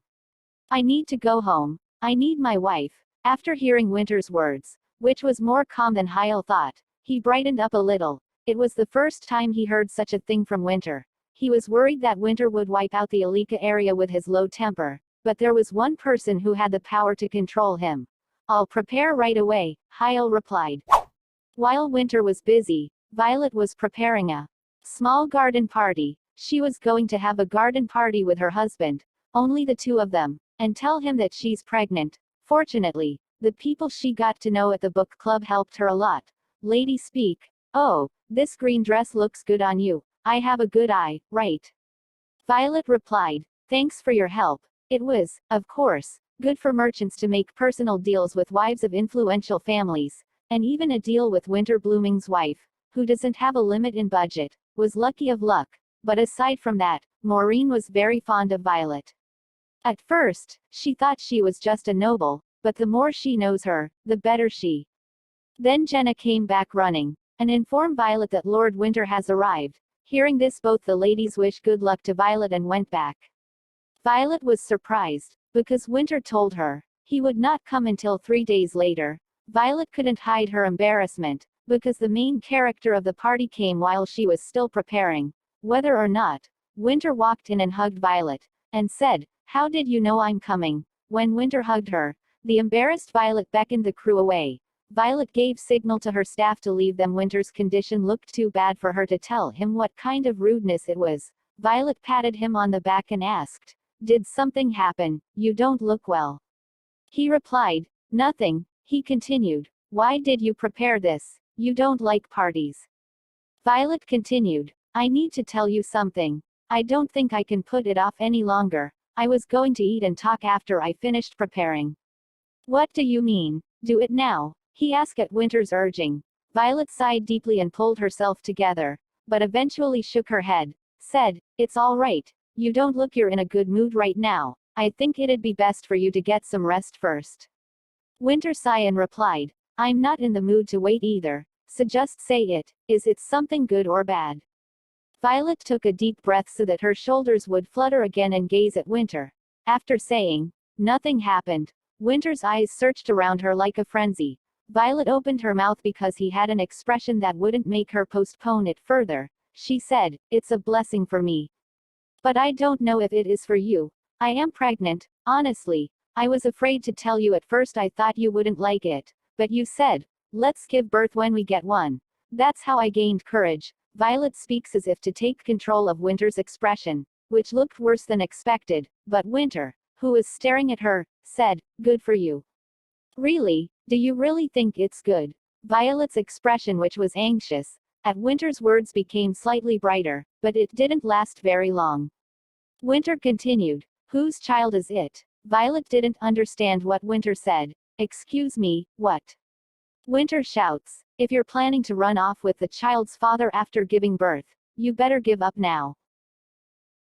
There's something I haven't told you so far, but we can't have children. I'm a half-blood, so I can't have children unless it's from the same family, but now that you're pregnant, the child can't be mine." Winter's sarcastic remarks filled Violet's watery eyes with complex emotions. She spoke, "What do you mean? You never mentioned that before." "That's impossible, then how could I?" Winter continued, "You must be carrying someone else's child." Hearing Winter's words, Violet's heart sank like a boat. She said, "That doesn't make any sense. I'm certain that it's yours." Winter spoke, "Stop lying. You're lying. I'm going to attach people to you from now on. I'll make them follow you wherever you go. I've been through it, so I know, you can't trust anyone who's coming back." Violet laughed in vain as her voice mixed with feelings of betrayal in the past and present. Shia replied, "You shouldn't do that to me." He continued, "Why not? Think about what your family did to me. No matter what I do, you don't deserve to refuse. I don't want you to leave my house with my current mood, but I'll watch you as much as I can." "Winter," she shouts for the first time. Winter laughed when Violet, who didn't listen, raised her voice. He said, "You want me to be honest. You're nothing, if you're not my wife. In the end, you're just a nobody with no money and no status. I can do anything to you." Violet was speechless by his sharp words. She felt this suffocating environment again. Her chest raised and fell with unbearable anger and sadness. Without the child, she would have repeatedly committed suicide several times until she eventually died. But on the other hand, she was a woman of great restraint, so she forced herself to calm down for the child, and told Winter that he will regret this. "What?" he muttered. She continued, "The child will look like you when it's born. You will surely regret saying that to me and not trusting me." She muttered as she turned around and said, "You're a pitiful fool of a person." Violet walks into the mansion, and Winter sees her turning back on him. He stumbles on the ground. Winter drank alcohol in his room for a few days after that. Hyle opened Winter's bedroom door with confidence, the cigarette smoke and smell of alcohol pouring out of the room. Hyle said to Winter, "You've been making a huge racket for the past few days, President. Just look at the state of your room. Also that heavy smell of alcohol and cigarettes." Violet's servant Flip, who came in with Hyle, picked up the bottle Winter inhaled all night. Normally, Hyle would have searched around Violet to see if the affair was correct, and Winter Blooming would have found evidence that could not be taken away, and won an advantageous contract. The person who did best in business was terrible in marriage. Hyle ran, dissatisfied with the pity, opened the window and shouted, "Lord, if you're alive, wake up." Hyle sighed and said, "The average person would have been found dead if they had drunk this much, sir." "Shut up," Winter shouts. Winter spoke in a completely sober voice. "If you're going to nag at me, leave." Hyle informs him, "The Duke and Duchess are here. They're currently with Madame Violet." Winter, "Get up. I guess they're here to question her about the baby. It's obvious seeing that they've gone straight to Violet." Hyle said, "I mean, can't there be other reasons for her pregnancy? Why is everyone suspecting her of infidelity?" "What other reason could there be?" When Winter murmured, Hyle answered sneakily, "A miracle." "You're an amazing talker, aren't you?" Winter said. Flip, who had been silent next to him, suddenly stepped in and said, "I'm sorry, but I'm on the little lady's side. Everyone will agree that the little lady is not one who will have an affair." Winter muttered, I want to also believe that." The scene shifts to Violet's room, where both blooming couples are talking to Violet. Catherine says, "We've heard, Violet, that you're pregnant." Violet replied yes. Catherine continued, "I have heard you are not been able to eat anything other than a fruit these days. In addition, you aren't taking your medicine." Violet replied, "Yes, because it could be harmful to the child. Shall give birth to a healthy child, so please don't worry." Catherine continued, "I see, so you'll give birth to a child with a father we're not sure of. As you may have heard, Winter and you are not able to have children." Violet asked, "You knew, yet you didn't bother to tell me." When Catherine hesitated, James opened his mouth instead. "Isn't it all money that came between you two anyway? These collateral things are just marriage that would have happened without even knowing it." Sadness and anger crushed Violet, but she tried to find composure. She replied, "For 3 years, you didn't even say anything when people blamed me for not having children." If they had told her in advance, she would have accepted it and moved on. She continued, "Please, wait until the baby is born. You'll definitely know when the child is born." The bedroom door opened while Violet was patiently persuading them. Winter spoke in an irritated voice, "I've heard it from the outside, but you two don't deserve to say that to my wife. What have you been doing for 3 years? Why do you nag her after something happens? You should have taken care of at least one of my wife's work with so many living expenses that I've been giving you. She's my replacement, the only productive person in the house." Catherine spoke, "What a rude thing to say, Winter. How can you say that?" When James scolded, Winter replied, "If got my point then leave." Catherine stopped James and said soothingly, "We can leave now that we've got a glimpse of the situation." James said, "All right, we will talk next time." Then they both left. Violet's eyes smeared with fear, but her voice contained strength. "It's your child. I have nothing more to say. There's no way to prove it." Winter asks, "Tell me who it is. I'll forgive you." He meant it. He could forgive Violet with all his heart, if there was a guarantee that his wife and the child's biological father would never meet. You don't believe me, she replied. He said, it has to be reliable for me to believe. If you don't believe me, what I said about wanting to get divorced is still valid. She remained calm even if she was afraid to face the man with a great physique who exerts intimidation and thought of attacking her. He shouts at her, "Who said I was going to divorce you?" She thought, if it were only me, I wouldn't care, but I won't let my child be suspected of being someone else's. This time Violet doesn't hold back and shouts, "Isn't there even an ounce of faith in you that this could be your child?" He leaned towards Violet and spoke, "I checked the ledger of your land. The evidence is plainly written on that ledger and you still insist that you're not having an affair. Carlson Lowe, that bastard is the one who has been receiving all the rent money from your land." Violet can't believe what she is hearing. She asks, "What are you saying? Tell me, what do you mean? What do you mean by what? The man you used to have marriage talk with is supposed to be the one receiving the tenant's fee. What more explanation do you need?" Violet pulled her husband's arm inadvertently because she didn't understand at all and was nervous. "What the hell are you talking about? Please tell me in detail." "Carlson Lowe. Of course, it's impossible for you not to know that his name is on it. Heil confirmed it. Don't try to insist." "Really? I'll show you the document." Violet struggled up and stumbled. She said, "Here you go, the only thing written on it is my name." Winter replied, "Not this, the remaining 4.500 Catishans land. It's a royal property, so I don't have the documents," she replied. "Then who?" Winter asked. Winter, who was speaking louder, thought for a moment and asked, "Did you get only 500 Catishans of land from your brother, from the beginning?" She replied, "Yes." He continued, "I gave all of the 5,000 Catishans land for you, whether for you to sell them or get a tenant fee for buying dresses and partying." Violet's eyes grew bigger at the words he uttered with contorted expressions. Winter soon asked, as if he was interrogating, "How can he transfer your property into the royal property without your permission? It doesn't make sense." She thought, then replied, "Ash enjoys polo with high-ranking officials, and the meeting also includes the head of the central bank of the capital, which manages royal property.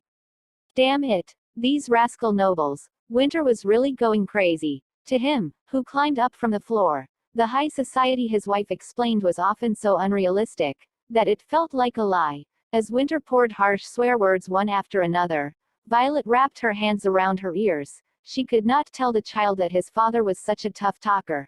At her actions, Winter covered his mouth with his hand and put it down. Then he continued, "How can a princess like you maintain her dignity with that in the first place? Isn't that weird? Shouldn't you have asked me what you were supposed to do?" She replied, "It wasn't weird. Thank you for caring about me that much. And do you have time to ask if you thought it was weird?" Violet was about to cry while talking, barely keeping her emotions together. She continued, "I will go check with the central bank." He grabbed her hand and said, "How can you ride such a rocky carriage in the early stage of your pregnancy? I'll be back, so stay at home."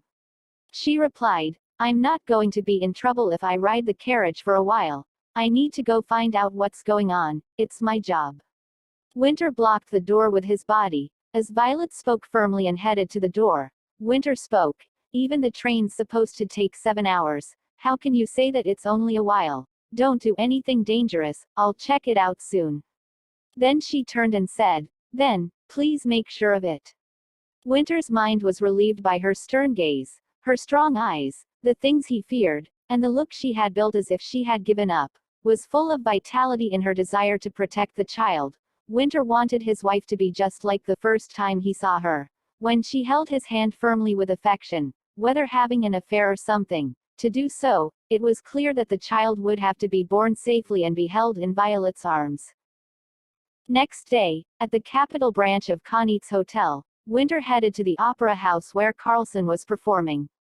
If the central bank is on Ash's side anyway, it will not return the land with one excuse or another, even if Violet comes, let alone himself. Don't know about others, but Winter was not confident that he would win the legal battle against Ash, who holds power even after the dissolution of the royal family. Winter decided to cut The route from the easiest person who is connected. He entered the waiting room for the singer at the opera theater with a fierce fight. As he kicked in the door, Carlson, who had just left the stage, was drinking alcohol. Carlson low. When Winter called, Carlson turned and looked at him, said, "Sir Winter, to bring me here without any preamble, you're so rude every time I see you." Winter replied, "Likewise, you've decided to relish in alcohol even after being dragged all the way here." Carlson speak. "I've finished all of my performances anyway. I don't do this in front of my admirers, so no need to be concerned." Winter opens his sleeve button and start folding it as if he is about to do something. He said, "Okay then, let's talk about the real reason I've brought you here. What happened with Longleywood?" Carlson smirked and said, "I see finally you have found out about that. You really are unaware of everything else. That's of no concern to you. Then he laughed, as he answered in sarcasm, and with a face that wasn't serious at all. Winter couldn't resist his temper and grabbed his collar. Shouts, "Why the hell do you get the rent for the land? My wife has no idea. Who ordered you?" Carlson replied, "I see you still can't get rid of the disrespectful demeanor that you learned as a member of the lower class. Fine, I admit it. It was me. Who ordered me? You asked. I have no idea what you're blabbering about." Winter growls and says, "What? Stop lying. I know it was that bastard." Carlson continued, "I already told you that I didn't receive orders from anyone. It was really all me." Carlson's body, which was flapping back and fumbling, tripped and landed on the floor. Behind Heil was standing. He shouted, "President." Carlson continued, "I really did it alone. You know, if it weren't for you, I could have married Violet. So I hate you, and I hate Violet." Winter blooming. "Anyway, if you didn't know that for 3 years, that means you're not interested in your wife at all. Does it make a difference whether I spend your wife's money that you don't love or she spends it? I'd better believe that I wrote it, not the Lawrence family." Winter raised his fist and said, "So that's mean. You and Violet were never in a relationship." Carlson didn't understand first what he said. The spoke, "Violet and I. Did you think we were having an affair?" In the meantime, Carlson burst out laughing. He continued, "You didn't even notice that I've been stealing money for 3 years. And now you're suspicious of an affair. You didn't tell Violet about it, did you?" Winter asked, "What does that have to do with you?" "I don't care. I would feel good if I told you." Carlson continued, still unable to withstand the remaining laughter. "Violet is a person who has a strong pride. As strong as she tries not to hurt other people's pride. That princess would rather kill herself than being sold for money. But because of the guilt that her father made the country indebted, she gave up her pride and swallowed it. Marrying a stranger like you. Because before you appeared, I loved her like my whole world depended on it. And tried so hard to be loved by her. But how dare you stomp on her pride like that? I can already tell how Violet must be feeling. People don't change so easily. No matter how much the world crushes her, Violet will never forgive you." Although the conversation didn't work because he was drunk, Winter couldn't afford to question Carlson even if he was clear-minded. When Winter hurried out of there, Heil hurriedly stopped him. Heil said, "Where are you going?" "Help me fix this." Winter replied, "I have to go back home." Heil continued, "No, how could you beat up such a popular singer and just leave? Anyway, he can't even remember because he's drunk." Winter replied. Heil asked, "To give him at least a few bucks." Winter replied, "He's been stealing my money for 3 years. What kind of money do you want me to give? Take care of it by yourself, I'll go."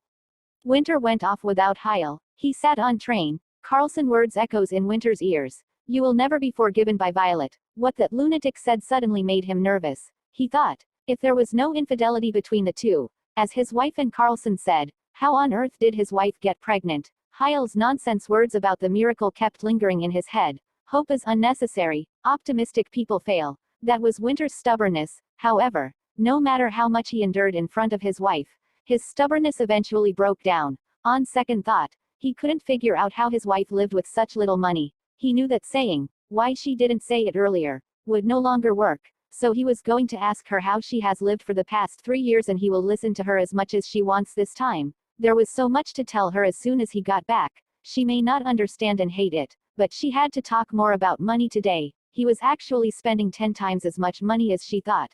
so he had 10 times as much affection for her as she thought. That's how he calculates affection. It's something she needs to know about him, so she needs to know that. She has to understand. He had to get it across to his wife as soon as possible. It was not long after Winter left for the capital. Jen Maid brought Violet a small box of present. It's a gift from the lady as a token of apology. From Duke and Duchess. Violet accepted the box and greeted her with stiff lips. She had a splitting pain in her back. Jen, who received the gift box instead, said as if nagging, "So take your medicine. You don't take it even though the doctor said it's okay to take the medicine during pregnancy." Violet replied, "It doesn't hurt that much." Jen said, "Your face looks pale, I guess." Violet thought. The symptoms were similar to the month when menstrual pain was exceptionally severe. Since she had no experience, she wondered if the pregnancy was originally like this. Then she opened the box, and there was a neat pair of baby shoes in the box. It was a very good shoe with a silk exterior and a fluffy inside. "Baby shoes are really small," Violet muttered.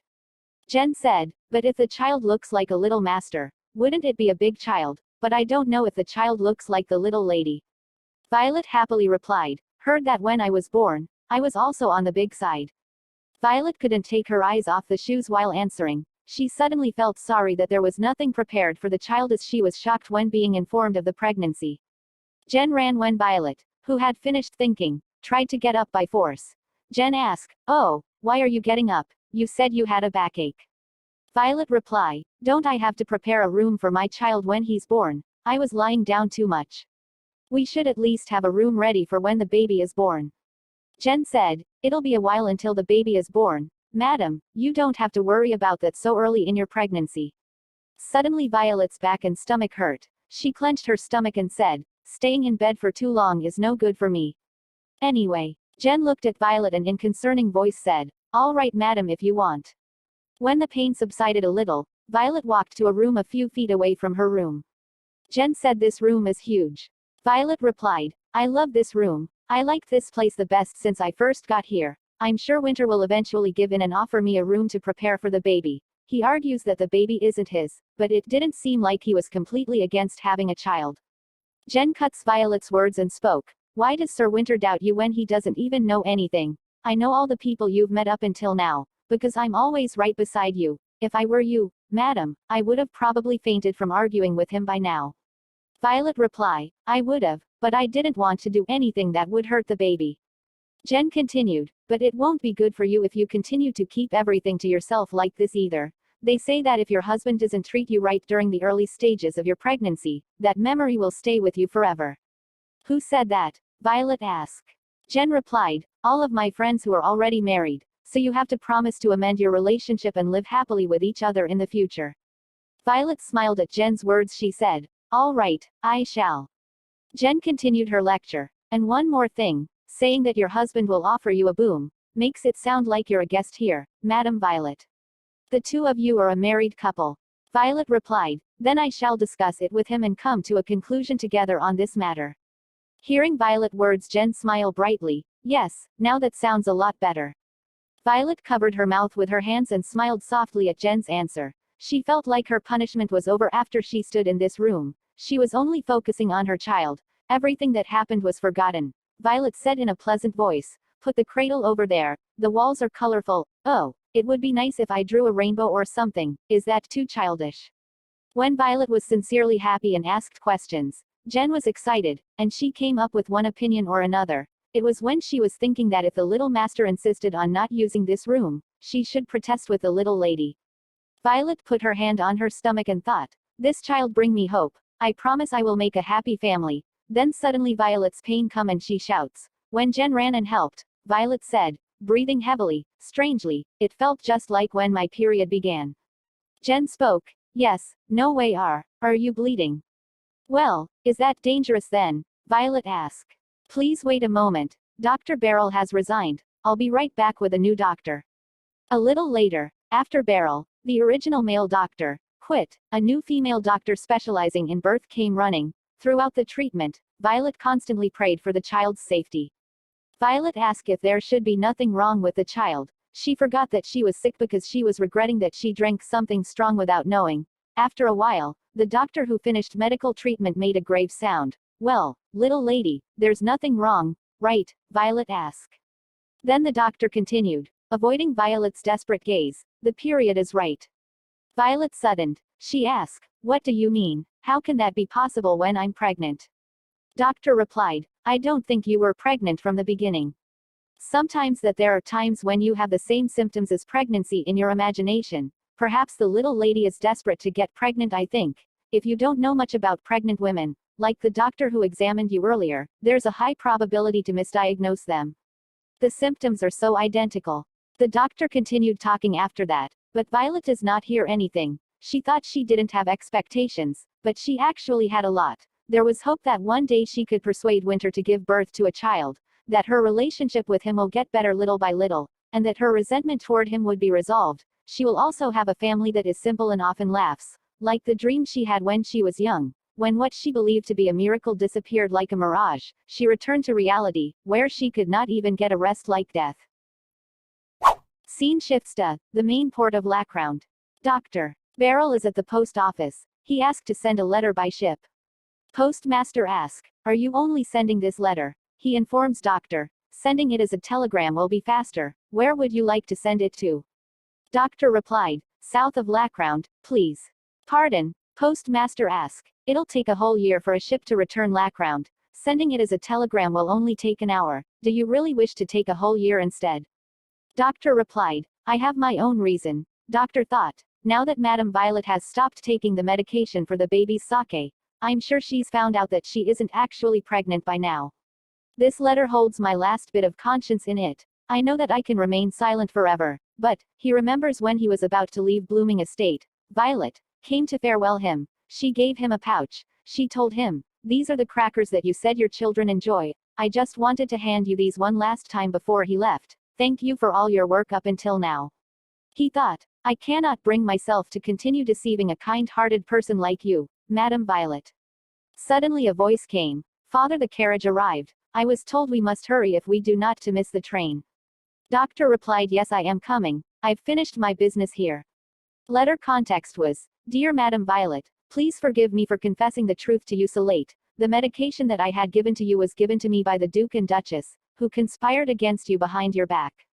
Although I don't have any clear evidence, I am sure that the medication causes symptoms very similar to a pregnancy. You have been nothing but kind to me. I am sorry that I ran away after committing such a grave sin. I am very sorry.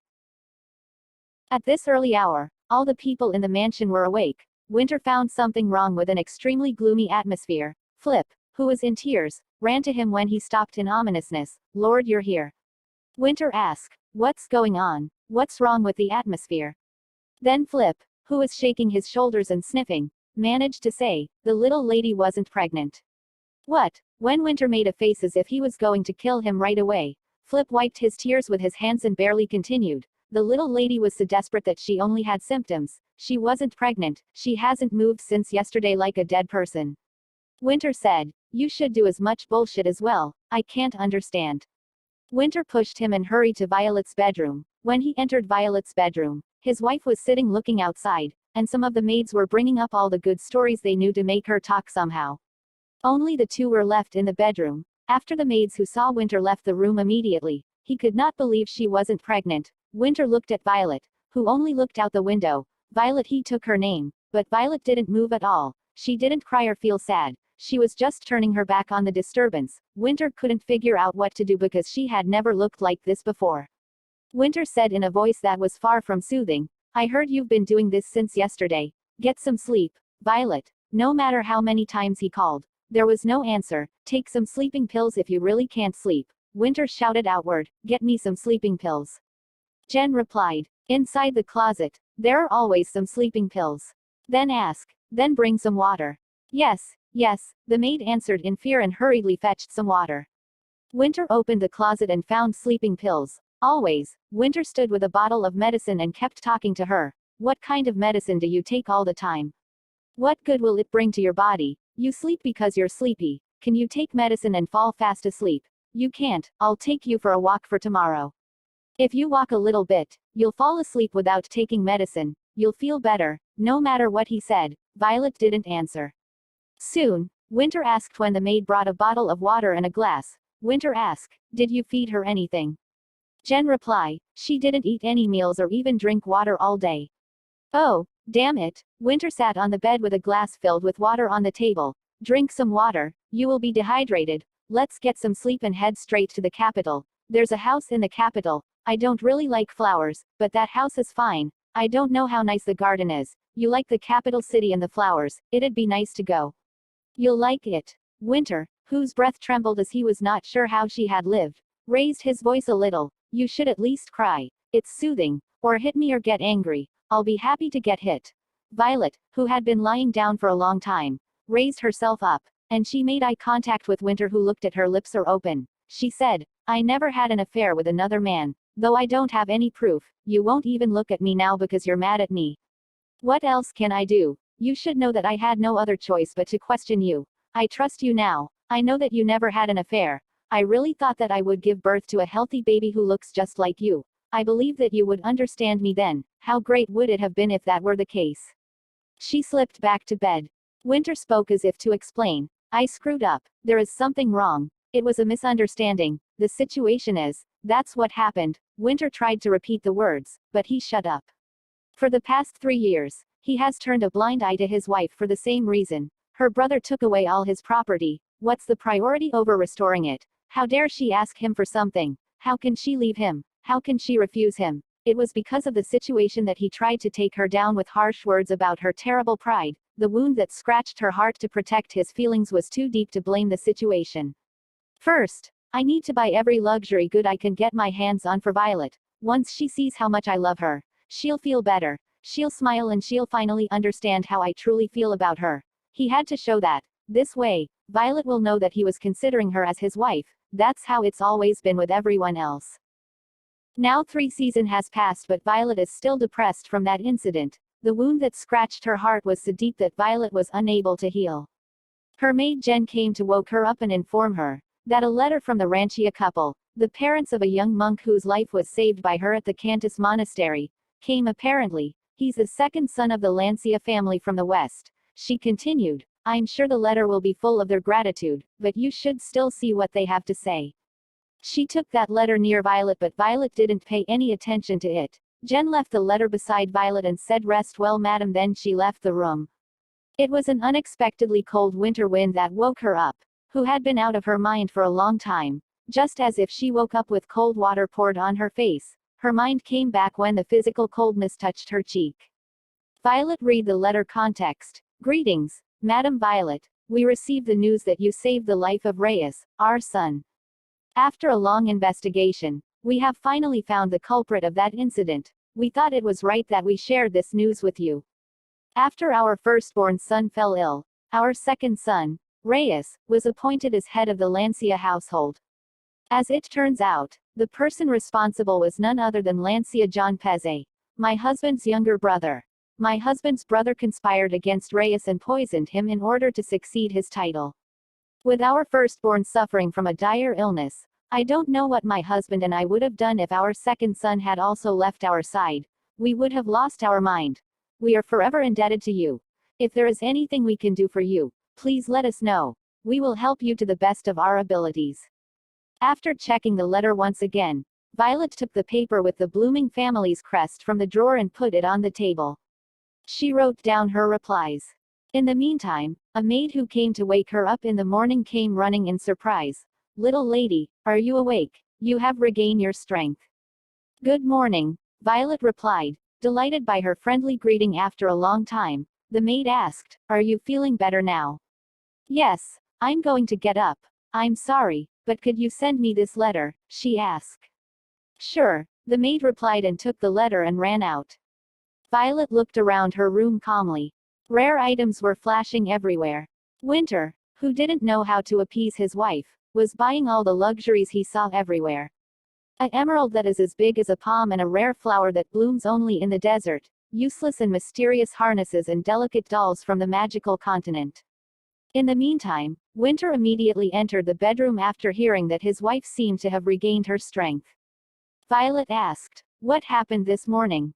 Winter entered the room with confidence when asked with a calming question just as before. And when he looked carefully at Violet's face, she asked, Have you eaten? I always get up before you and eat. he replied. He continued, your lips are chapped. They usually are during the colder months, she replied. They're chapped because you were on your bed all day instead of taking care of yourself. He spoke then as if he was pinched and picked up the box under the bed. When he opened the box, there was a thick cream-type cosmetics. He asked, you put this on your lips, right? That's right, you are good at this, she said. He replied, I tried it when we changed bodies. Winter, holding the brush containing the cream, looked up at Violet as if he wanted Violet to raise her head a little. After applying the cream, the dry and cracked lips were glossy. Violet said, you should put some on too. He replied, glossy lips aren't necessarily a good look for me. He hated it as if he was annoyed just thinking about it. Violet swept his lips with her index finger, rubbed Winter's lips with a creamy hand, and said, while releasing her hand, she spoke, it's not strange at all. He spoke nervously, you had me worried sick for the past 2 months and now you're. He thought finally she is back. Violet has finally returned to her usual self. He continued speaking, if you're feeling better now, let's go to the capital before it gets colder. I've got too much luggage. It will take a long time to pack it. Just throw away the things you don't need. More than Violet, Winter was out of his mind for a while. Violet's room was full of things that she could not fill while she was in sorrow, and there were a lot of things outside the room that she had not yet opened. He opened another box and took out a marionette the size of Violet's waist from it. He said, especially these things. I don't know what the hell I was thinking when buying this. I thought this kind of doll was used only in puppet shows, she said. He replied, yes, only in puppet shows. Winter took out a gentleman doll dressed in a suit and skillfully took off his hat with both hands and moved it to greet. It's hard to see you, ma'am. Violet asked, curious about his dexterity, why are you so good? He replied, I'm good at everything. Violet laughed a little in a long time at his impudence. Then she bowed her upper body and shook hands with the doll. Long time no see, gentlemen. He leaned back and said, oh, let's go to the capital as soon as possible. I'm sure you'll like the house. After closing his eyes for a while, he murmured in a voice that even felt naive. She replied, yes, I really want to go as soon as I can too. The mansion was noisy for a while. Winter bought so many things this year that Violet's luggage alone required 3 cartloads. Even Loader said, we had to call over 3 carriages to carry all the luggage. You really have a lot even for a noble family. She replied, they are that valuable to me, so please handle them with care. He replied, of course. I'll make sure to deliver them safely. All right then, I shall be on my way now. And went off. Violet asked from Jen, Winter has left for the capital already, hasn't he? Jen confirmed, yes, he said he would go first and prepare for your arrival. He said you can take your time and take the train tomorrow. Violet replied, I see you can go now and can rest.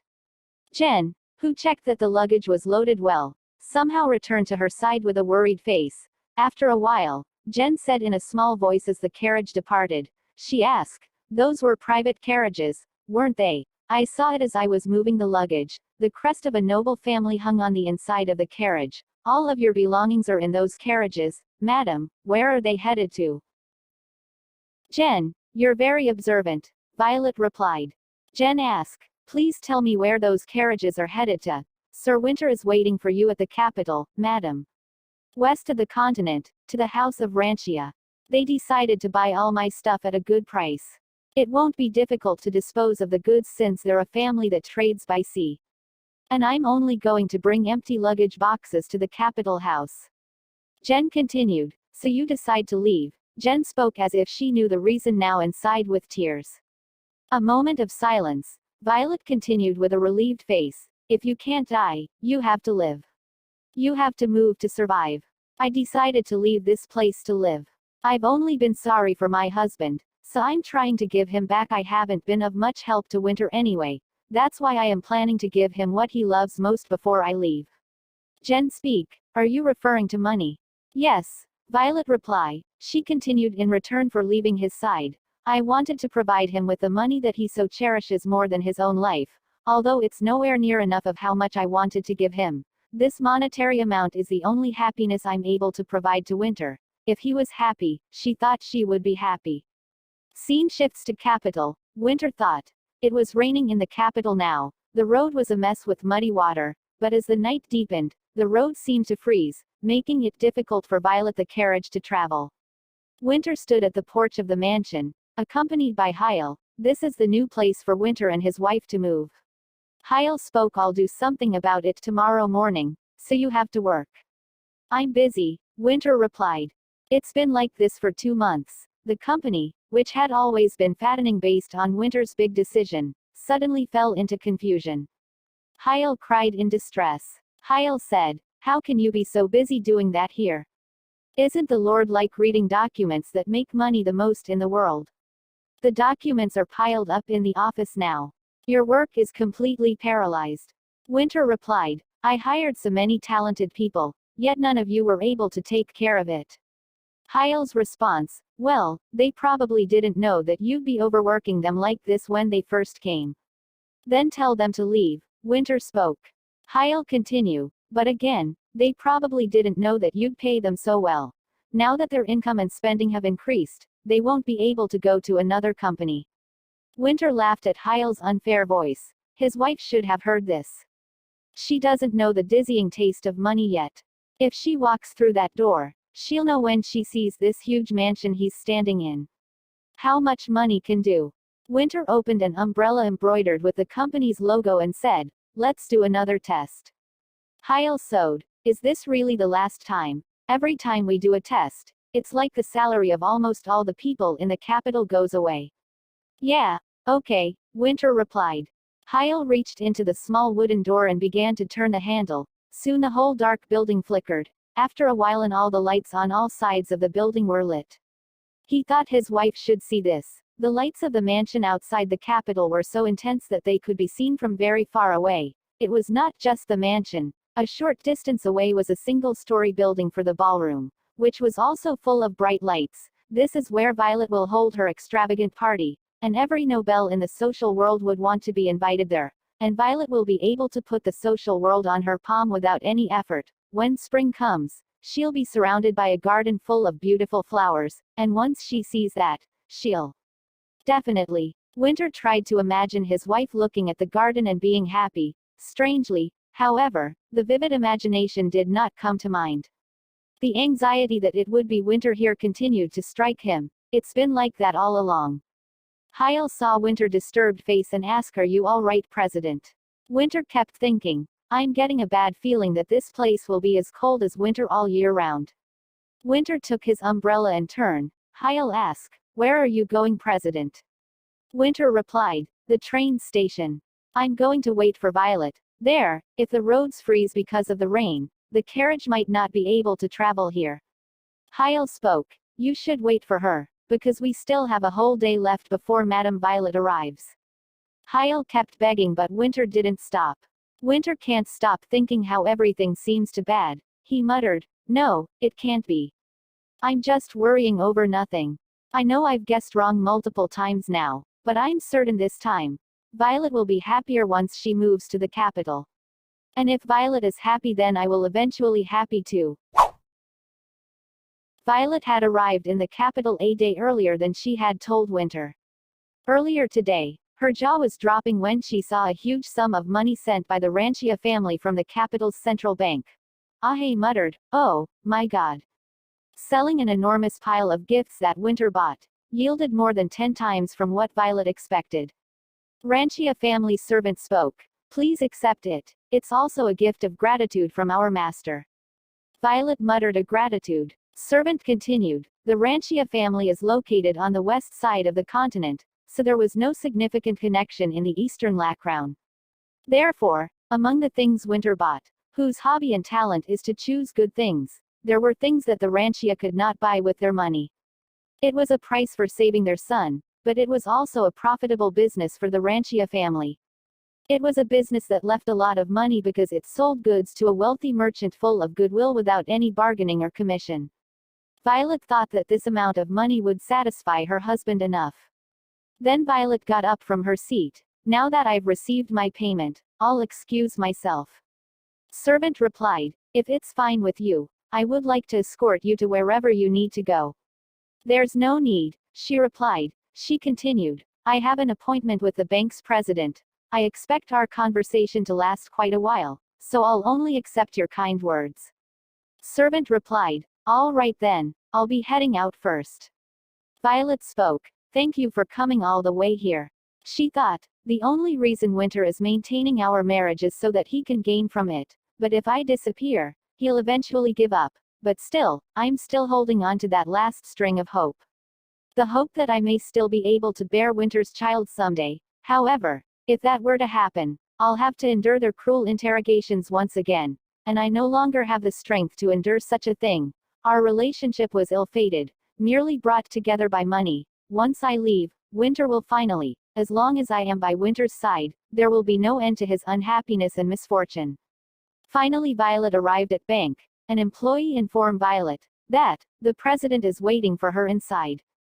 As the door opened, Violet is determined to win this legal battle for her husband. She greets them. It's been a while, Mr. President, and you too, Ash. Violet brother Ash took her name Violet. His eyes was filled with arrogance. Watching his arrogant face, a face flashes before Violet eyes, the person she despised, yet pity, and love the most at this very moment, Winter blooming, she only wish for that man's happiness. And if Winter is happy, she will eventually happy too. Well, viewers, why I am getting deja vu on this sentence. Violet sat down. She opened her mouth and speak. I've requested to see you both for the reason I have explained prior to this meeting. I have come to reclaim my portion of Long Leawood land. As I have been informed, Mr. Banker, I would like to return the Longwood estate, which was owned by the royal family, to my private property. President repelled. I'm checking it right now, ma'am. I think it'll take a little while. Why does it take time to get back what was originally mine? Didn't the bank president conspire with Ash to give it away? Violet spoke coolly, but the bank president, set in Ash Lawrence, still seemed fearless. President replied, if you convert what has once become royal property into private property, there will be a lot of opposition from the people. People will claim that you are only trying to fulfill your selfish interests. Violet replied boldly, but the document was wrong from the beginning. That land was given to me as written in the prenuptial agreement. I would like you to reveal that contract to the public immediately. Ash interfered and spoke, if we don't keep your premarital contract a secret, then your marriage will be revoked. Revoked, Violet repeated. Ash continued, it sounds like you aren't aware of the real reason Sir Winter wasn't able to do anything despite knowing about this matter. Keeping the prenup a secret is a condition for your marriage. As soon as you reveal the existence of the agreement, your marriage will become null. That's why Sir Winter chose not to reveal it to the public. I guess he really didn't want to divorce you. Violet's forehead is wrinkled. She then spoke. It wasn't enough that you stole Winter's property. You were also planning to use our marriage to your advantage. Ash didn't stop. He continued. Use is a very distasteful word to hear. In the end, he was the one who chose not to reveal the contract. So if your husband shows you such affection, just shut up and stay quiet. You shameless little thing. I can't even fathom how someone like you was born into the Lawrence household. Finally, Violet remembered her nanny's words. Ash's opportunist. Finally, she realized that she was not the problem like what her mother has always said, but it was Ash Lawrence that's a disgrace to her family. She then spoke. Ash is someone of the Lawrence household. I cannot forgive you. With the great confidence Ash spoke. So what you can do, the great Sir Winter himself couldn't do a thing. Unlike her husband, Violet, who has a calm personality, carefully thought of a solution and opened her mouth. Then I can say this property is my dowry. Hearing Violet words, Ash and President was stunned. She continued, when I got married, only the Lawrence family got it from my husband. So return the land to me in the name of a dowry. Ash shouts, what? You've been married for 3 years. What kind of dowry are you bringing up now? She replied, I didn't get it 3 years ago, so I'm telling you now. It's the law of the family that women in the Lawrence family receive dowry. If I file a lawsuit, I will definitely win. Hearing this, Ash can't control his anger. He shouts, you will take me to the take. But Violet didn't flinch. She continued, I didn't come here to lose. Ash, so stop here and don't go ruining your image that you've worked so hard to build until now. You even went so far as to give up the throne to create this image of yours. President took a glance. He thought, she's really changed. She was never weak-natured to begin with, but growing up as a royal princess, she wasn't even able to fasten a button by herself. I can't spot an inch of that delicate side of her anymore. Violet continued, you don't have to return the money you've taken so far. It was written by Carlson, he replied. She continued, okay, I'll take it for granted, just return the land. She thought, I'm sure he didn't expect me to come at him like this. He may have given up royalty, but he's still as prideful as ever. I'm sure he won't be able to see his own reputation get tarnished. Ash clenches his fish. He can't imagine, is she really going to take it this far? She never cared for that land for the past 3 years, so why now? That land is basically mine at this point. Ash sighed and spoke, I can't believe you're threatening your own sibling over this menial little thing. It seems that you've taken after that lowly bastard after living with him. Fine, take it. I'm tired of just sitting around and waiting for your husband to stab me in the back anyway. Ash thought, nevertheless, his mother was always on his side, so if he begged her to help him by selling Violet's property, the land, she would not stand it and come over to her. Violet, like any other daughter, could not hate her mother even though she knew she favored her brother. And land will eventually came back him. Eventually, Ash returned the land document to Violet in the name of a dowry. Violet, who was relaxed only after the document was completed, gently pulled up her mouth. The bank president asked Violet in a voice that felt more subdued than before, then did this solve the problem between you two? She replied, yes, that's correct. However, the problem between you and me is yet to be solved. President, finched he asked what does mean? She continued, the two of you have conspired against me and put your hands on my assets without my permission. That's an undeniable fact. If there's ever a chance for me to return the favor in the future, I'll be sure to take that chance without hesitation.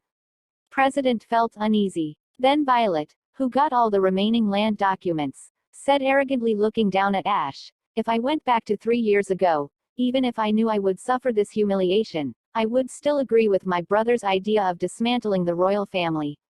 What? Ash asked. She continued, you said that my husband was lowlife. You shouldn't tell people that they're lowlife. You must have had the same education as me, but why don't you know?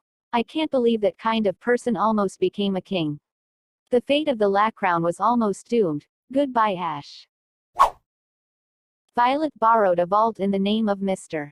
and Mrs. Winter, and put in 5,000 Cadishan land documents for Long Leewood and the money she received from the Ranchia family.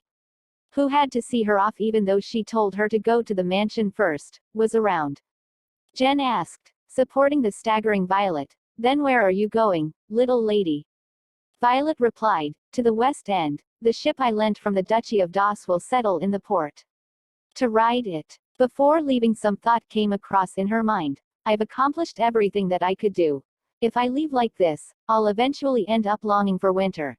The feeling of hurt and hatred from that day is still vivid in my mind right now, but as time passes, this too will become a feeling of affection. Jen, who saw her off at the train station, has repeatedly pestered her. You have to send me telegrams often, madam, don't forget me. Violet replied, don't worry, Jen, I'll be in touch with you as soon as I arrive. As soon as Jen left the platform and the announcement was made, attention passengers, the train will be departing soon on platform. Violet thought, thinking about it now, winter has never really been by my side these past 3 years. I suppose it will be some sort of relief as I won't notice much of a difference now that I'm really by myself. I'll probably quickly adjust to a life without him. Then she turned around for her train coach. Then suddenly Winter came and hugged her from behind and asked, where are you trying to go? Violet was startled. She asked, what are you doing here? He replied, I was waiting for you. I thought it'd be hard to come in the morning if the roads were frozen. She hesitated but replied, but still we agree to meet tomorrow. He noticed second-class ticket in Violet's hands. He snatched it from her and asked, now answer me. Where are you trying to go? Why are you going to the west? Who's there? Answer me. Violet blooming. His fierce voice shook Violet's body. Winter's voice was as acrid and empty as the ashes left after the fire. Violet answered with a trembling voice. It was quit impulsively purchase. Winter frowned. He asked. Impulsive. Impulsively going to the end of the continent. She continued. Yes, it was a real impulse. Violet lifted her little clutch. Look, what and how long would I have to go with this one? Without luggage. Really, it was an impulse purchase. It's because I'm still feeling a little gloomy. I'm telling you the truth. Winter sigh and Spike. Don't scare me like that ever again. I was really surprised. Why are you so angry over it? It really isn't that big of a deal, she said. Winter replied. You call disappearing without a word not a big deal. You're really testing me, aren't you? She spoke in low voice. I was going to return before our meeting tomorrow. Where would I possibly go when I can't even do anything by myself?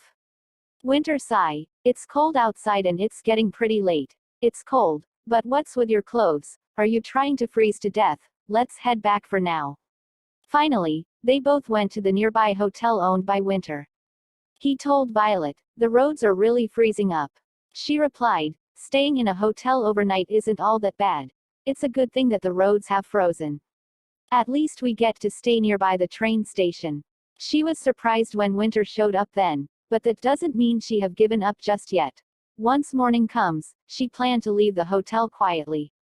While she was lost in her thought, Winter noticed it and spoke. I'm saying this just in case you're trying to do anything weird. If you ever run away, I'll find you no matter what it takes. I'm going to find you, and I'm going to watch your every single move. His fingers, which moved on his chin, swept and grabbed Violet's hair, which was still less dry. Winter continued, don't forget that you can never me. I'll find you even if you run away to the other side of the world. Finally Violet spoke. Winter, I'm of no good to you. I'm not worth doing any of that for. Winter replied, you don't know that. She continued with dull expression. You still confident that you'll gain something out of this marriage? Winter bit his lips then spoke. I've already lost a lot of things because of this marriage. Then he hugged Violet and continued, and all I have left is you, so do let me lose you too. He continued, loosening the waistband of Violet's robe. The gown rolled down and revealed her shoulder. After 3 years together, Winter had never seen her body properly. It was because she had never taken off her clothes properly and had never turned on the light. She asks to turn the light.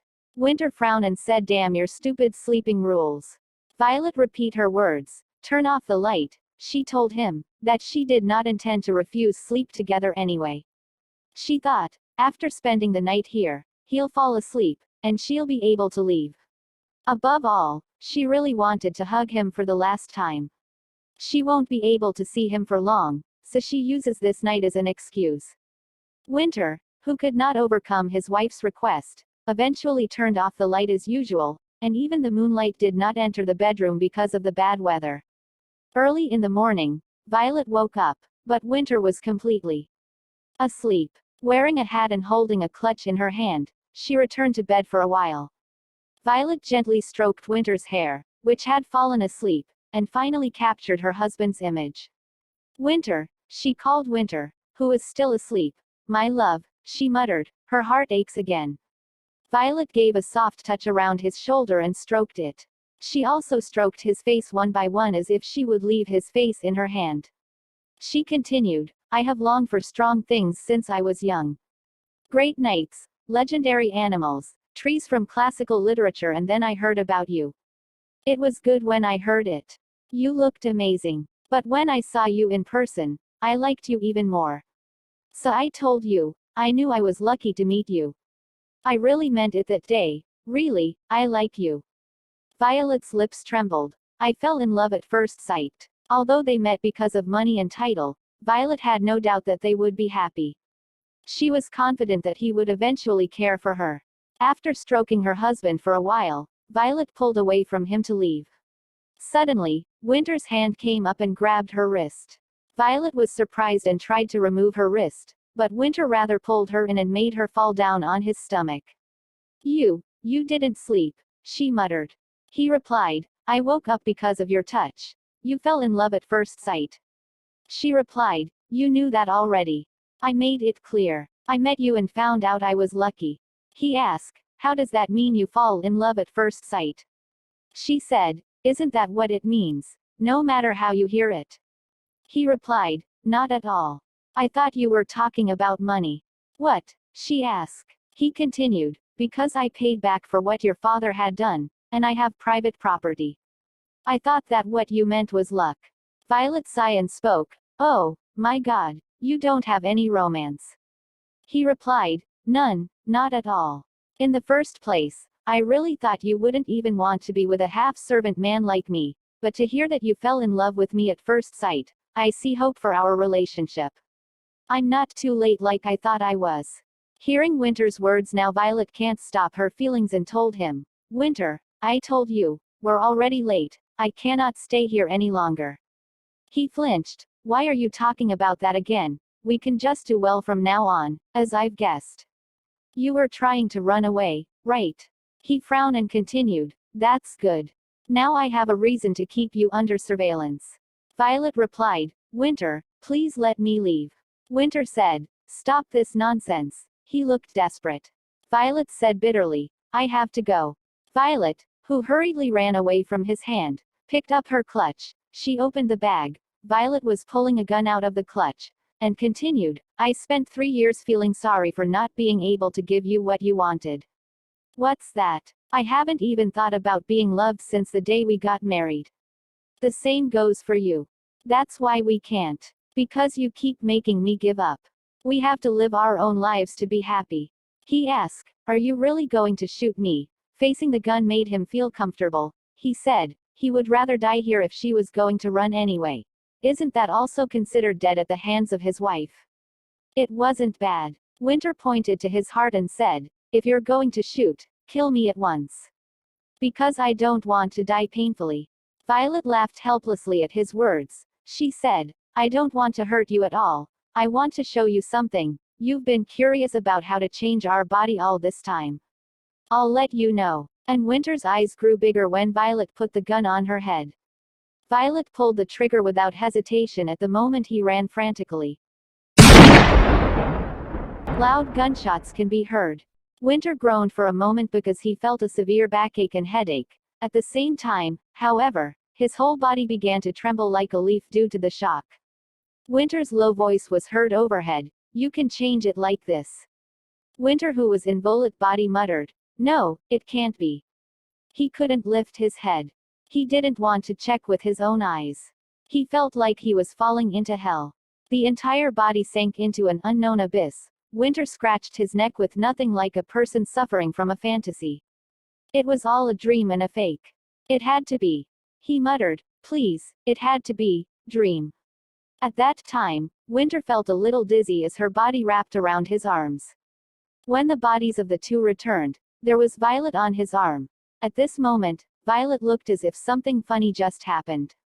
She bent down, looked at her husband, and whispered in a voice that sounded like joy to her husband, who was still as if he had died. She spoke, I told you, it's easy. Winter looked as if he had forgotten how to use all the muscles in his face.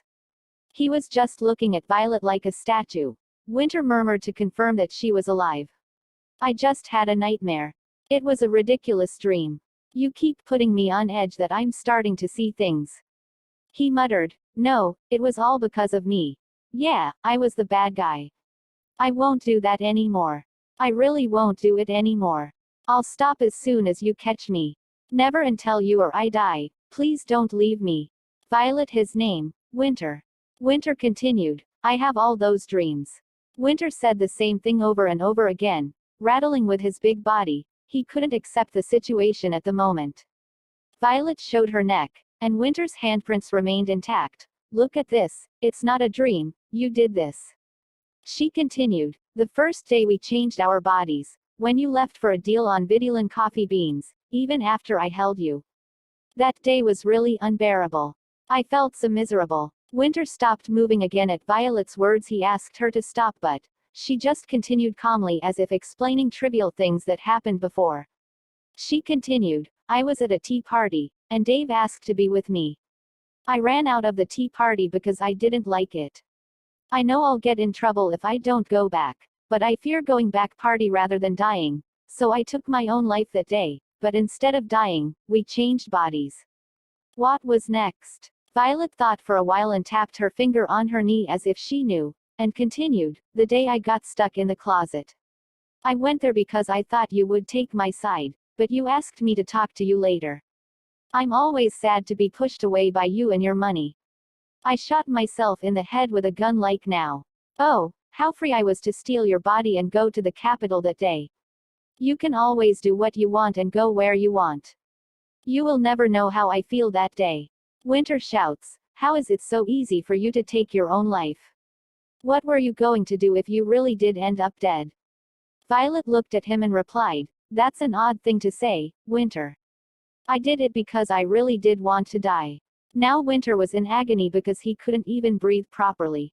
Violet continues, but unfortunately, I can't seem to die by my own means.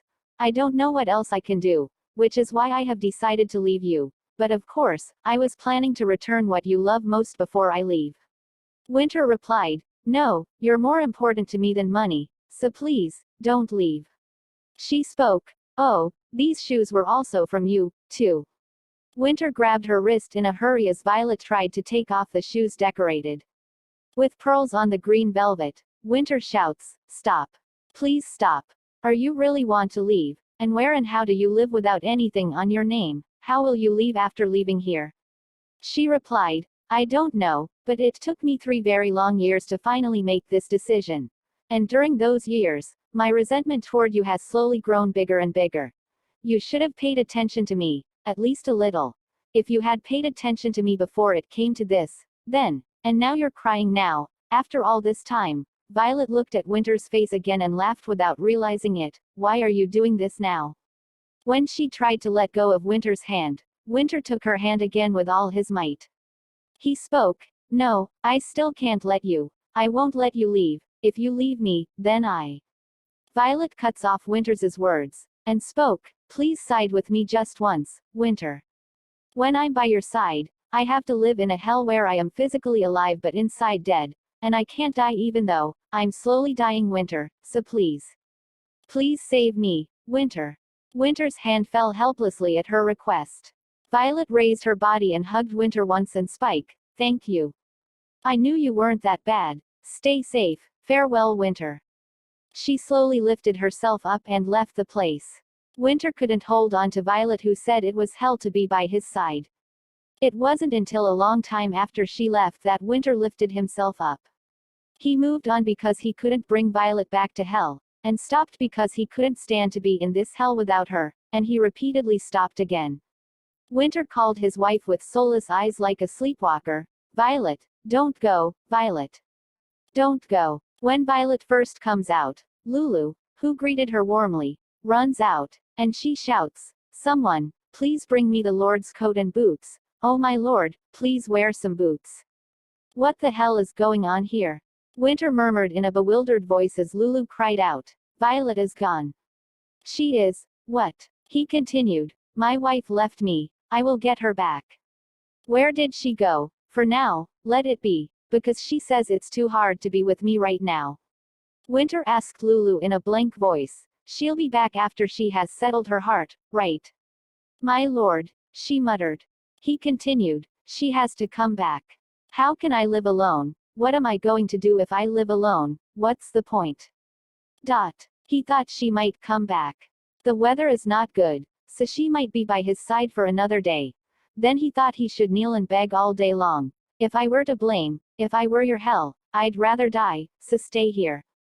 Recalling the moment where Violet shot herself in the head and spoke those words, I am slowly dying, repeated endlessly in his head, that he collapsed on group, and all the servants ran towards him. Violet ran frantically to the train station just in case Winter came. And fortunately, she took the train that arrived right away. The train station was crowded, but the train heading west was empty and freezing late at night. She gave everything to Winter and left, so she had very little money. It was cold and dark, so she was afraid of everything. Now that she thought about it, she was worried about leaving Winter behind. It was her first time seeing Winter with such a face. However, if she hadn't shocked him this much, he wouldn't have let her go, so it was inevitable. Soon after, he will wake up grumbling and start loving again to build his own kingdom. She had never left for such a strange and distant place alone. Violet looked back, muttering. Violet, who was looking at the rising sun, murmured, "Wow, maybe it's because it's the southwest, but the weather is quite warm here." She thought, "I've always thought that I was weak. Someone who couldn't get anything done by herself, but even then, I've endured it all." Violet decided to give herself a chance. She decided to give herself a chance not to be weak. Of course, she wasn't exceptionally strong. But why would that be evidence of weakness? Why did I think it was only a punishment that God didn't want my death? She murmured, "Maybe it's a blessing." Thinking of it like that, suddenly her body was smoldering.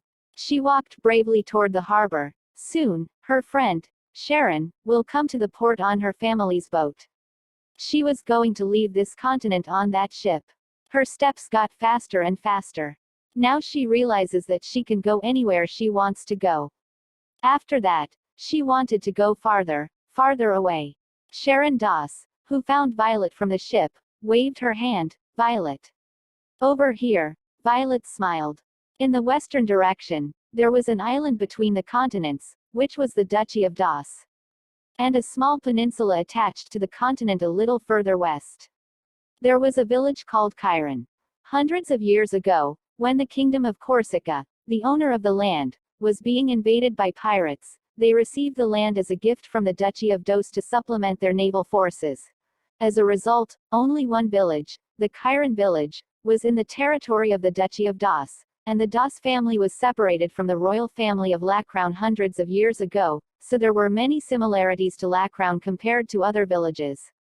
Therefore, it was the right place for Violet to migrate, between the oak forests, which serve as a breakwater. Sharon, who saw the old house, whispered to her brother, "How can Violet live here? I don't think she'll live long enough to come into our house." Because Violet handed over everything she had to Winter, she could only get this house with the very little money she brought. Sharon continued, "I bet it won't be long before you come running back to my place. Don't you think so, Farron?" Her brother and heir to the Doss family, Farron Doss, who came with Sharon, the impeccable gentleman, was wearing a white Navy uniform as he was currently serving in the Lacrown Navy. He agreed with his sister and spoke. "She's right, Violet. Do you think you'll be fine here by yourself?" Violet replied, "I'll try to hold out for as long as I can, and thank you so much for helping me out." Sharon replied, "It was nothing. After all, it was Farron who insisted on helping you out. He even steered the ship himself." Farron replied, "Of course, it's the least we could do. Ever since Wayne left, I consider Violet as my own sister. He cared for you so much that he would be so upset if he heard that you ended up running away from your husband." When Farron made a bitter face, recalling Wayne, Violet said as if she was teasing him, "You didn't even show up at your little sister's wedding." He replied, "He just didn't like that you were getting married for money." He continued, "But anyway, when did you start getting so sarcastic with your words?" She muttered, "Oh, you're right. She has caught a habit of Winter's mouth. Bad things were bound to get colored quickly.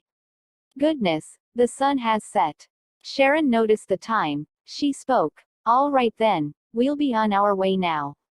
If anything happens, send us a telegram right away." Violet once again thanks both of them. After everyone left, there was only silence. Violet looked at the empty house.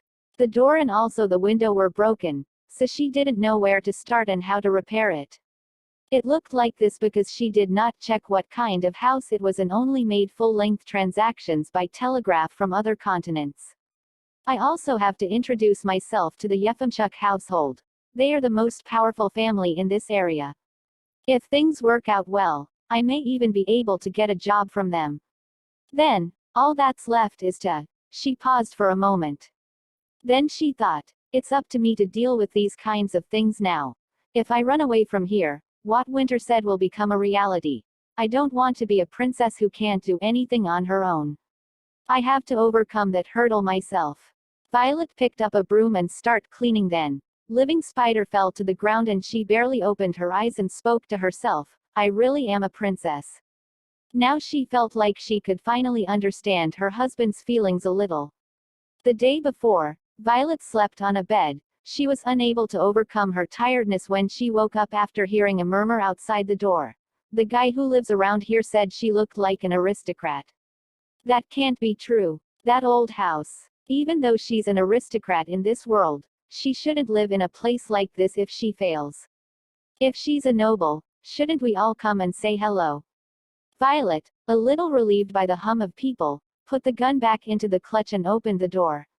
When her face was seen, a middle-aged man, who appeared to represent the village, she asked, "Who is that?" The man took a step forward and spoke. "Have you moved in?" The man continued, "If you're moving in, you should come to the town hall in the evening to report your residence and pay for the breakwater here." At his words, Violet looked up at the oak tree. She soon spoke in a low voice. "You mean this oak tree?" "Yes, exactly. Crown law states that the breakwater has no owner. This is the Duchy of Das, so the law must be the same. Who are you paying the fee to?" "I don't know if it's an administrative fee, although I would understand if you were collecting maintenance costs."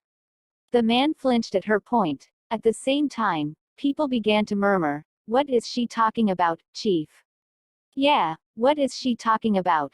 Everyone in the village takes turns managing the forest. Right, isn't this forest from the Yuppam family? Didn't you say you're paying a fee to that family?" As the people gathered, the head of the village shouted with sweat and fear, "I'm going to the hall first because I have business to do." Then he ran away like crazy. The whole village began to run along the village leader, who suddenly ran away. As soon as the front became quiet, Violet staggered and touched the door frame. She muttered in herself, "I didn't hold myself back and just said it. Hopefully, I didn't interfere in their business and cause any trouble. What if he comes back and gives me a hard time because of this? No, let's just focus on the problem at hand. First, let's finish all the cleaning that I couldn't get done yesterday." As soon as Violet entered, in her house she saw, village women are cleaning her house. Violet eyes widen. She asked, "Who are you? When did you get inside?" Only lady reply, "Oh, we noticed that you haven't finished cleaning your place yet." Another lady who was standing behind spoke, "Thought we'd give you a hand while we're here." Another lady nonchalantly spoke, My, how does one live in a house as dirty as this? You should call a carpenter right away." First lady spoke, "You were surprised that a bunch of people just showed up at your door. Right, we're sorry. Everyone's just really curious to know who moved in here. We're all very close friends here." Violet spoke, "But still, would you please ask the owner for permission before you enter?" Lady replied, "Oh my, but we're already inside. Anyway, my name is Fim." She pulled her hand forward to greet Violet and said, "Now that you're an official resident like us, get along with each other."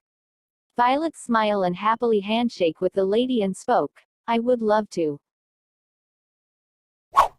After a year had passed, the house had managed to become a place to live. A group of children from the neighborhood rushed in. "Violet, let me hide." Violet asked, "You're in trouble again, you little ones."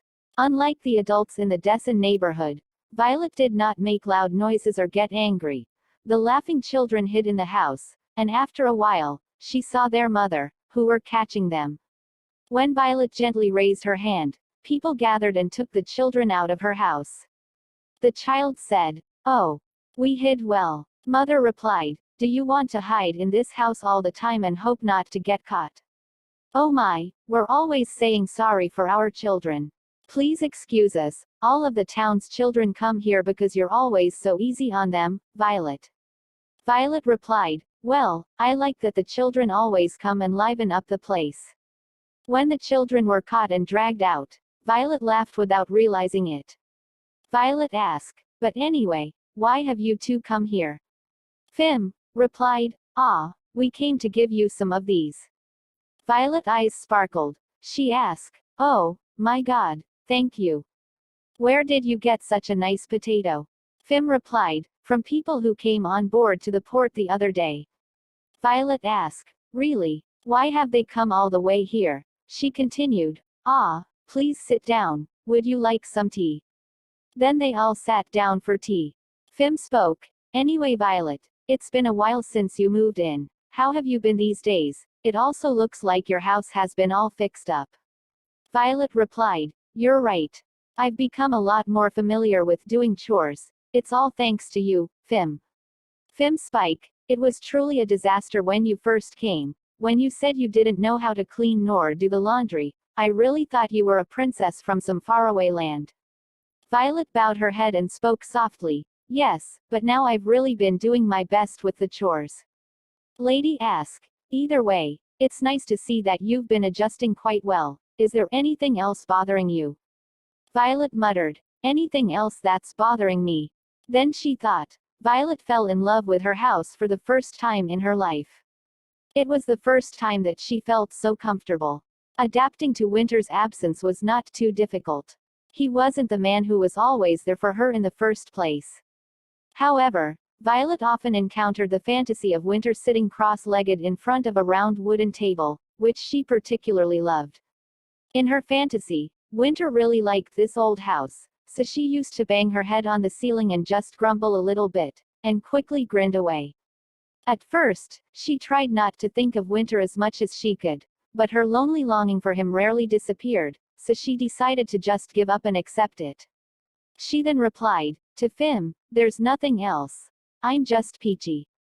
After chatting, Violet went to her work, to Yefimchuk household. While she was working, she was lost in her thoughts. I really have no idea why I long for a man who never hesitated to say such harsh words out of his mouth. I really don't understand my feelings at all. Then suddenly she hear footsteps. A lady from behind her back shouts Violet name. Violet around. It was Lizia Yefimchuk, eldest daughter of the Yefimchuk household. She asked, Violet, where did you get your hair done? Violet mattered. She is here again. Violet reply, I just washed and dried it. Lizia spoke. You liar. You're telling me your hair is that nice from just washing it. Violet, who was busy, reply, yes. I also brushed it. And, miss, please don't be like this. You must hurry and get ready for the party. It's a party hosted by your household. Lizia thought, I'm sure of it. Violet has got to be the daughter of some great household. I knew it. The minute she came to our house for a job. The way she talked, her gestures, and her facial expressions. She possessed all of the features that I've always wanted. Lizia was about to say something, but Violet spoke first. You want to advance into the central social circles, then you must refine your speech, miss, and you mustn't hunch your shoulders like that. Lizia felt embraced. She replied, this is only because everyone makes fun of me for being too tall. Violet replied, I wonder why they make fun of it. I think it's one of your charms. Lizia was shocked hearing such words. She asked, do you think so? Violet continued, just because you hunch your shoulders, doesn't mean your height will lessen somehow. You must gain confidence in your appearance. Lizia suddenly straightened up her posture. Violet comment, yes, exactly like this. Then Violet turned around for work and spoke. Now, I also have things that I must get to. Lizia ramble and ask, then how should I hold a teacup? If you know anything at all about manners, please teach me. It's fine if it's something as simple as showing me how to walk, please. Violet took Lizia name. Lizia. Hearing this, Lizia flinched. Violet continued, do not rush yourself. There'll be many chances for you to advance into those social circles. Goodness, you have barely turned 19. Lizia spoke, but right now is my chance. In only a few days, there'll be a grand opening party for the new Konitz Hotel. Hearing Lizia words, Violet startled. She stopped working and lost her balance. Lizia ran towards her and held the stool. Lizia spoke, be careful. You could have really hurt yourself. Violet asked in trembling voice, what did you say just now? Lizia didn't understand, but she spoke, what do you mean? Violet replied, you said there was going to be a party to celebrate the opening of a new Konitz hotel, but the Konitz company's business hasn't reached this area yet. Lizia replied, have you not heard? The Konitz company bought the hill behind the castle walls to build their hotel. They bought all of the land stretching to the coast. Apparently, the new hotel is going to be huge, so a lot of people are coming from overseas. Violet remembered what Fim told her. Then the people that Fim was talking about, People from overseas arrived at the port yesterday. Did Winter find me, but he isn't the kind of person. A hotel and show off his wealth knowing the kind of situation I am in. Is this a simple coincidence? After all, he probably has no interest left in me. Lysia saw Violet worried. She asked, Violet, are you sure you're okay? Violet entered the entrance to the market at the bottom of the hill and began to see if there were any food ingredients from Lacrown. As expected, she was immersed in grocery shopping because she could see familiar ingredients. She thought, I think I've become more sensitive due to the news of Winter's arrival, but it won't even matter to me as long as we don't cross paths. It's been a year since she was separated from him. She was a little curious about how he was doing. While she was lost in her thought, she bumped into someone. When she turned around in surprise, it was a face she knew. Violet's eyes were round when she saw Flip and Hyle. After a year, Winter's favorite servant, they were officially employed by Karnak Corporation and was dressed neatly. She asked, What are you two doing here? But they hurriedly pushed Violet, and said, Madam, please come this way for a second. She asked, Where are you taking me? Then she heard a familiar voice. Where did Hyle go? She heard a familiar voice that made her feel emotional just listening to it. It was Winter blooming. After hiding Violet, Hyle came out. He greets Winter and spoke. Were you looking for me, President?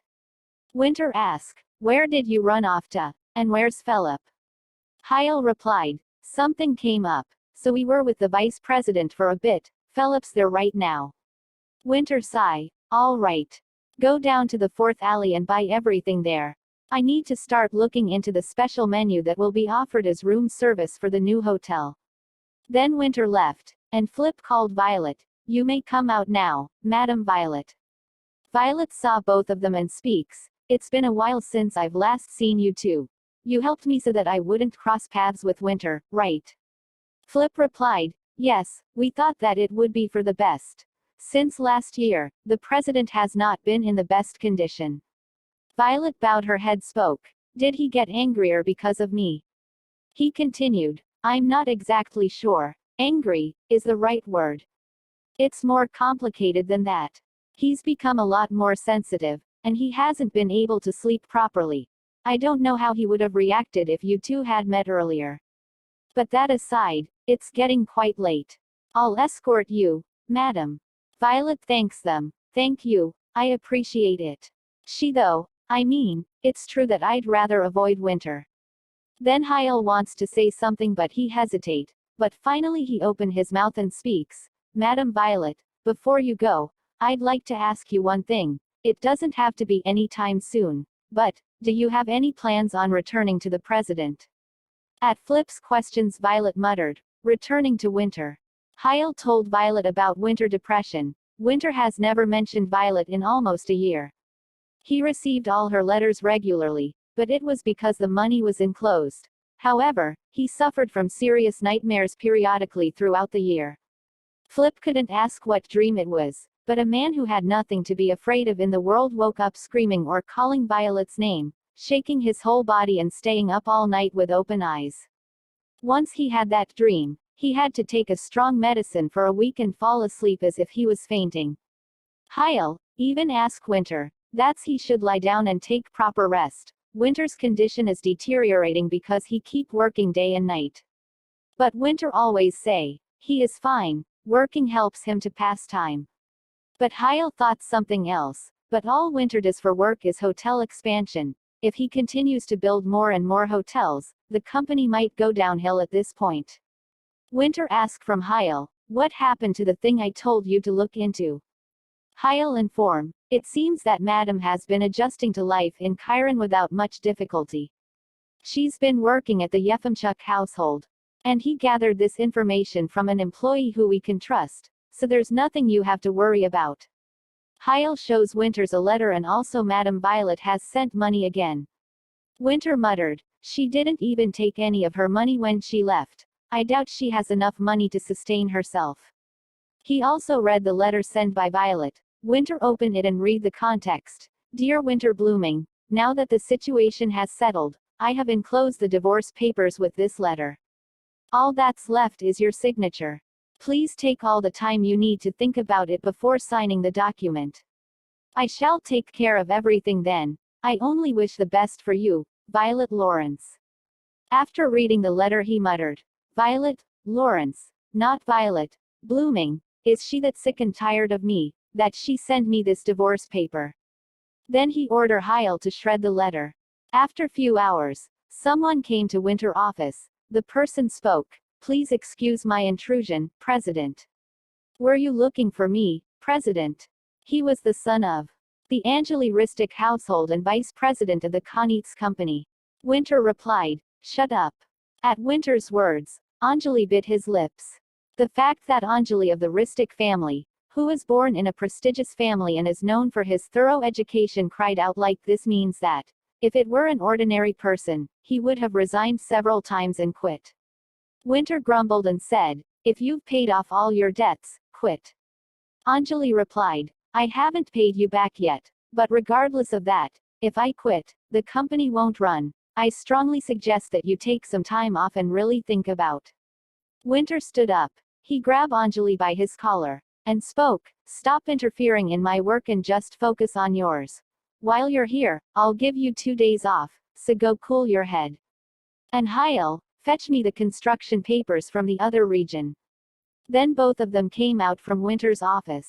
Anjali said, he was never this reckless of a person. I really hope that he rests and comes to his senses. Is there no other way? Hyle told Anjali, I've thought about it, and what if Madame Violet were to come back? Angel replied, now that you mention it, has he been looking for his wife lately?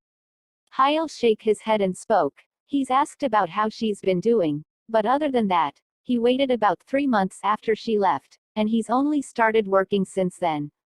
Anjali comments, he was extremely distraught when Madame Violet left. Even a simple reassurance of her return might have an effect on him. Hyle shook his head said, but we have no idea what Madame Violet truly wants. Anjali said, still, we can't keep on like this. If you ever come across her, you should try bringing it up. After informing Violet all that happened since she left, Hyle paused for a moment. Violet breaks the silence and spoke, didn't you say it would be best if Winter and I didn't cross paths? Hyle continued, but ever since the president became like this, the company has fallen into danger. He's been going overboard and recklessly charging ahead. I'm sure that he's well aware that it'll eventually damage the company if he continues like this, and so I thought that if you returned, the situation might turn for the better. Violet replied, I apologize, but I have no intention of coming back. I believe the next day we see each other will be the day he returns the signed divorce papers. Hyle informed her, actually, he asked me to shred it as soon as he received it. She replied, no wonder I haven't received it yet. Hyle asked, why do you not want to meet the president?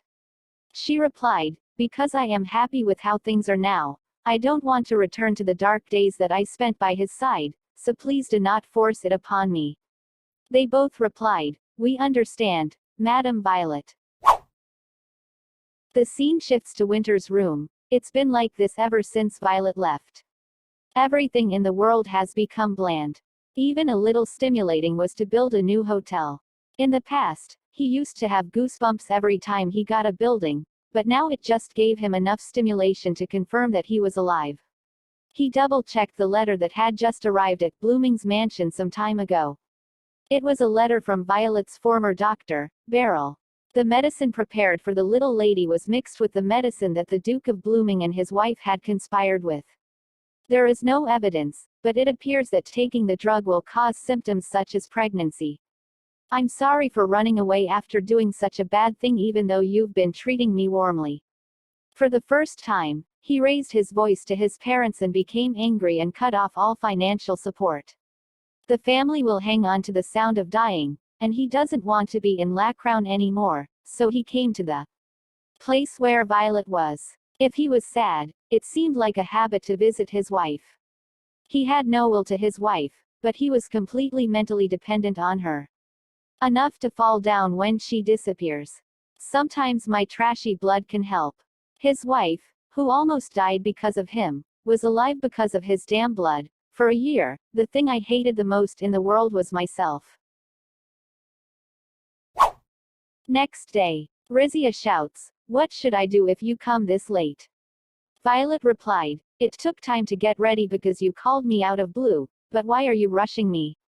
Rizia replied, "Look, it's an exclusive invitation from the Konitz company, they're hosting an outdoor party."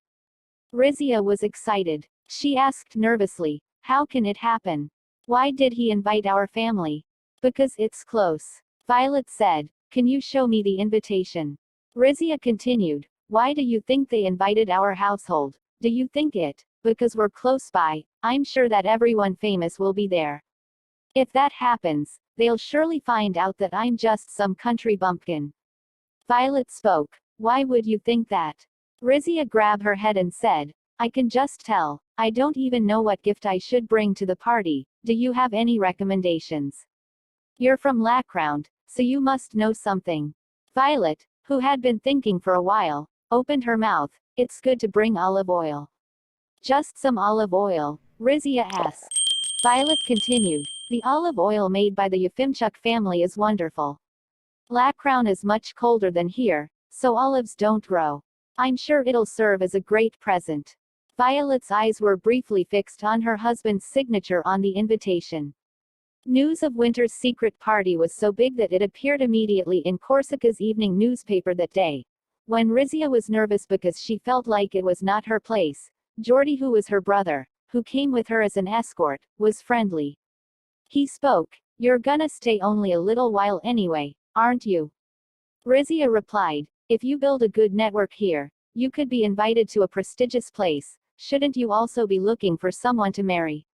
He replied, "You're right, it'd be nice if there was someone like Violet around here." Rizia said, "You do realize that your standards are too high, right?" Rizia found Winter welcoming the guests at the door while she was playing around, and stopped. Geordie, who used to be noisy, also straightened out because he was nervous. Geordie whispered in Rizia's ear, "Wow, his presence is overwhelming, just like the rumors." As a result, the brothers and sisters walked to Winter in a state of tension, as if they were herbivores in front of carnivores. Rizia slightly grabbed her skirt and said, "Hello, I'm Rizia of the Yepam family, and this is my brother, Geordie Yepam." "Welcome." Winter received the greeting. Rizia hesitated, and took away the olive oil bottle that Geordie had brought and handed it out to Winter. "And this is a present that I prepared. It's an olive oil made by the family every day, and it's very high quality. I heard you like it." "Where did you hear that I like that?" Winter asked. Rizia paused when Winter asked with a feeling of rudeness. Then she spoke, "Someone from Lackround told me." Winter opened the lid of olive oil on the spot and smelled it. When he showed interest for the first time, unlike other gifts so far, attention was drawn. Rizia was a little excited and continued, "I've eaten it all my life, but it's still delicious." Winter replied, "You have a good sense." He looked the freshly made olive oil. Both Yepam siblings startled. Winter wants to ask something, but he paused and changed his words and spoke, "Why don't we talk more about your olive oil? It'll be business related." "Of course, please come." Flip opened the door. Rizia can't believe. She went inside. Winter asked her to wait in room. He had little business. Then he went off. Violet was working at the Yepam, so he sent an invitation to the Yepam family, and the invitation was returned with such a great gift. Each guest brought only useless things, but only the Yepam family brought the right ones. He muttered, "Anyway, she's smart." Winter was excited just by the fact that she didn't forget him. She even remembered what he liked and thought that she had advised a gift like this, so the blood that had been stuck for a while was boiling. He was going to spray this olive oil on all kinds of food right away. While excited to work for the first time in a while, Winter stopped after hearing Hyle and Angeli's voices through the slightly open door. He heard Hyle's voice. "I told her that we were on the brink of bankruptcy, and she didn't budge at all. Madam Violet has no intention of coming back." Winter stopped in the hallway and start listening their conversation. Hyle continue, "Maybe I should have sent that servant, Jen, instead. I remember she used to follow Madam Violet very closely. We even have enough money now to get her royal status back, but she says that she's a lot happier in that run-down old house that she's living in right now." Anjali asked, Why does she not want to meet him? Hale replied, she believes that she'll become miserable again if she meets the president. Anjali, ask miserable what you mean. Hale continued, she said that she didn't want to return to the dark days that she spent by his side. Winter, who stopped walking, quietly turned his back there. He entered his bedroom. Then he opened the safe. He always carried the banknotes that Violet gave him. Her hand must have reached it. Even for a moment. He didn't want to force a person who ran away because she hated it so much. He waited for her to come back on her own. He thought that if he was rich enough to have everything in the world, she would definitely come back. He believed there was no way she wouldn't come back. No one can help but step on the land of winter blooming if he is born in Lacrown now. Now, at the age of 29, this was the best for him. But she didn't come back. And just now, Winter knew she would never return. A year ago, he was convinced that if she left him and wandered around, she would definitely meet the wall and return to his arms in exhaustion.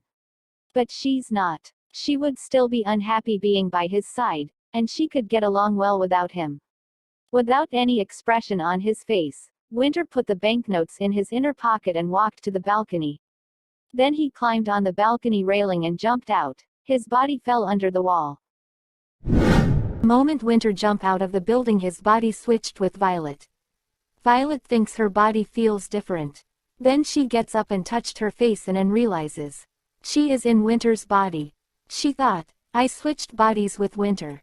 I simply went to bed like I always do, so how did this happen? Did I die in my sleep?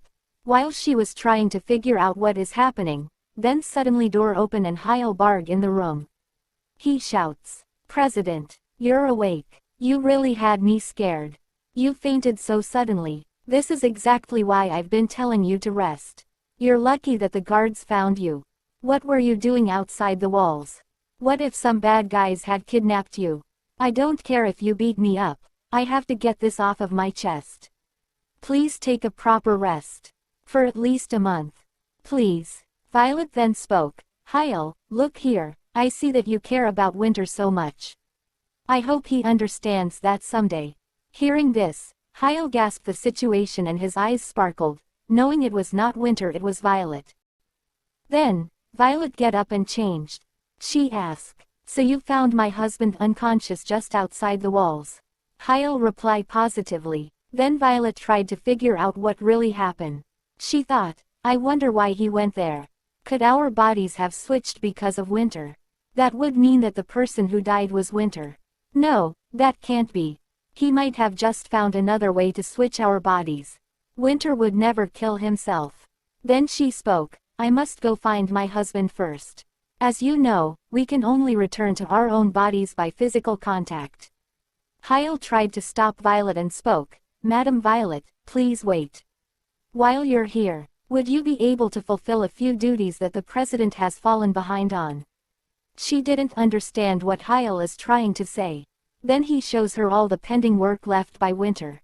He spoke, first, it would be very much appreciated if you attended a meeting in his place. The president hasn't been attending recently, so the meeting has been put on an indefinite hold.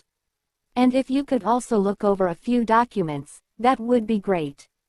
The president tends to just sign any documents these days without even taking a proper look at them.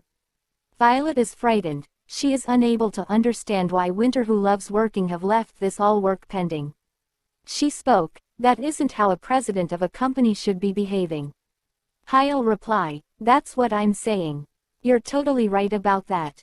As I've said before, ever since the president has been acting troubled, the company has been in danger. Hearing Hyle's words, Violet is shocked. She thought, is Winter's company really in danger? His empire seemed like it would never fall. But all because of Winter. Then suddenly a knock on the door. A voice came. Excuse me, President, Anjali spoke. Hyle asked, Vice President, is there a problem? The president isn't in his best condition right now. Violet stopped Hyle, and spoke. It's all right, speak what you want. While Violet is handling the situation, Hyle thought, as expected of Madam Violet. She's so quick at adjusting to the situation at hand. Anjali hand over Violet, his resignation. He spoke, This is my letter of resignation. I have come to tell you that I will be resigning. Hyle thought, no, I'm sure this is just a warning. He's only doing this out of spite. Because of what the president did last time. I'm pretty sure that this letter is only a warning for the president to reflect on his action. Violet took his letter and spoke, all right, and thank you for all the work you've done. Hearing this, Anjali is frozen and Hyle panicked, thinking, no, Madam Violet, that's not what you should be saying. If the vice president quits in this situation, our company is completely done for. Violet noticed how Anjali is trembling from fear of losing his job. And Hyle gave a signal to Violet not to accept it. Then Violet spoke, I hope you continue to contribute your hard work toward our company. Please take this back. Finally Hyle, who was panicking, he sighed. Anjali replied, as I've said before, I can't keep working like this. If we only continue to expand, how do you plan on dealing with the aftermath? I refuse to go down with the company. Therefore, I'll be resigning. Violet stood up and then spoke. I apologize for not lending an ear to your words earlier. I would like you to put your trust in me one more time and continue working with me. How bad is the current situation? Anjali is dazed. Violet, who was in winter body, continued. There are documents that describe our current standing. Although you'll probably put it off until later like you always do. I'll take a look right now. Please bring them to me. Anjali is stunned, then he snapped out and gave Violet documents. And spoke, okay then. You can start with these. Violet replied, I see. It'll take me a while to look through all of this. Please take back your resignation letter and sit here. You probably know these documents better than I do. Anjali was confused. He replied, ah, yes sir. Anjali is too stunned, he thought. This unusual sense of leadership. If it was like normal, he would have grabbed me by the collar. He seems like a completely different person. Hyle, who was about to leave the room, thought. Thank goodness. Thanks to their bodies switching, it seems that our company will be able to avert this crisis. We really would have been in trouble if the vice president had resigned. Then he left the room. Meanwhile, in Violet House, Winter opened his eyes and stared at an unfamiliar ceiling. He'd thought he'd died, but he hadn't. He'd never realized before now what a terrible punishment it was. Violet, are you ill? Pim and other villagers came to see Violet.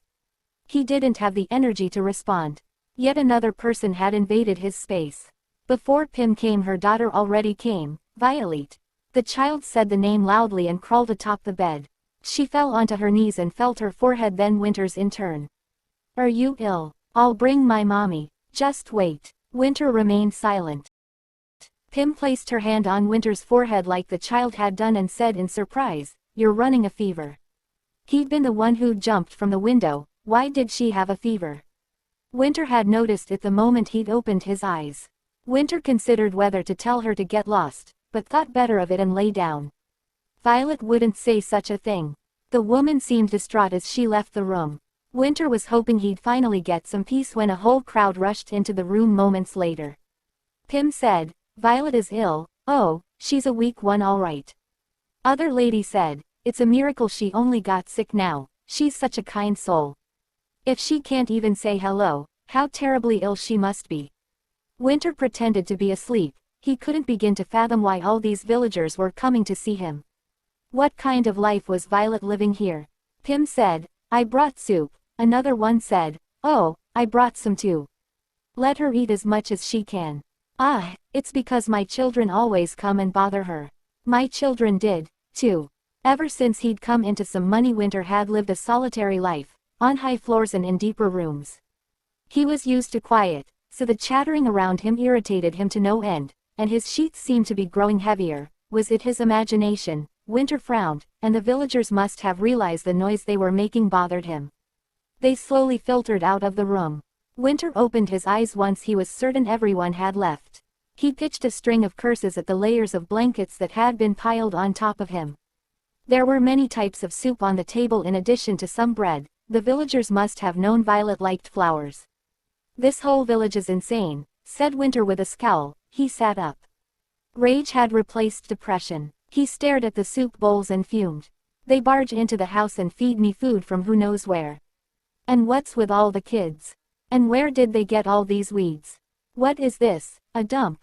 A street market? Winter shouted at the top of his lungs. He'd lived with irritation and depression for the past year.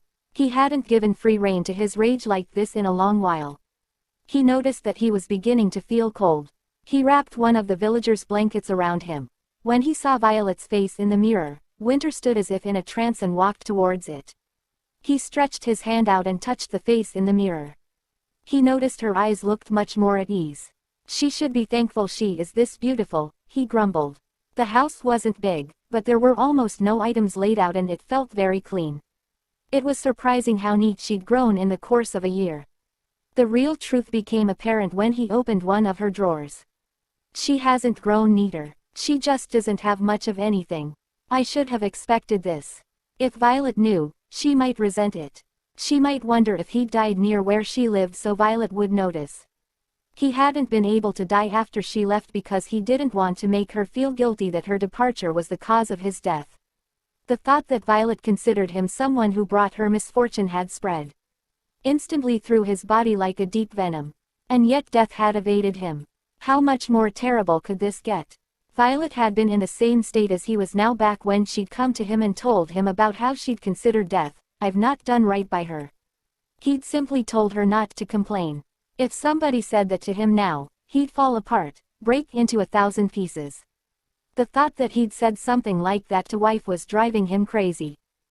He heard a door open. It was Violet returning home. She walked towards him slowly. Violet spoke. Are you ill? Winter replied. I don't remember being ill. Violet bent down and touched his forehead. Before she could even register the heat, their bodies switched again and Winter could feel the slight fever on her skin. You are ill, he spoke. Not at all, Violet replied. Violet asked, how would you know? He replied, I was in that body just moments ago, Winter said in an exasperated voice. Violet got off the bed. Violet inquires, what happened? Why were our bodies switched? And what's this about you being found passed out under the castle wall? He spoke, we haven't met in a while, and you don't even greet me. Violet asked, this is more important. Explain. Winter thought it fascinating. Her eyes had changed from the ones he'd seen in the mirror. Now that her body was occupied by the rightful owner, their gaze was much more powerful. He thought they seemed to hold starlight gathered from the night sky. Though he'd felt nothing in the past year, the moment he met her the slightest fever bothered him. He saw a frown imbued with worry and anger, and each word she spoke seemed to shift the world on its axis. If he was personal hell, he decided he needed to disappear from the face of the earth. He had to find a way. Winter flattened his lips slightly. I visited the conic homeland and found an herb that facilitates the body shift. I tried taking some and it took effect immediately. I didn't think it would happen so quickly. She said, is that what happened? Winter spoke, what? Did you think I'd died or something? With so much to lose. Violet believed Winter was telling the truth, but her emotions had run away from her and her eyes moistened with tears. Winter frowned as deeply as he could manage, afraid she would cry. Winter spoke, I'm not the weakling that you are. I don't die. Besides, I'm filthy rich. What would I lack that I would wish to die? Winter asked, so how have you been? It hasn't been easy, but it's fun living here, Violet replied. Winter folded his arms and spoke, fun. What fun? This house looks like it's going to collapse any second now, and give me some refreshments. Violet went to brew some tea for Winter. While brewing tea she spoke, I thought we no longer had any business with each other. She gave a cup of tea to Winter and continued, please leave after you drink this. Winter replied, the harder you try to get me to leave, the longer I'll stay. If you didn't want me to find you, you should have hid somewhere I couldn't have found you. Violet replied, I didn't know our body will switch. Winter took sip of tea, and smiled, but Violet doesn't have pleasant expression. Then she spoke, actually it may be a good thing that you're here. We do have some unfinished business to take care of, please grant me divorce. We're no longer a married couple anyway, but in our current situation, neither of us are able to meet new people, why won't you divorce me? Hearing Violet's words Winter paused, then he was about to say something, then suddenly village women came with a stew to give Violet. Watching this all commotion he spoke, is your house some kind of plaza? Why are all these people coming and going as they please? Violet replied, it's not your house, so don't meddle. Oh, so that's how it's going to be. He spoke then. Winter forcefully placed down his empty cup on the table, and continued, we're still a married couple, I have the right to. Violet maintained one of the most frugal lifestyles in this village.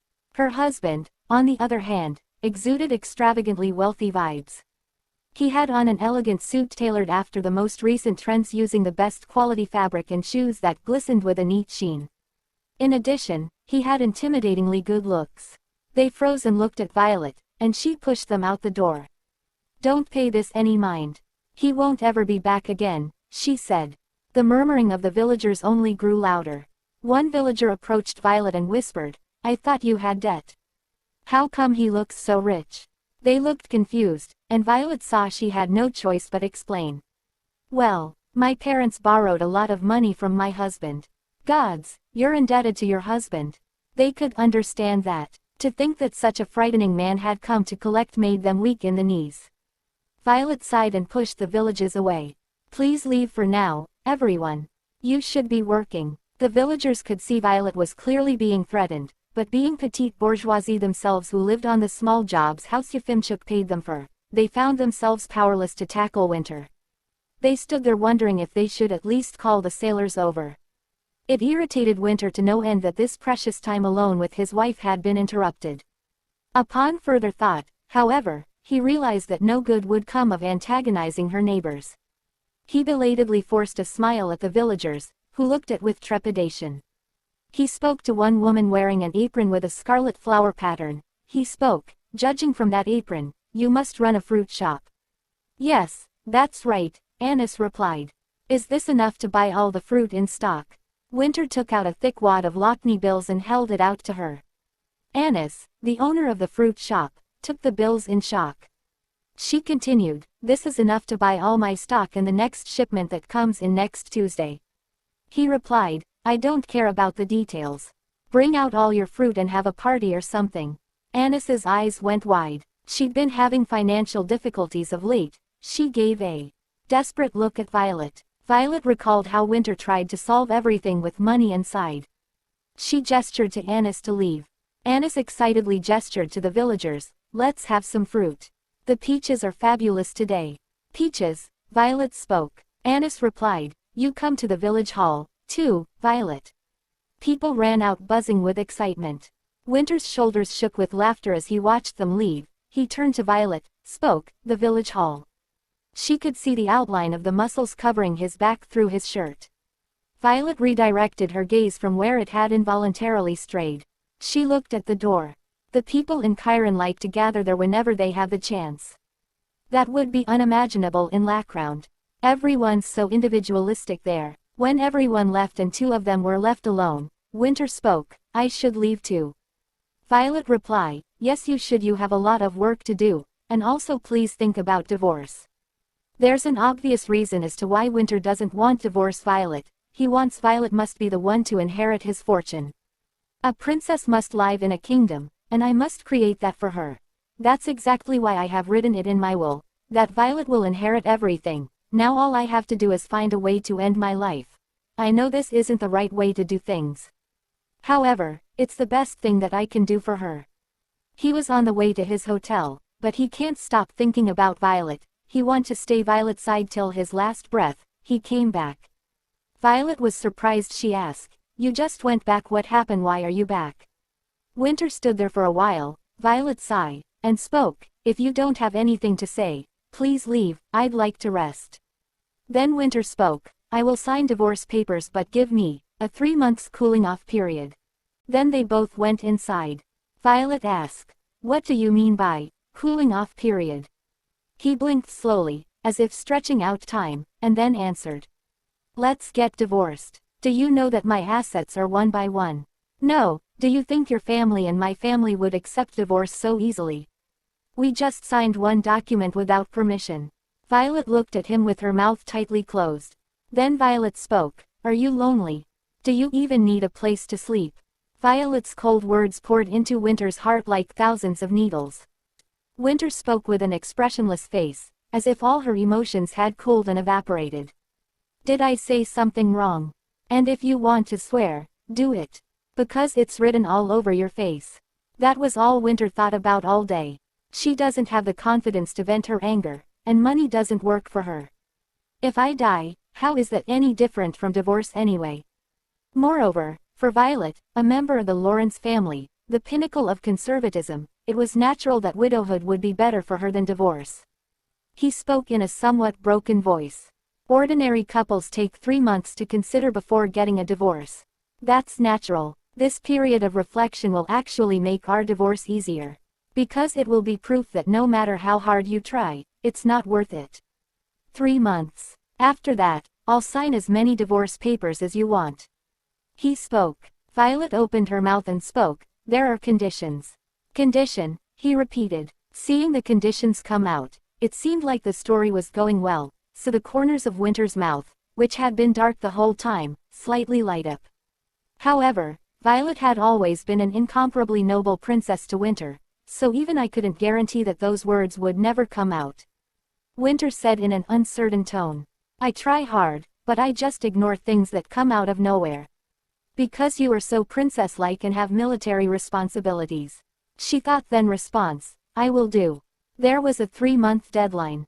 Winter looked happy at the harvest beyond her imagination, and Violet also spoke with a somewhat satisfied expression.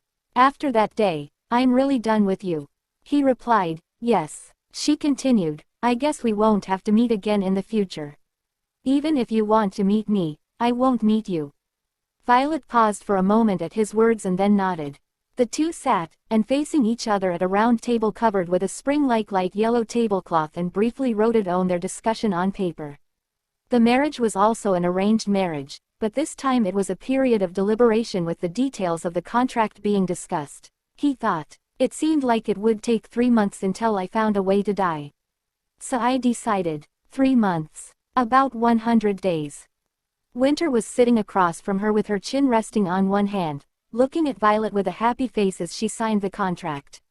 It made me feel better to think that I had 3 months to legally see her before I died. She gets what she wants and what I want. He can give her everything he has, and for her, it will be a contract in which he will disappear. He then spoke, I have a question. Say it, she said. When Violet gave graceful permission, lifting her chin slightly as always, Winter opened his mouth.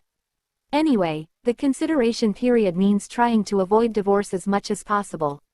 Shouldn't we decide on a method of effort? So, she asked. He continued, let's write down the exact number of times we meet. Oh, and a kiss too. When the kiss was mentioned, Violet wondered if Winter might feel that her runaway was just a 1-year business trip. She said, I'll give you someone to talk to. He cut off her words and said, you won't have anyone to talk to. She continued, are you going to listen to me say things like, I hate you, you're rude, get out of my house, for 3 months, and then just file for divorce? He replied, yes, 3 times. Winter spread 3 fingers. Let's just do it 3 times. Kiss. Violet hesitated. Her kisses with him were always so sweet that even the back of her neck felt tingly. She planned to finalize her relationship with Winter here. Therefore, her sweetness may become a trap that keeps her in that hell again. But after a year, the complicated feelings she had for Winter were probably diluted, and 3 kisses wouldn't have shaken her firm decision to divorce. Rather, it may be an opportunity to check how much her feelings about him have been resolved. After gathering her thoughts for a while, Violet opened her mouth. Okay, 3 times. He continued, good. By the way, it's okay whenever you want. Violet was slightly flustered by Winter's teasing words. Winter was so happy to see that angry face after a long time that she even laughed without realizing it. It's been so long that I felt awkward laughing like that. Winter said, rolling his eyes, and the rest of the skinship will be as cooperative as possible. She asks, exactly what the rest is. He said, handshakes and hugs. She told him, I will allow it. Once the contract was completed, Winter took 1 copy and Violet placed the other under the bed. Winter said mischievously as she looked at Violet, who had returned after carefully hiding the contract. She asked, is the contract going into effect right now? He replied, yes. As soon as she could answer, Winter hugged Violet's waist with one arm. Surprised, Violet took a sharp breath. She raised her hands defensively and placed them between her body and Winter's. As Winter approached, her waist fell behind her, flexing as she dodged. Winter laughed and said, "Do you think you're flexible because you do ballet?" She replied. So suddenly, he smirked and said, "Isn't it better to do it right away?" As Violet kept trying to avoid it, Winter tickled her belly button with his other hand. This surprised Violet and straightened her back. In an instant, the two people's faces became closer. He spoke, "Do you get tickled a lot?" She was embarrassed and asked, "Gee, what did you do now?" He replied, "Something naughty." She blushes and replies, "That's not what I asked." Violet mind can't think straight. Why is he stalling before our kiss? I can smell his cologne. And the faint scent of aftershave and cigarettes. Winter doesn't have any particular body odor. But when several scents combine, it becomes the scent of winter blooming. And whenever I catch a whiff, my heart starts to beat uncontrollably. They both were so close that Violet thought he might kiss her, but suddenly Winter paused and spoke, "On second thought, it might be better to save it for later. Ah, by the way, you're allowed to kiss me whenever you wish to." Violet's face was flustered. She said, "That's very sly of you." Seeing Violet's face, Winter smiled and enjoyed his teasing. She continued, "If you're done now, please leave." Winter can't believe, he never thought that he would ever miss that face she makes when she scolds him. He turned around and spoke. "You don't have to kick me out like that. I was already going to leave. Either way, we'll meet again soon." Next day, Hyle went to someone's house according to Winter's instruction. "Winter, Hyle, about that person you sent to look after Violet." Hyle's response, "Ah, yes. I actually received a report from them a few minutes ago. They told me how Madame Violet was doing." Winter continued, "Yeah, that person. Go over to their place tomorrow morning. And tell them to bring Violet here." As Winter instructed, Hyle came. The homeowner asks, "Why you came here?" "I've told you everything that you wanted to hear yesterday." Hyle replied, "I came because our president actually had a request for you. Could you bring Madame Violet to the Connie's company by this afternoon?" Miss Phim and her daughter, who was behind her mother, was ready to help. The next day, Pim came with Lena and spoke harshly to Violet. "It's not just our house, Violet." While Violet was removing the cloth covering the plate, Pim spoke. "Anyway, let's go talk together. I heard about ham and compensation, and the construction is noisy." Violet said, "Pim, you were busy, so it's okay if I go alone." Pim continued, "How far is it from the hotel? Besides, Violet can't ask for something like that. I have to do it for you." Violet made an embarrassed expression. That wasn't the reason at all, but there was no easy way to explain it. Eventually, she left the house, guided by Pim's power. The whole way she was thinking of a way out, and it wasn't until she was almost there that she remembered to pretend to be sick. "When I came, I was in front of the hotel building. As I went inside, one of the employees who had been working neatly walked up." "What's going on?" Pim said in response to the employee's question. "Why was it sent as compensation? This person was the only one in my village who didn't get it. I wonder if it's missing." The employee replied, "I see. We will take care of it soon. I had to say no and say it was okay, but the timing wasn't right." Finally, as the staff began to walk along the lobby, Pim's eyes widened. The three people, including the child, were led by an employee into an empty reception room. When the simple snacks came out first, Lena looked around and asked her Violet. "Violet, what's this?" Then Violet leaned down, made eye contact with Lena, and said, "Chocolate. Try it." When Violet tore open a small portion of the package and held out a piece, Lena bravely took the whole thing in one bite and her eyes widened. "Delicious." Quote. Then Pim next to me spoke curiously. "That's chocolate. It's my first time seeing it too." Violet replied, "Is that so? Oh, it must be a bit expensive. Even the ham that was sent as part of the compensation package is too luxurious. I don't even know how they got their hands on such high-quality ham." Violet thought, "I wrote in my contract not to send expensive gifts, but I was sending gifts to people all over the neighborhood." Anyway, he was a man who could never let his guard down. As Pim shook his head, The door burst open and Winter came in. Violet looked embarrassed even though she had expected him to appear, but Winter had no qualms. He was the kind of person who would intervene wherever I wanted to. Lena was scared and grabbed Pim's arm tightly. Mom, he's the scary guy who married Violet. Oh my, why are you here? Pim spoke and glanced towards Violet. Violet explained with a somewhat resentful expression. It's my husband, but we are in the middle of divorce mediation. So, he has nothing to do with me. That's right, Winter responded calmly. Then he burst into laughter at the same time, regardless of the situation. Soon Winter cleared his throat and spoke to Pim and Lena. Are you two going back? I will prepare a carriage for you. Wait, I need to take Violet too. I can't leave her with her soon-to-be ex-husband. As Pim spoke firmly, he opened his mouth and said, either way. By the way, did you hear that from Violet? If you know she is lacround precious. At that moment, Violet shouts. I guess we have a lot to talk about. I'm sorry I came with you, Pim. Do you want to go first?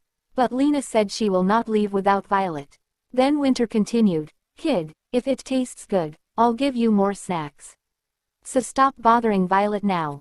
Lena ran in excitement, and said, I need to give some to Ranaz and Karano and Henna too. Winter said, yes, take enough to share with your little friends.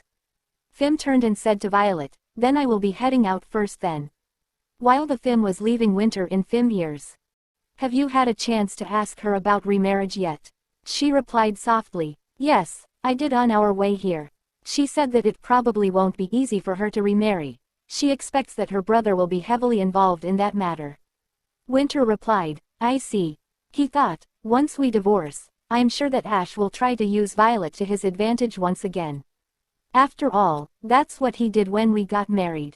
Violet may say that our marriage was entirely her decision.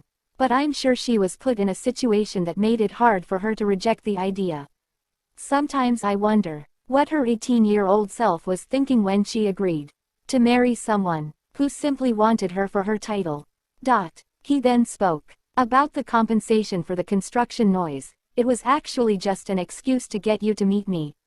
I have something to say to you today, so I figured I would come here if I did this, so I thought about it. What do you mean? As Violet asked, Winter walked towards her and knelt in front of her. Violet's eyes showed embarrassment at his actions. Winter said, sorry, I feel like I need to say this. Violet unconsciously clenched the hem of her skirt. What are you sorry about, all of a sudden? He continued, you were right. You did that, right? I bought it at a high price, but it seems like I can't use it. I didn't understand it at the time. My marriage to you was ultimately about me paying money to buy a title, and you had to sacrifice yourself for that. I didn't want to admit it. I apologize. Violet looked into Winter's eyes as he looked up at her. It was a feeling that was difficult to describe. Thank you for saying that. How much? Do you want to at least pat my head? When Winter asked mischievously, as if she was done with being serious. Violet unconsciously said, ah. Then she laughed as if Winter was shocked and spoke, you make all those noises. She replied, I learned it from Pim who came with me earlier. He said, you learned something great. She continued, I also learned how to be sarcastic from you. He said, oh, is that so? Violet then smiled, ever so slightly, and said, I'm sorry too. Winter replied, if it's about losing money, that's fine. It wasn't your fault, but you apologized 100 times. If it was an apology for leaving, that would be fine. Because I will never forgive you. She said, then let's cancel. That's wise. Winter said, although it took a long time, his apology softened their relationship considerably. And Violet guessed that Winter wasn't just ignoring the past year. Violet got up and pulled Winter's arm and he got up. Then he pretended to stumble and hugged his wife with one arm. He buried his face in Violet's shoulder and muttered, my legs are numb and I can't stand. You are standing now. I don't feel any weight at all. Shit. Winter grumbled and straightened up. Maybe it was because he relaxed a little after receiving the apology, but I found him a little cute. Violet asked, why do you want to hug me like this? He said, your body is perfect for hugging. Violet thought that Winter might have been seeing someone else over the past year. But seeing as he was hugging her, I guess not now. He asked if that was your idea of gifting olive oil. Violet replied, yes it was. But how did you know that? He continued, there's no one in this rusty old town who knows me like that. Violet frowned and said, don't call it a rusty old town. He continued, you should be thankful that you're so beautiful. Especially with that uptight personality of yours. Hearing Winter's words, Violet paused and stared at him blankly. He didn't get why she is making such an expression. Then he spoke, why are you looking at me like that? Don't tell me, you don't realize how beautiful you are. She replied, it's the first time I've heard you say that. Winter asked, have I never told you that you're beautiful? She nodded. With a gloomy expression he said, should I get on my knees again? She said, no, that's enough. He continued, seems like I ruined the mood again. I was hoping this conversation would naturally lead me to asking you out on a date. A date, she repeated. I heard there was going to be a festival next week. I know you're not the kind of person to ask me out on a date, so I was going to ask you instead. She thought of a date. I didn't think we'd ever go on one again.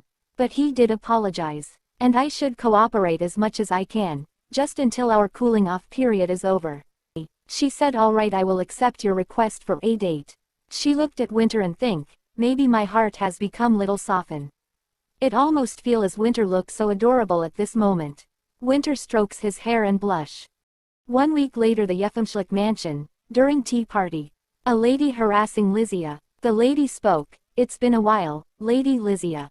Oh my, it seems like you've grown even taller since the last time I saw you. Maybe we should be calling her Sir Lysia instead of Lady Lysia. That was Lady Elsa Aiden, she was from the upper class than Lysia. She continued, but anyway, thank you for inviting us. This is quite a small and cute tea party. Lysia was unable to take a stand for her. Then Elsa saw Violet. She asks from Lysia about Violet. She spoke. That woman taking care of those flowers, is she from a noble family? Lysia replied, I am not sure. Elsa continued, looking at her appearance, she seems like a noble who's fallen from status. I guess she doesn't have any pride left to be doing that kind of work. Hearing all the insults, Lysia was trying to hold her anger. She thought, no, there's no point in standing up against them. After all, I'm nothing to them. Then suddenly a Violet called Lysia, and she snapped out of from her deep thoughts. Violet continued, I thought I already told you that there's no need for you to hunch your shoulders like this. It's fine for you to be confident in yourself. But Lysia showed no confidence. She was worried that ladies in party will harass her more. Then Violet sighed and gave Lysia a vase. Lysia asked, why are you giving a vase to me? Then Violet said, you can place it in the center of the table. That's how it's usually done at the tea parties held by the Central Social Circle in Lackround. You set the vase on the table and wait for a leaf or petal to fall. If you're lucky and one falls into the vase, that's when you can wish for something. And it's believed that your wish will come true. Lysia finally down and was wondering how interesting this is. Violet told her more. One thing, Violet made a gesture of holding a teacup. And this is something I haven't taught you before. But when you hold your teacup, you must never extend your little finger. Lysia looked at Elsa and asked, but the pinky extends naturally. See, even Lady Elsa's doing it. Violet replied, you're right, but she's still young. It'll be nice for you all to learn this etiquette together. Finally, Lysia wasn't afraid anymore when she understands even Elsa, who seems to look so perfect, is still lacking. She said to Violet, thank you, Violet. I'll try to talk about these with them. She went to Lady's table and spoke, now, everyone. I just heard some stories about central social circles. All young ladies seems curious about capsule etiquettes. Lysia continued, and told them even tea holding etiquette. Finally, few ladies started talking to Lysia, was so happy after getting the attention. Then a maid came, and told Violet has been called, and both of them went off. But Elsa, who was always the center of attention, knew it was all Violet who must have told Lysia. She was enraged and thought, how dare she? Violet fell into a deep sleep as soon as she returns from urgent work. Making money really wasn't easy. Violet, who had fallen asleep because she came home too late, couldn't shake her drowsiness when she heard Winter's voice and opened the door. Yet away, the appointment time is far. When Violet spoke to Winter, he narrowed his eyes and asked, I thought you would have woken up around 10 o'clock. She replied, I had a lot of work to do, so I came home early in the morning. He spoke, what, it's dangerous. But there is no better opportunity connected like this. I plan to prepare and open a store later. Violet was a little restless, perhaps cause she couldn't shake off all the sleepiness, and held up the hard papers. It's still a long way away, but it also has a name. She handed over paper to Winter. He read them. It's best to get business advice from me. Even if you pay money, you can't buy it. There's a line of idiots waiting to get some advice from me. Winter said and checked the papers. These were names that did not stand out for their creativity, such as Secret Flower Garden, Violet's Flower House, Violet's Garden. She spoke, I actually really like the last name. It was cute because it was Violet-like. As I was flipping through it, I came across a name called Blooming.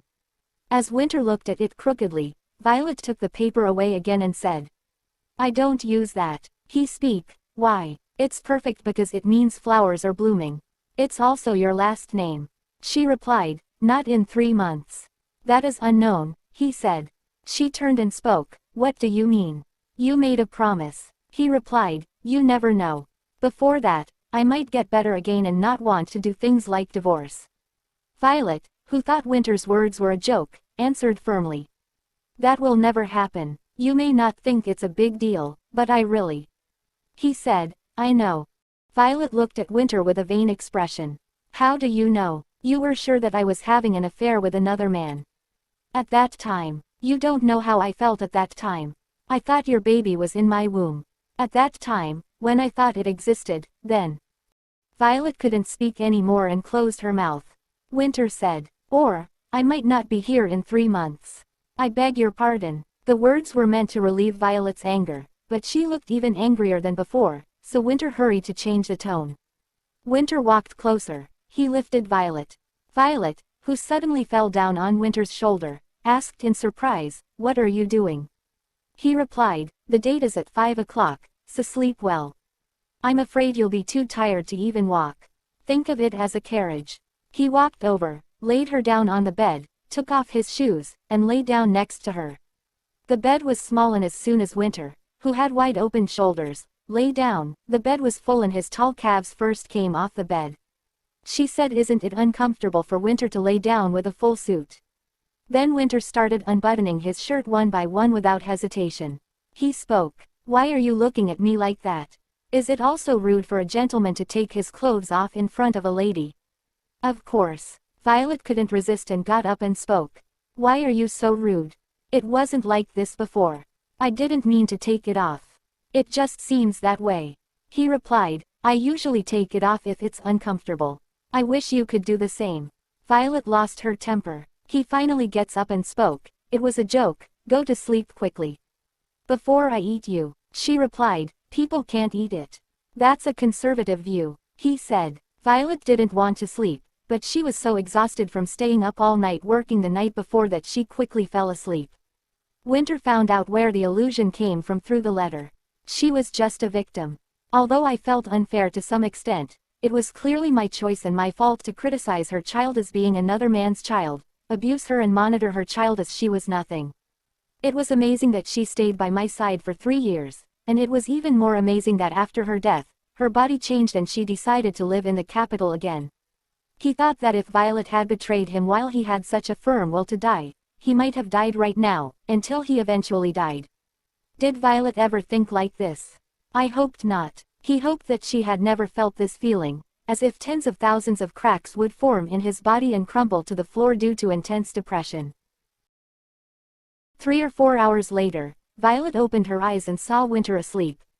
For Violet, it was extremely uncomfortable to be entangled with him like this. She unconsciously touched him. Winter, who had fallen asleep. Oh, I was just about to wake you up. Violet didn't want to be caught looking at him, so she hurriedly spoke. Winter seemed to be convinced and raised her upper body without saying anything. He asked, his face half asleep. They said it was hot. Why are you wrapped up in your clothes? She replied, because I have you.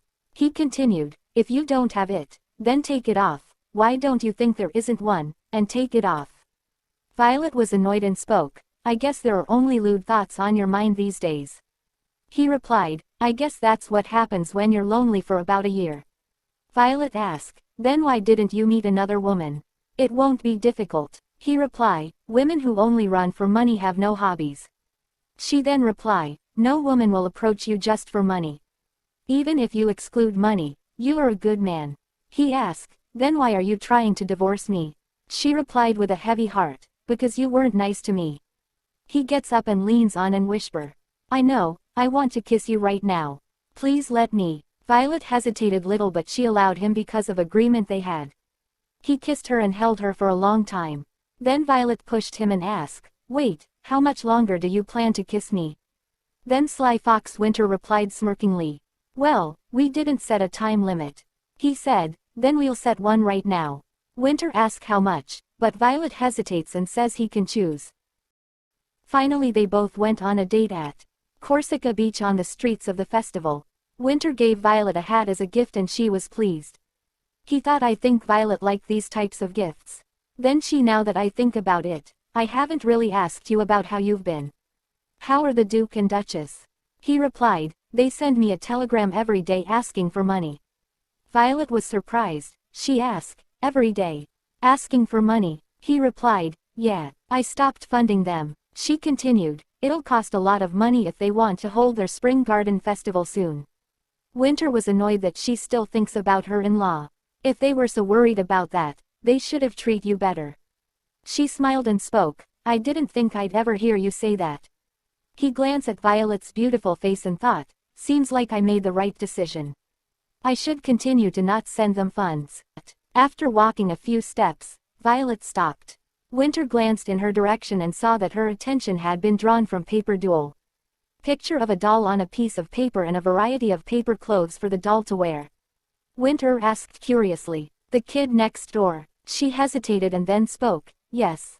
Ah. Winter then understands what Violet actually wants. He asked, do you want it?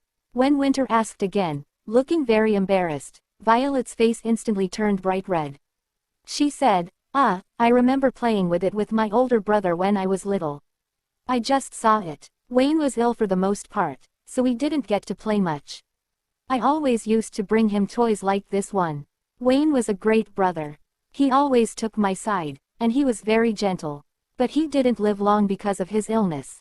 That's why I took a liking to strong and healthy people. I think that's also the reason why I wasn't completely against the idea of marrying you then. Hearing Violet's words he spoke. Maybe you saw me as your ideal type. But it must have been disappointing when you found out that I was actually a very weak person. Without any hesitation she replied him, not really. He continued, well, if you really think about it, you're the stronger one between the both of us. You're like a waterweed with roots that go deep into the ground. You stand firm no matter how strong the current is. Then Winter took her to the hills. He said, I thought you said you wanted to watch fireworks. Violet asked, are we going to watch them from up here? He told her that, this place is great to catch a glimpse of everything. She said, wouldn't it be better from the festival streets? He replied, I didn't realize you liked festivals so much. Have you ever been to a southern festival?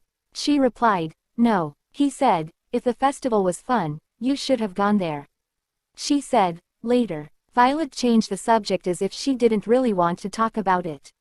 Winter said, grabbing her arm and pulling, if you want to say something, say it.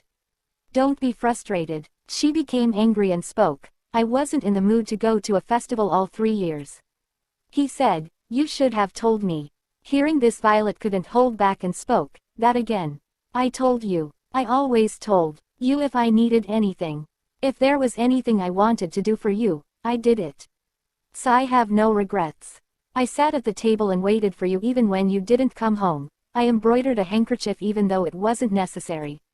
And there was a time when I prepared a meal and wore all the accessories and waited for you in front of house but you never came. Don't ever say something like that again. I should have told you. I did my best. I couldn't do this anymore.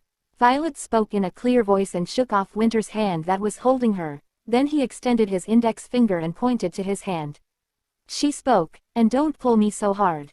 Don't try to control me as you please. Never. Winter turned to face Violet, who was looking at her fearfully. My wife was locked in a box so small that she couldn't even straighten her back for a long time. After she ran away from there, it took some time before she remembered how to straighten her back. She was no longer the Violet Lawrence that I had destroyed step by step over the course of 3 years. Winter had previously thought that I liked my wife very much. And after a year, he realized that my feelings for his wife were not just about my will. The first day he met Violet, he didn't feel like running away because he hated his wife. He admired her for her uprightness, conservatism, and justice. My bride, who was much younger than me, was acting like the adult he most wanted to be. I finally found out about it. He was an adult who had not yet grown up. Be careful going forward. Every time, every moment, he answered surprisingly obediently. Violet, who had planned to raise her voice and fight more if she had to, looked a bit discouraged when he immediately agreed. She spoke, I didn't know it would come out like that. He said, let's go see the fireworks. After finishing speaking, Winter gently grabbed the tip of Violet's finger. Then he spoke, Violet, let's return to Lackround once the hotel is open. I don't mean for you to return to the life you had. You can do whatever you want and you can live with the people you like. Lackround is your homeland, and you'll return to Lackround once we divorce anyway. So let's go back now. Violet agreed. She spoke, you're right. Chiron is a great place, but it's not somewhere I can stay forever. I always thought that I would return to Lackround someday. He said, so then what? Violet looked at the fireworks with a hesitant expression. When her last flame exploded and she fell silent, she heard a voice calling to her from afar. Violet. When Violet heard a familiar voice and turned around, the young man who called her came closer. It was Perrin Dos, the successor to the Duchy of Dos. He was a refreshing young man who made you feel bright even on a dark night. Sharon spoke, did we interrupt you by any chance? Violet replied, no, it's all right. We were just about to head back down. What are you doing here? Watching the festival because this is the best place to view, Farron answered in his typical adult and friendly voice and looked towards Winter. Winter had no intention of greeting them. Violet then spoke, let me introduce you. This is Farron, the heir to the Duchy of Dos. Farron spoke, yes, I have heard about this. I hope you can visit the Principality of Dos sometime. Winter's expression wrinkled in disapproval. He looked at Perrin very displeased. Perrin seemed to embody the prince from a traditional fairy tale. Winter replied, that won't happen. Violet, startled by Winter's rude response, turned to him. However, Farron responded calmly, as if he wasn't really worried. Then Farron spoke to Violet, then Violet will have no choice but to come play alone. Winter, struck by his answer. As soon as the two met, they started fighting like old enemies. Watching the atmosphere, Sharon quickly spoke, oh, Farron, why don't we all go out for a drink instead, since the fireworks are all done and we've already introduced ourselves, now, come on, Violet. Let's go. Violet hesitated but then said, right now, okay. Farron spoke, you two head to the carriage first. I'd like to discuss business with Sir Winter for a bit. Then both the ladies went for a carriage. When Winter and Farron was left alone, in a firm voice Farron spoke, I'm saying this because I sense that you have your guard up against me. But I don't see Violet as a woman, so you don't need to be so wary. I believe you'd also feel the same way if you were in my shoes, but I would never consider any of my sister's friends as a significant other. I'm essentially Violet's older brother. Winter folded his arms and spoke. Enough with the bullshit. You don't even share any blood, yet you call yourself her older brother. Farron gets angry from Winter's rude remarks. He then spoke, you should really refrain from using such rude language. I'm only protecting Violet on Wayne's behalf. For example, like when she ran away from you. Winter had nothing to say to him but. Then after he opens his mouth and asks. They say the Principality of Dos depends on its navy fleet and tourism. Farron replied, yes, that's correct. Winter continued, then why don't we both get to know each other through tourism? A partnership with the Konitz company will serve as a big support for your tourism sector. And will also benefit your principality. Farron Winter business tactics, he knew something is off. Then he directly asked from Winter. That may be so, but it doesn't seem like that's what you want to do. Winter laughed, then spoke, I get that kind of misunderstanding often. I usually don't really like anyone. And it also seems like you feel the same way. Did you think I wouldn't notice the repulsiveness oozing from your gaze? Hearing Winter's words, Farron flinched. Winter continued, you must have had a good education growing up with your status. You probably never experienced discrimination and such. However, prejudice is not something you can overcome in just one day. Farron was unable to keep his composure. Winter continued, for instance, that expression you make when you see a foreigner. There's no need to feel guilty, really. I'm used to such responses. Then Winter's eyes suddenly turned scary. He spoke. But you should really give up on that older brother bullcrap. At least for as long as I'm alive. Although Farron was intimidated by Winter. But then he spoke. Let me reiterate, I don't have any personal feelings toward Violet. So why can't I act like an older brother to her? Winter was annoyed. He spoke. Look here, young master. Violet's actual older brother has caused quite the situation for us already. Besides, she doesn't need your help because I can provide everything that she needs.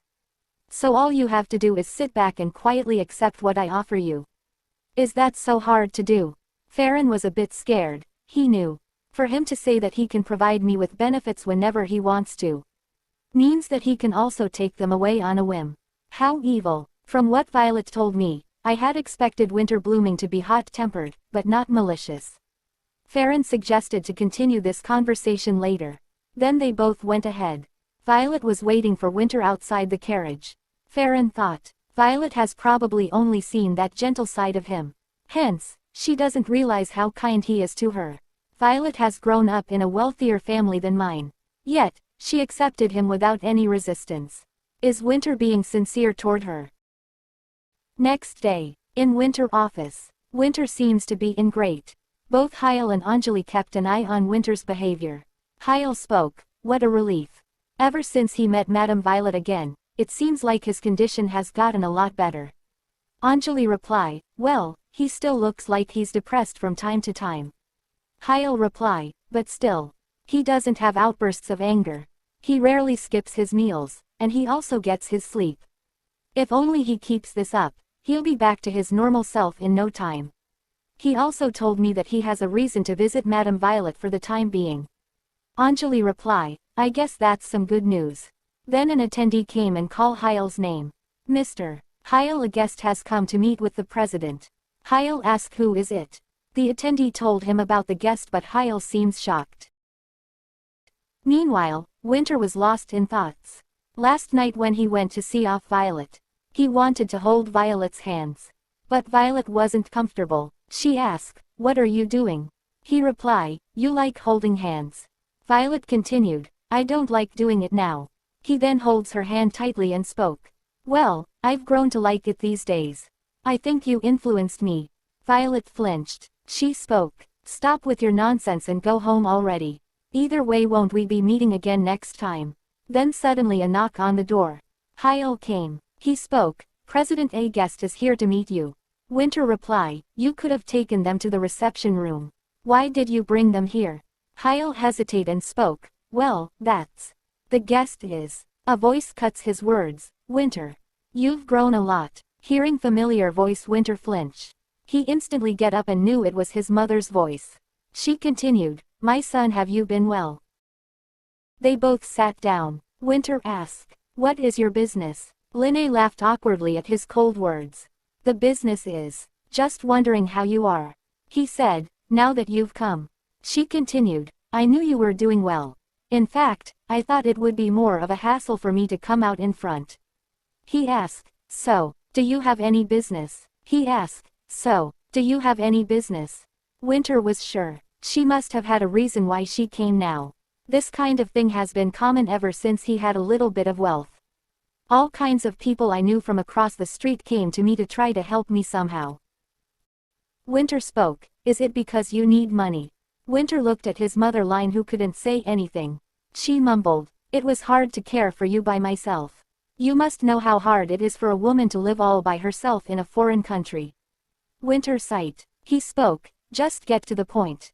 She was trembling in fear but somehow mustered all her courage and spoke.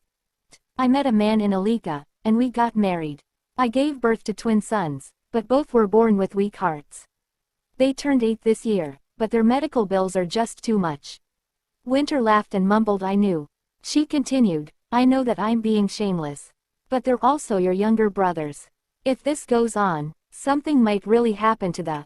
Then he get up and spoke. I don't think this is a matter you should be discussing with a son you abandoned years ago. Even if I have overflowing wealth, I don't have any to spare for you. She spoke, but you've been helping out your father. Winter turned around spoke, and how did you know about that? Either way, I stopped funding him since last month. Maybe you should have come a little bit earlier. Hearing this, his mother kneeled and begged. She shouts in a trembling voice. I'll do anything. What can I do so that you'll forgive me? He can't believe the mother who abandoned him but is ready to beg for another son. At that time Winter prayed. Dear Lord, please end my life. He then spoke, Mother, your twins are ill-fated. Just as I was fated to be abandoned at 5 years old. Consider it as your bad luck when it comes to children. Hearing Winter's words, Line's eyes widened. After that she hit him and she urgently traced Winter's face. Winter mumbled, ah shit, what a damned life. Up, Winter. I'm sorry. I'm out of my mind right now. Up, Winter, please. Linne screamed and protested, but the maids, though restless, took her out. After her biological mother disappeared, Winter called out Heil. As he came running, Winter let out a grim voice. Give my mother some money. Heil asked, yes, to your biological mother, but why? Winter continued, I've financed my father up until now, so I'm just providing her fair share. Heil looked slightly aggrieved. If it were me, I wouldn't give it to them. He too was abandoned by his parents and spent his days begging in the slums. He would have been a petty thief if Winter hadn't taken him. Heil shared the same feeling of being abandoned. Winter spoke, your parents came to ask you to pay off their gambling debt. Quote, Heil replied, the situation is different. Anyway, that's true. It's shameless. After Heil ran out, Winter walked to the balcony. He looked down and saw Heil handing money to Line. As soon as Line received her money, she bowed repeatedly and then ran away frantically. You don't even look back. Winter muttered helplessly. It's not that she didn't know that, but he didn't know why he was so depressed. And what was really crazy was that, while feeling disappointed in my own mother, I remembered Violet looking out the window of my room. In the early days of their marriage, Violet made such a request with a kind smile. Could you tell me in advance when you are going out? I want to see you off. Until Winter was 24 and married, he had never had the concept of talking to anyone or going out. Whether it was because of his biological mother or because of Violet, Winter felt heartbroken. After a while, Violet's house. Violet, who was holding a pot with young shoots still growing in her arms, saw Winter suddenly appear in front of her and her eyes widened. Ah, Winter, what are you doing? It's raining like this. Came inside. Winter did not follow, but instead stood in front of the house in the rain. As he stood like a pillar, Violet grabbed his arm and dragged him into the house. After barely entering the house, Winter slid down to sit against the closed door, with a distressful expression. What happened? When she asked, Winter, who luckily didn't seem to open his mouth at all, muttered. My mother came. My biological mother. Violet's eyes widened at Winter's words and she asked. Did you find her? He replied, she came on her own feet. Asked me for money. So, I came because I felt like crap. Rainwater ran down his hair and the nape of his neck. The wallet he took out was also soaked from the rain. He held out his entire wallet to Violet. Looked like it would tear when he took it out. He spoke, I'll give you all of this. Please help me to feel better. A longing for death flickered in Winter's dull gray eyes. Violet, who was examining Winter's face, reached out both hands and took the wallet. She spoke, I'll take it, money. Then she put his wallet aside and pulled Winter down. Violet, with his head on her lap, gently patted his shoulder. Winter muttered, closing his eyes. She then spoke, I don't know what you're doing. You try to get everything you need with money. So, I decided to take the money for now. She continued, this is what I wanted to receive when I was having the hardest time.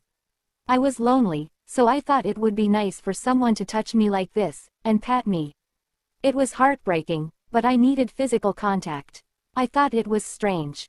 As she said, it was really strange. Violet's hand was in his hair and patted his shoulder, and death, which was just around the corner, took a step back.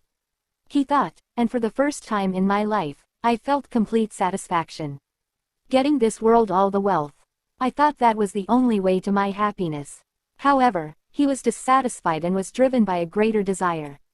But now, lying on the rain-soaked, carpetless floor, I was drowning in overflowing satisfaction that even my size could not handle. But it wasn't long before Winter returned to the reality that the woman who had given him such satisfaction was leaving. Violet, who was gently patting Winter, said while wrapping her fingers in his soft hair. I don't think I've ever seen your hair this messed up. Winter paused and frowned. After a while, he didn't move and Violet removed her hand, and Winter frowned. She spoke, if you're feeling a bit better, go wash up first, or you'll catch a cold. He then spoke, that's all, it looks like you didn't check my wallet properly earlier. I paid much more for my labor than this. She replied, you always have a way of phrasing your words so that they come off as rude. Then she paused for a while, and opened her mouth and spoke, if you want you can stay tonight. Winter went to take a bath. Meanwhile Violet was lost in thought. I ended up telling him to stay the night. However, how could I tell him to leave when he was standing drenched in the rain like that? Pushing him away, Violet lit the brazier. I felt very strange. Now, rather than hating him, I was filled with regret, wondering how I should appease him. At first, I thought they were going to use all kinds of tricks to drag me to bed for 3 months straight. So he thought of a number of different ways to refuse to sleep. But it was completely different from what I expected. Then Winter came back from the bath. And spoke, Violet, what are you thinking about? Violet gets startled. She turned back and spoke, Winter I was. She saw Winter, seeing his open chest with strong muscles, she felt shy. She thought, seriously, what's wrong with me? She then spoke, anyway. Hyle came by while you were washing up. Winter spoke, so he eventually found out where I was. I'm pretty sure I left without saying anything. She replied, yes. He was actually whining about it to me. When Hyle came in rain he was crying and was relieved too. He spoke, I knew he'd be here. He just left without a word in this pouring rain. Violet said, why don't you make an effort to treat your employees a little better? Winter replied, don't worry. I'm paying them enough to treat them like that. Winter took the wine brought by Hyle. Violet asked, are you planning to drink at this hour? I'll brew you a cup of hot tea instead. Winter frowned and spoke, who drinks tea when they're feeling down? Don't mind me and go to sleep. Then he poured the wine into the glass and drank it. Violet stood there, and saw him drinking. Then Violet thought an idea. She too then sat down on floor. She spoke, I'd like a glass too. Winter was surprised. He spoke, you can't even drink. Why do you want some now? She replied, just because, I imagine it must be boring for you to drink by yourself. Winter said, that's enough, right? Now go to sleep. But Violet didn't stop. She spoke, pour me another glass. Winter didn't understand and asked what. She said, I'd like to have another glass. He asked, have you had enough to drink? She said, I did like to have some more. She one more glass and now she is all drunk. Winter spoke, look at you. Only a few drinks and you're already drunk. She was dazed but tired to speak, I'm not that drunk. Winter lifts her in his arms and gently lays her down to the bed. He asked, you can't even keep your eyes open properly. Why did you drink so much in the first place? She opened her eyes and replied, it's because you drink too fast. I wanted to slow you down, just a teeny weeny bit. He remembered when Violet told him that her father passed away because he was drunker. Then Violet fell asleep, and took a glance on her innocent pretty face. He turned around and muttered, goodness, I bet you're the only one in this world who's worried about me. The next day, in the morning Violet woke up and saw an empty bottle lying on the ground. She spoke, oh my, wake up, Winter. Did you drink the whole bottle while I was asleep? He replied, that's how much I usually drink. She continued, that sounds like a much more serious problem. Then he opened his eyes and asked, did you slide a pill into my drink by any chance? Violet was puzzled. She replied, a pill, I would never. He then spoke, strange. I've never slept this well before. She replied, well, of course. You drank so much last night. Now don't talk back to me and listen carefully. It's not good for your body if you drink that much alcohol all at. Winter grabs Violet's hand, pulls her close, and then he kisses her. This was their second kiss according to agreement. Violet consciously pushed him back and shouted, What are you doing this early in the morning? He gave an excuse. Don't get mad at me. I'm still feeling upset from meeting my birth mother after all these years. Violet get up and spoke, it's fine. We've agreed to kiss 3 times in our contract. You only have 1 kiss left now. He replied, I'll keep that in mind. Shall we have breakfast? You said you have work today, right? Hyle will bring your favorite breads and pastries soon. Have some before you go. Hearing this, Violet eyes sparkle like a child. She said, then I should get some tea ready. Would you like coffee? Then Winter rolled up his sleeves and spoke. I don't eat bread, and I don't drink coffee in the morning. She asked, then what about your breakfast? He folded his arm and smirked like he was just waiting to hear this question. Then he started cooking. Violet was impressed. She asked, wow, what is this dish called? He replied, it's seafood stew that's often eaten in the South. They usually eat this to help recover from hangovers. She spoke, I've never had it before. I wonder what it tastes like. Winter spoke, it might be a little spicy for you. Winter took 1 shrimp and gave Violet to taste her. She opened her mouth and tried it. She was so surprised. She spoke, it's delicious. I didn't notice before, but you're really good at cooking. He said, well, I worked in restaurants when I was younger. Is it spicy? She replied, no, it's fine. I can handle it. He can clearly see that the Violet can't handle the spice. But he was happy to see her enjoying the food he made. Hyle came and knocked on the door. Winter spoke, seems like Hyle's here just in time. And stop being greedy over something you can't even eat and wait for your own food. Watching Violet's adorable face, he thought, I'm glad that I walked through the rain yesterday to be with you. Then he opened the door. Hyle thought Violet will open the door and in the morning he will see little Madam face. He spoke happily, good morning, Madam Violet, I apologize for my intrusion so late at night yesterday. But seeing Winter's boring face, he frowned and Hyle's tone changed. He spoke. I was hoping to be greeted by Madam Violet, but why are you the one answering the door, sir? Winter replied, you were late, so she ate something spicy, and now she's too busy to answer the door. Hyle spoke, it's always my fault at times like this, isn't it? It's a familiar feeling for me. Anyway, I guess it's better this way. Hyle took out something. He spoke, I have some news for you. Apparently, the vice president has found Beryl. When Violet listens, the familiar name, she asked, what, are you talking about Beryl, my doctor? Why were you looking for him? Hyle gasped. He didn't know what to say. Madam Violet. Then Winter interrupted and spoke. No, we're not. It's a different person. Just stay out of this. Watching Winter grim expression, Violet can't say anything. Our manhwa ends here, guys. Many people who were complaining about that Violet never tried to communicate, now I hope they get it. She did everything. Now let's talk a bit about Winter's behavior. Mental illness, abuse, etc. Or only ever explanation, not a justification. This is valid in any circumstances, so I would like you to think of yourself if you meet toxic people who will use anything bad which have happened to them as an excuse and swap things so they make you feel like you're responsible if the way they are acting because you triggered something. This is very important to learn for yourself as it's hard to get out of such toxic relationship. That being said, when did Winter tried to make her feel guilty for his behavior? When did he hurt her, noticed it and said, it's because you did this like X in the past? At worst, he explained like the fact he kissed her because feeling like shit still. He asked for her to not be mad, but didn't push the blame on her. There is no denying of his bad behavior, of his awful past, of his toxic family, of the racism he has to deal with, and for his lack of knowledge regarding how to interact with someone close to your heart. Those are no justifications regarding what happened in the past during their wedding. He treated her poorly both because of his constant anger and his lack of knowledge regarding human interaction. Think of this as Pavlov and his work on conditioning reflex. Now let's speak about his current demeanor. He has a lot of progress to do regarding money. Pavlov. Money equals affection and care, and deconditioning himself will take years as this still continues to go on as his mother just came for money.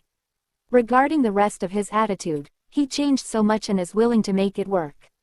He sees his mistakes and apologizes. He does his best. This will never erase their past. After a while, Violet has to go to Aiden's house for some work. Winter asks, you're going all the way to house Aiden? It's too far, isn't it? She replied, I find it great news that I can get work from such a far-off house. That aside, you're going out in your pajamas. Winter was following her to the carriage. The two still found each other strange. They arrived at the carriage. Violet handed her house keys to Winter and asked him to lock the house and keep the keys in the pot. Then she left for work. He took the keys and waved at her. Winter stared at the keys for a while after the carriage had left. It made him feel strange, but he couldn't figure out what this feeling was. Hyle appeared at that moment, having parked a carriage a ways off.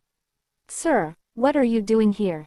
Winter pointed towards Violet's house with his chin. "I think we should move my wife's house over to Lackround."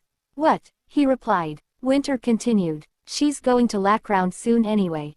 We can move the house there." "But why, sir?" Hyle asked. Winter continued, "I can sleep properly in that house. We have to check if it can be taken apart and put on our ship, so call for a carpenter." Hyle had a lot he wanted to say, but it wasn't his money anyway. "All right, sir. It's her house, so as long as she allows it. She'll like it, too," Winter replied. Winter said with conviction. Hyle, on the other hand, was certain of the opposite. Hyle remembered the letter he'd brought, his thoughts momentarily derailed by the shocking plan. "Oh, right. This is a letter from Iglin." Winter had been waiting for this. He snatched it and opened it. In the letter Ikulin wrote, "That Dr. Variel was hiding so carefully that it took me a while to find him. I cornered him, and he says it's all true. He gave medicine that caused symptoms of pregnancy in the little mistress. Your parents also commanded him to lie to your wife, telling her she was pregnant. I didn't hand him over to the police, but please send me a reply if you'd like me to handle this through legal proceedings." Winter froze after reading the letter. Hyle asked, "Isn't it better to tell her right away? She probably still thinks it was her wishful thinking that was to blame." Winter couldn't predict how she'd respond. He'd been to blame not joining her, he'd been to blame not joining her for any of his mother's tea parties and therefore being ignorant of how backed into a corner she actually was. He'd also hidden the fact that they couldn't have a child. If he told her, she might never want to see him again. Winter gestured to Hyle to be gone and walked towards Violet's house. Winter muttered, "I'll tell her after the divorce." He knew it was selfish, but he didn't want to lose this tiny bit of happiness that he'd barely managed to come by. Meanwhile, Violet arrived at Aiden House. All Corsican social circles were abuzz about the Conic Hotel opening party, and House Aiden was no exception. Elsa was wearing a dress that she planned to wear to the party. She looked at Violet haughtily and wagged her finger at her. "The Conic Hotel invitation recommends a corsage. You know how important this party is, don't you?" "I see," Violet replied calmly. She put down her box and took a corsage out. She said, "Would you try this one on first?" "No, I don't like it." Elsa hadn't so much as glanced at it. She studied her face in the mirror. Violet held it up against Elsa's lace and spoke. "If you put them together like this." "I said I don't like it," Elsa replied. As she'd expected, Elsa was determined to give her a hard time no matter what. She still needed the money, so Violet calmly took out another corsage. "If you don't like the fancy sort, how about going with a white color like this? I think it matches the pearls nicely. The hotel lobby is all white. How am I to wear white? It won't even show," said Elsa irritably. She finally turned to look in her direction. Violet didn't react, instead holding out a corsage made of many types of white flowers. Violet spoke, "How about you try it on, at least?" Elsa shouts, "I'm telling you I don't want it. What kind of look are you going for? I have a few more flower types, so I can put something together." "How would I know that? It's your job. You should come up with something I like on your own." Elsa looked ready to grab Violet by the hair. She looked determined to turn down every suggestion Violet made, again. Violet stifled a sigh. "I'd like you to be a bit more detailed about what you want." "Didn't you hear what I said? Perhaps your parents didn't educate you properly. You certainly were prudish enough to point me out as rude, to be sure." Elsa spat out the reason why she hated Violet so much. Violet replied quietly, "Well, I'm sorry about that. But I wasn't saying you were rude. You're still young, and I thought it best for you to learn." The maids who'd been dressing Elsa screwed their eyes shut. Elsa had thrown a glass at Violet. It hit her on the shoulder and fell at her feet, shattering on the floor. Elsa pointed at the door. Get out. I'm going to call someone with more skill. What about the money for the flowers? All you brought is junk. You have the gall to ask for money. Violet didn't get angry easily. She was starting to feel rage building up inside of her. She moved as if she was going to leave with her box. But wait, you have so little money, you have to work like this for others, don't you? Put that down and clean that up. I'll look at it again. Elsa gracefully pointed at the broken shards of glass and walked towards the box. Meanwhile, Violet began to pick up the broken shards of glass. Ever subdued, she hadn't broken a single glass even after she began living by herself. Never having picked up glass shards before, she fearlessly grabbed a huge shard with her bare hand. The maids flinched. She was very clumsy and made them nervous to watch. The sharp shards cut into her hand, and it began to bleed. Violet belatedly pulled her hands back, realizing that the pieces were sharp. A maid ran up to her and swept the shards with a broom, chiding Violet. It'll take much too long if you do it that way, woman. It's better to get it over with quickly. If Miss Eliza gets hurt, there will be hell to pay, said the maid. Elsa saw Violet creation was on floor and sneakily hide behind her, so that Violet can't notice. In short, Elsa was determined to take Violet advantage. So she wants to stole Violet creation. But Elsa shouts again. Who told you to help? Did I ask you to do it? The maid hesitate. She spoke. No, the flower woman seemed to need a little help, and I didn't want there to be any pieces left behind, miss. You might hurt yourself. Elsa said. I'm asking you if I told you to do it. Now you're even talking back to me. Apologies, miss. Maid reply. Elsa continued. Forget it. Both of you, get out of my house. Now. The maid paled. Elsa mocked. That's why you don't meddle in other people's business. Know your place, woman. Hearing Elsa's jeering tone, Violet realized that by pointing out to Lizia Yefimchuk that Elsa shouldn't lift her pinky when drinking tea, she'd unwittingly ended up hurting others. Even so, Violet just accepted it as the way things were meant to be. Moments later, Violet and the maid were thrown outside. Violet waited for the maid to come out with her luggage, as she walked. The maid paused when she saw her. Violet asks, what is your name? It's Hilla, maid replied. Violet inquired, Hilla, do you have a place to stay? Then Violet walked back to her home with Hilla. Meanwhile Flip and Jen were waiting for Violet return. While Violet and Hilla was talking, Jen approached Violet. Violet looked puzzled to see both of them there. She asks, what are you doing here? But Jen kept crying out of joy. Jen told Violet everything that happened after she left. Well, after you left, the president gave us all a really hard time, so I ended up quitting. But recently I was asked if I wanted to go to Chiron, where you reside, which I accepted right away. The other mansions don't pay as much as our president does, so I couldn't bring myself to work for them. Jen noticed the blood on Violet's shoulder. She suddenly shouts, Madam Violet, there's blood on your shoulder. Then they all went inside and Flip inquired what happened. Hilla told everything what happened. Hearing this, Jen was so pissed off. Then Flip spoke. I see. I would like to thank you once again. I should relay this to the president. Meanwhile Jen was treating Violet's wound. Hearing word president and addressing Violet as madam, Hilla was curious to know about Violet and her husband work. She then asked, you've been mentioning, madam, and, president, since earlier. Does her husband own a company or something? Then Flip told who was Violet and her husband. They are Conit's hotel owners, Sir Winter Blooming. Hearing Flip words, Hilla can't believe she was too stunned to speak because it was Hilla's dream too, to work at Conit's hotel. After a while Violet went to take shower to remove her fatigue. Jen told her to take rest and she will take care of everything. Violet was finally relaxed for a while. In a short time Jen even cooks delicious food. Then Violet came out of the bathtub. She thought, now that I have some time to think, today was really eventful. She called for Jen to hand over her clothes. But Jen wasn't there. She stepped out of the bathroom with wet feet and saw Winter, who was sitting right across from the door. Shocked, she froze. A blush spread from the tip of her nose to both cheeks. What are you doing here at this time of night? Winter looked at her and was momentarily at a loss for words. He spoke, I heard you were hurt.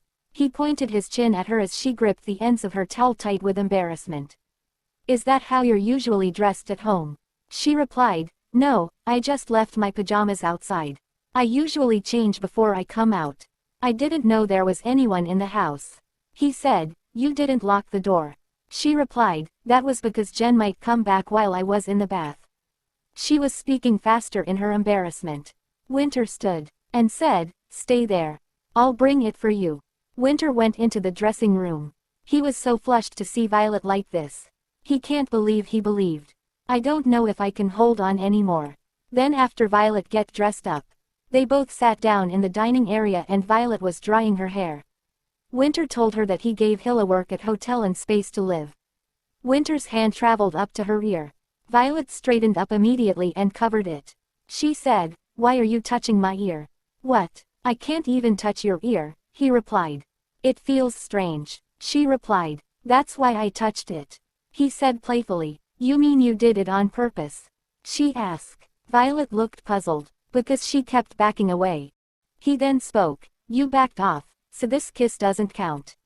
What? Violet trailed off, and Winter held back from saying more. Embarrassed from having her ear touched, she was blushing light pink from ear to neck. Winter's heart was beating dangerously fast. Having cooled his desire a bit, he said, that doesn't count. It's rude to cut it off in the middle like that. Really, that, she replied. We still have one kiss left, insisted Winter. Violet decided any more quibbling over the kiss would only complicate her emotions and nodded. Relieved, Winter smiled. Then suddenly Violet's injured shoulder was exposed. Seeing her injured he frowned. He asked, I heard you got hurt at the Aiden mansion. You were hit by a glass vase that the lady threw at you. Did Jen and Philip tell you? Violet inquired. Winter continued, if something like this happens again, tell me right away. Don't make me hear such things from other people. I'm still your husband, so learn to take advantage of me when I'm no longer by your side. Divorce meant that people separated, so his words were not incorrect, but the way he said them made her a little nervous. Then Winter took his leave and told her not to mind his words. While he was leaving, Violet noticed Winter's face. It seems like he was injured but concealing his emotions somehow. Scene shifts to Aiden house. Elsa was having lunch with her friends. Her friend asked, has your invitation not arrived yet? I heard that someone from the Konitz hotel went around to visit each household a few days ago. Were you left out for some reason? Perhaps you should pay them a visit. Elsa thought. There's no doubt about that, as all of the other households in the vicinity have already received theirs. But the fact that the Aiden household was left out is humiliating in itself. They're essentially implying that our household isn't one to be looked out for. She couldn't reply to her friend. She laughed. This is unacceptable. I must meet with them tomorrow. Then suddenly her butler came. He informed her that a guest arrived. Elsa inquired, who is it? He replied, it's Winter Blooming, the president of Konitz Hotel. Hearing this, her friend was amazed. And Elsa was over the moon. She asked her butler to let him in. She thought, yes, this is what I expected, him to come and give invitation personally. Moments later, the butler guided Winter Blooming inside and jaws began to drop. His head was neatly split and smoothed back and his suit was impeccable. His long limbs and tall frame did his suit justice. Elsa felt an irresistible sexual attraction towards this man, but seeing those conic eyes she'd only heard about assumed a haughty expression. Elsa looked at him with arrogant eyes. What are you doing here, sir? I've come to give you a new invitation. People began to murmur. Elsa's lips twitched as she held out her hand. And she said, why did you come yourself, sir? I had something to tell you. He replied. Winter's impassive expression made Elsa feel quite pressured. This man was more handsome than anyone she'd seen in these parts.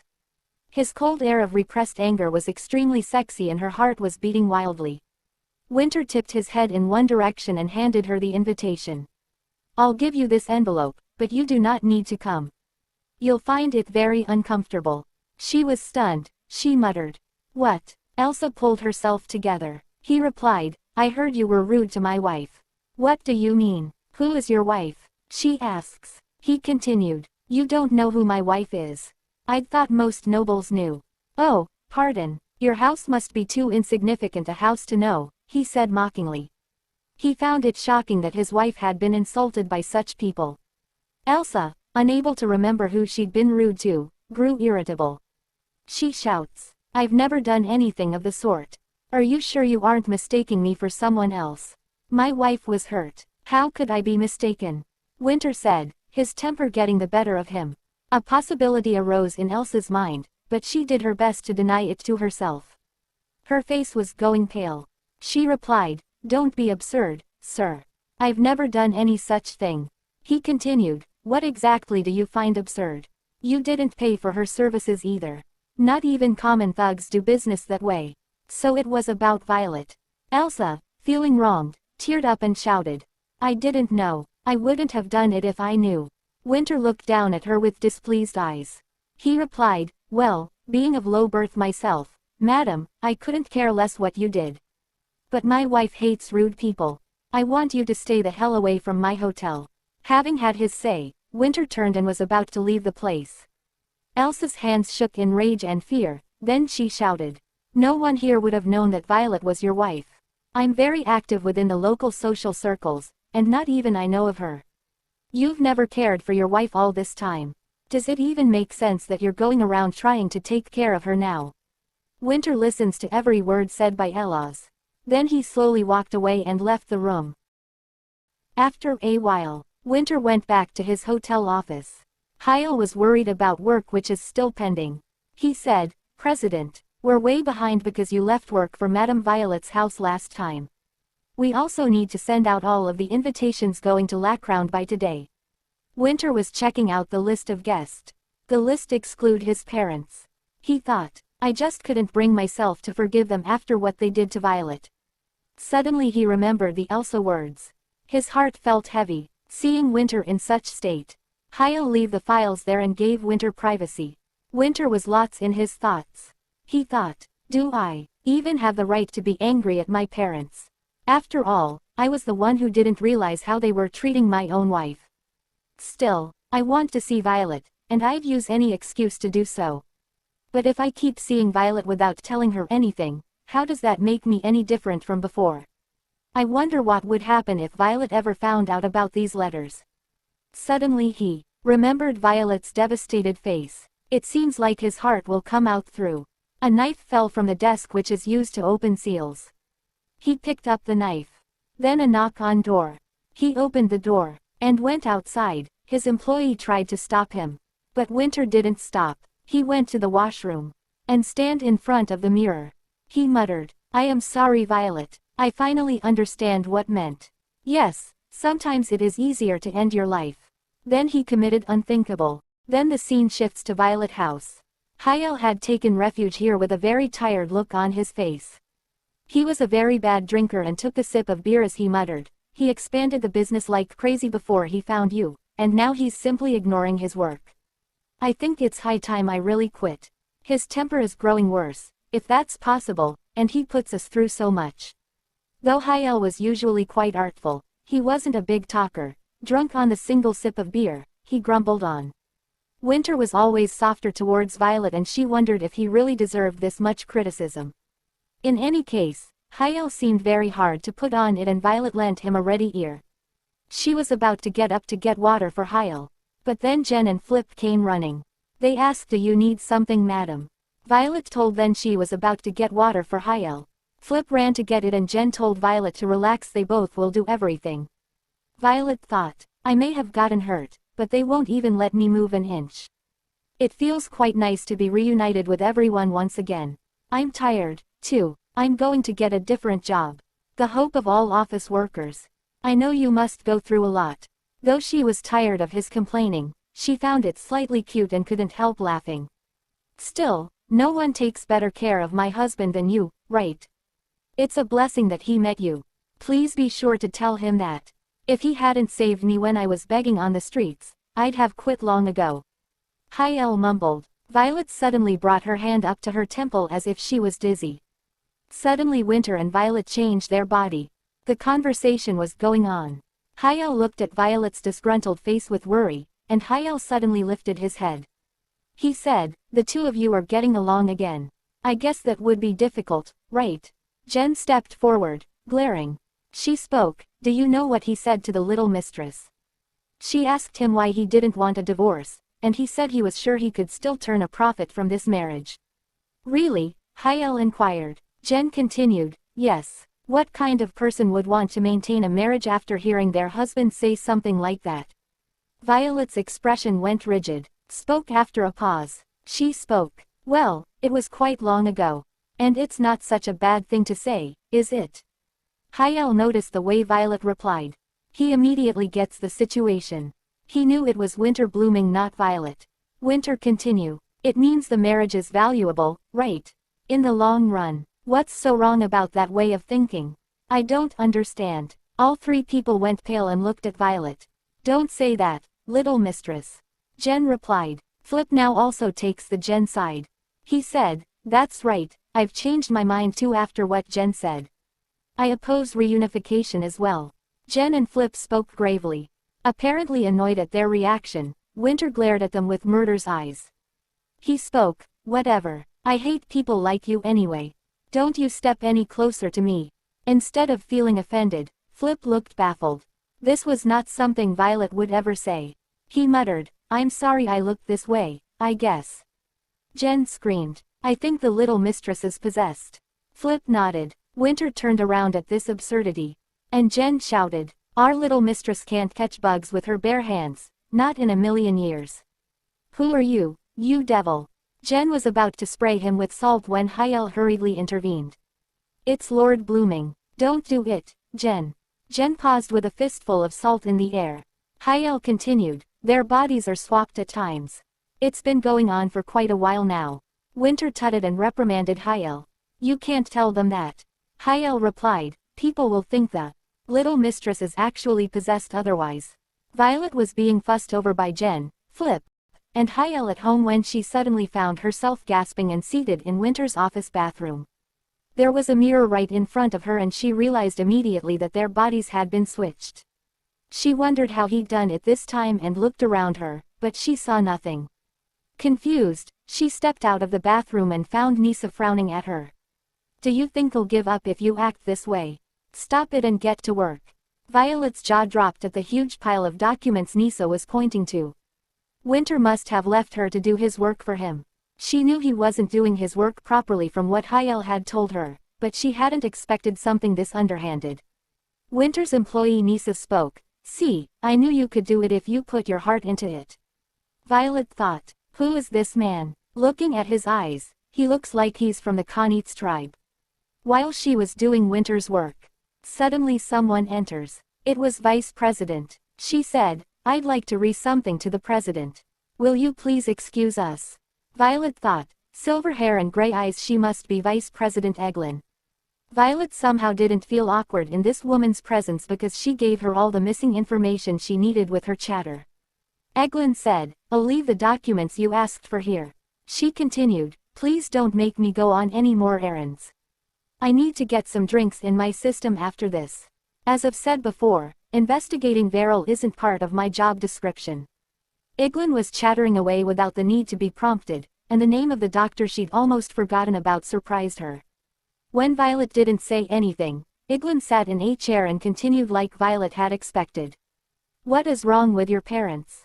To give her medicine that makes it look like she's pregnant. I don't believe that's something you do to your own daughter-in-law.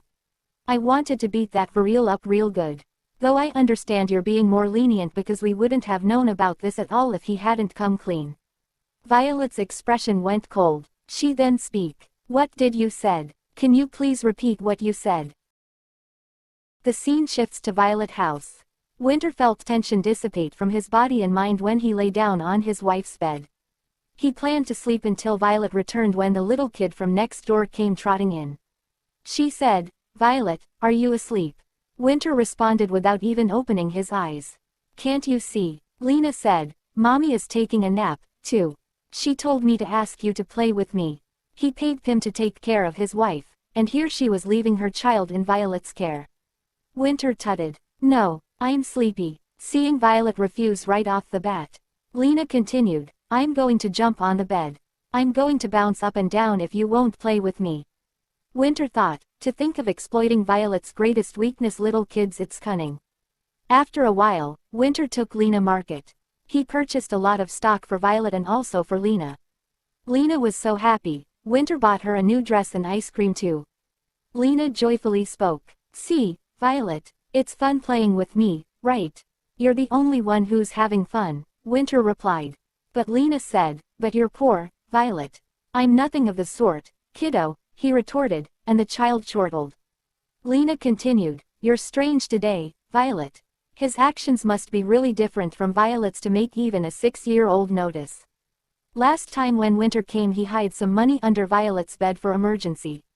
They both arrive in front of Violet's house. Then Lena spoke. Look, it's the scary-looking Mr. Isn't. Winter and Violet both saw each other. Winter realized how unpleasant he looked when he wore no expression on his face.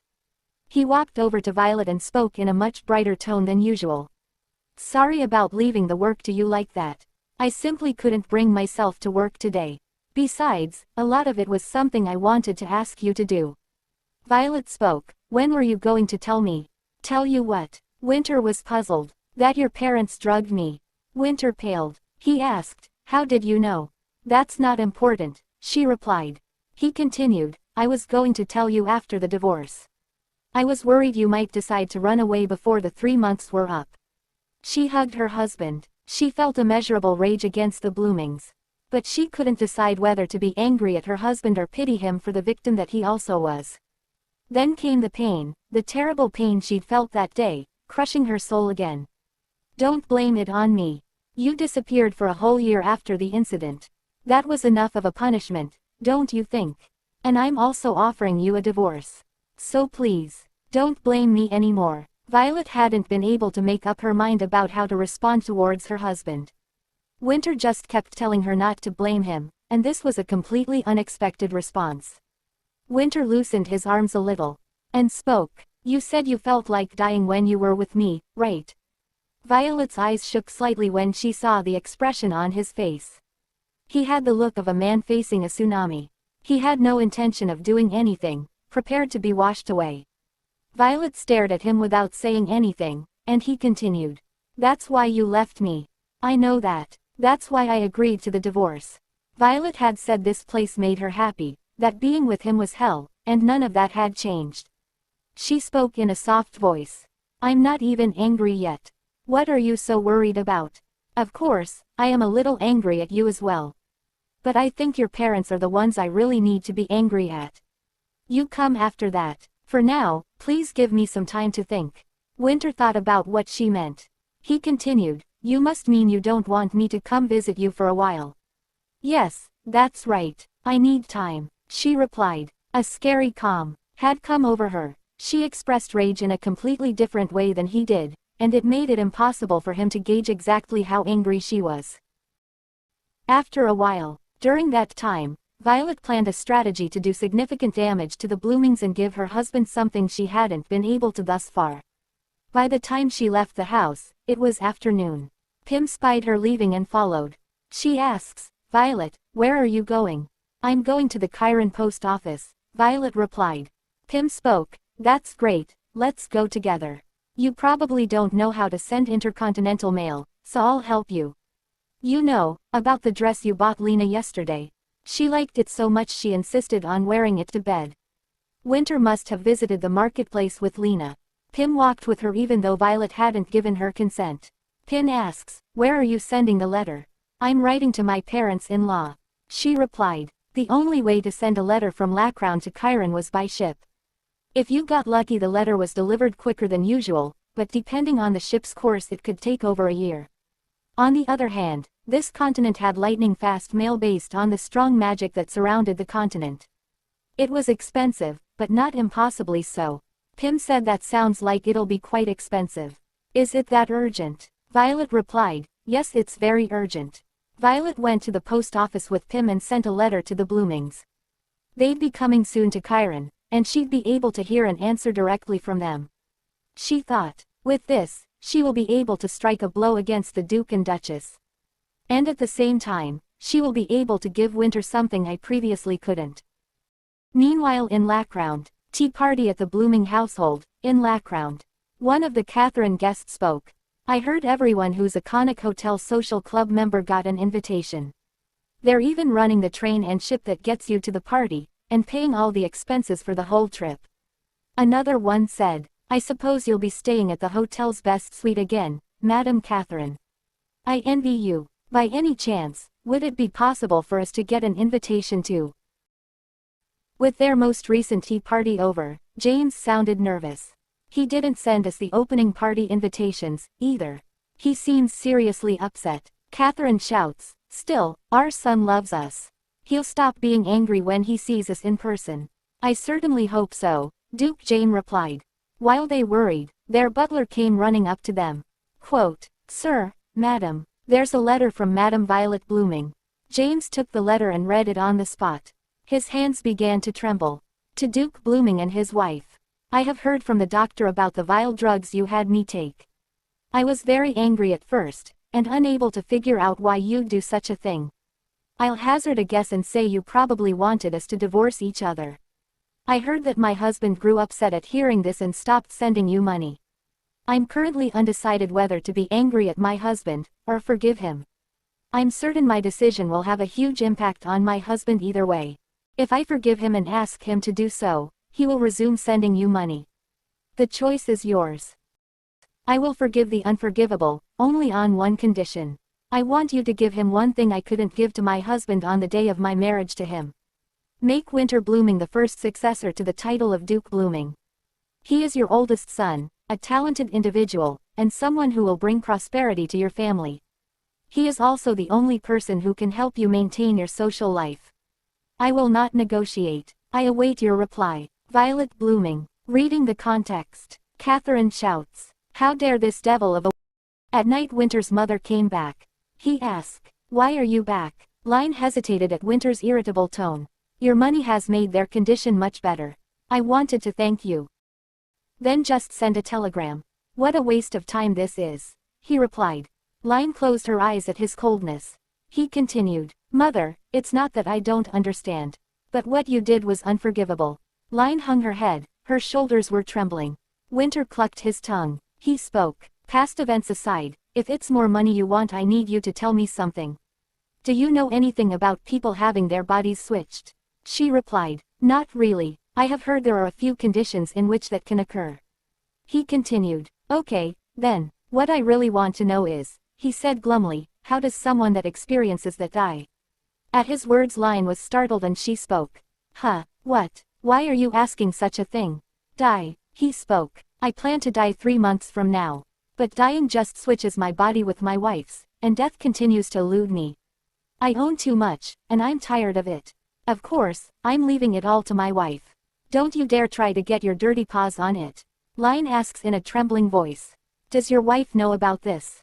He chuckled and spoke. Of course not. Don't talk to anyone about this, unless you no longer need money for your children. Line then spoke. Why would you think such a thing? Doesn't this whole building belong to you?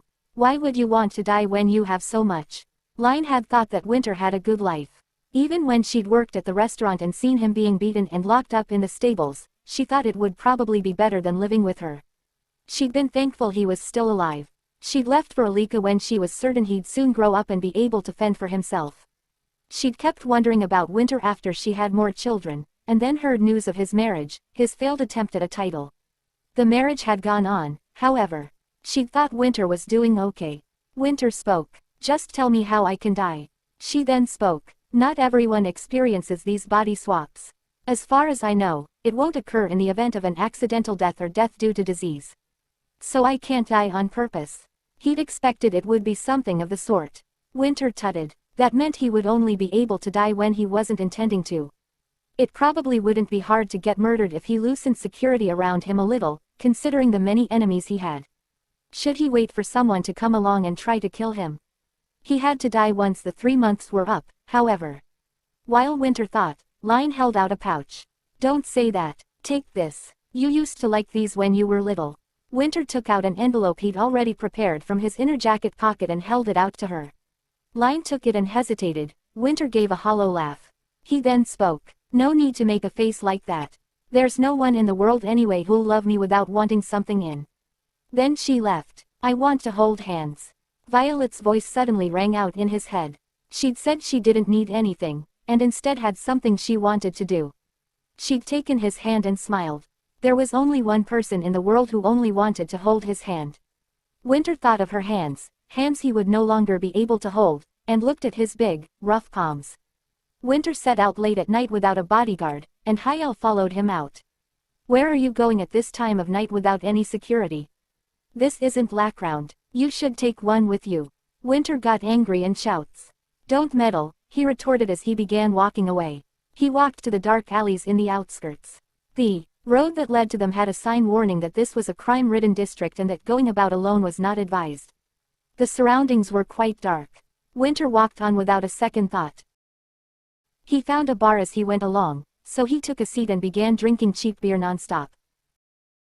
He walked over to some young men who were drinking boisterously and punched one of them in the face.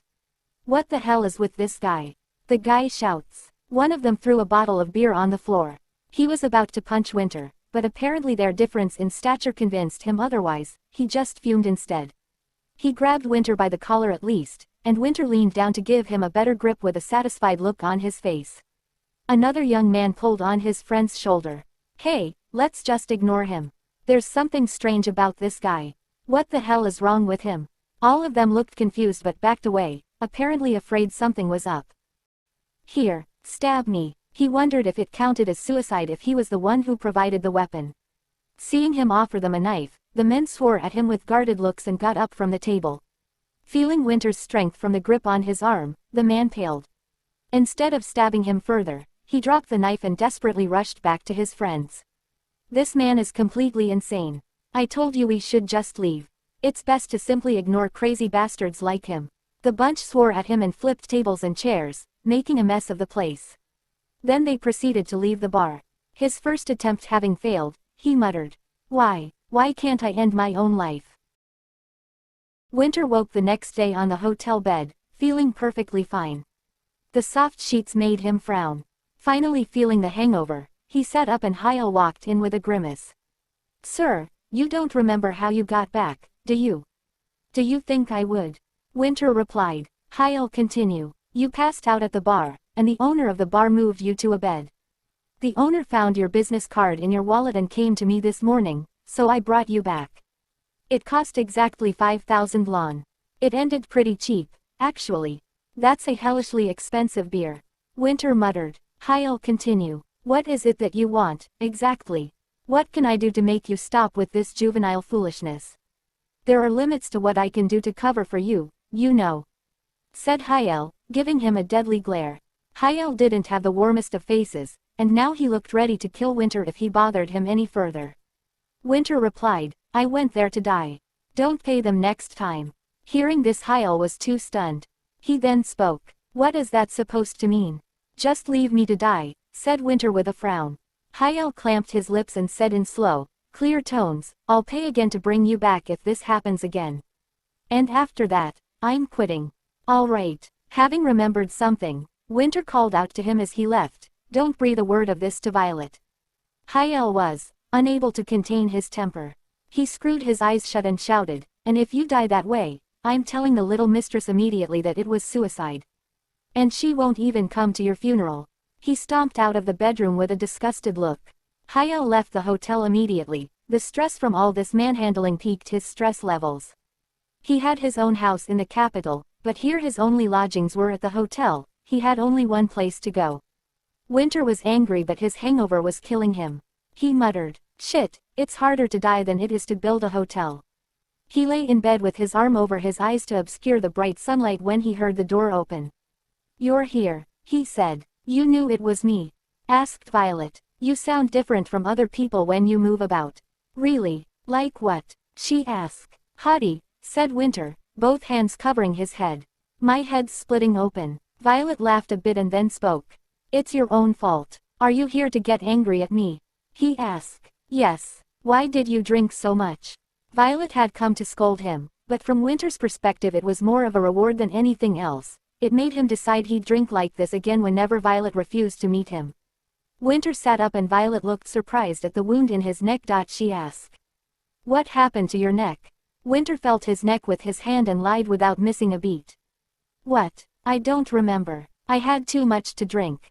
What? Winter. She muttered. Ouch, that stings, Winter said irritably, though he'd brought it upon himself. Don't touch the wound. Do you want to torment me? I'm trying to take a closer look. She replied. Seeing that Violet wasn't going to give up, he grabbed her arms and pulled them down towards the bed. He then grumbles. What good will that do? You're not a doctor. I think my shoulder must be infected. I can't really stand. What? Let me see. Winter Spike. Are you a doctor? She replied. Violet had realized that reasoning wasn't enough to control this man, unlike normal mature adults. The maneuver had quieted Winter for a change. Violet tucked away her stick and brought out the carrot. Now that I know the situation, I'll forgive you for suspecting me of having an affair. You're a victim, too. Really? He replied happily. She continued. Yes, of course. That doesn't mean you were right to do what you did, but I've been angry at you long enough. Winter was grinning. He shouted outside the door. My wife is here. Where are the refreshments? Yes, sir, someone outside the door said, startled. Violet flinched at his shouting. Winter grabbed her arm and pulled her up. Good timing. We have to pick out the dress you'll wear for the party. She was confused for a second, then she spoke. What? You didn't even tell me I have to go to the party. I've told you now. Feeling even his hangover subside, he dragged Violet out of the bedroom. Let's go with blue, Winter said. I prefer white. There's a lot of white on the first floor, which is the party venue. She replied. Blue, Winter repeated. I want white. Violet gave her words. He continued to insist. Blue is better. It makes you look the part of the hostess. What are you looking for? A camouflage? Taken aback by the statement, Violet clammed up. Winter's eyebrows knitted obliquely at her disgruntled expression. He muttered, What? I'm buying it. I don't get a say. Violet led a sight. You're not giving an opinion, you're being obstinate. He continued. You think you aren't obstinate? You're just as bad. Do you think there's anyone in the world that treats me as badly as you do? I treat you badly. Her eyes went wide at the shocking accusation. Thankfully, before the two could really fight, an employee brought a trolley and placed tea and desserts on the table. They sat at the table and sipped the tea. It was brewed just right. It's good. Winter leaned back at an angle. Your maid told me the tea temperature you prefer. You also prefer not to have any stray hairs hanging out when you tie your hair back, and prefer neat clothing designs but don't care about the color. She told me all that. Then suddenly Violet's eyes saw the newspaper from Lackround. She asked, Is this Lackround newspaper? He replied, Our cruiser arrived moments ago. Because it has been traveling to Lackround for sending the invitation. She then grabbed the newspaper and started reading. The newspaper detailed that there was a new head for Margrave House Heston, the most powerful family in Lackround. That there would be a new person heading the house had been expected and wasn't surprising in the least. What was shocking was the announcement made by this great house, beloved by the citizens of the Lord for its important role of guarding the northern border. House Heston has always been a house that guards the throne. How can a new head of the house be regarded as one without the king's blessing? The message from Heaton was written. I, Carson Heston, hereby request the blessing of the King of Lackround. Reading this, Violet was in utter disbelief. This was so absurd that Violet laughed aloud. She spoke. Is this a request to bring back the royal house? They want Ash to be the king. Yes, that looks like it, Winter replied. This is serious, right? She folded up the newspaper. She spoke. It's not a request to restore the royal house just yet, but it's true that Ash has to perform a ceremony to acknowledge the new Heston Margrave. That will mean formalities undertaken as the royal house, and people will see that and begin to consider Ash Lawrence the king, even though the throne no longer exists.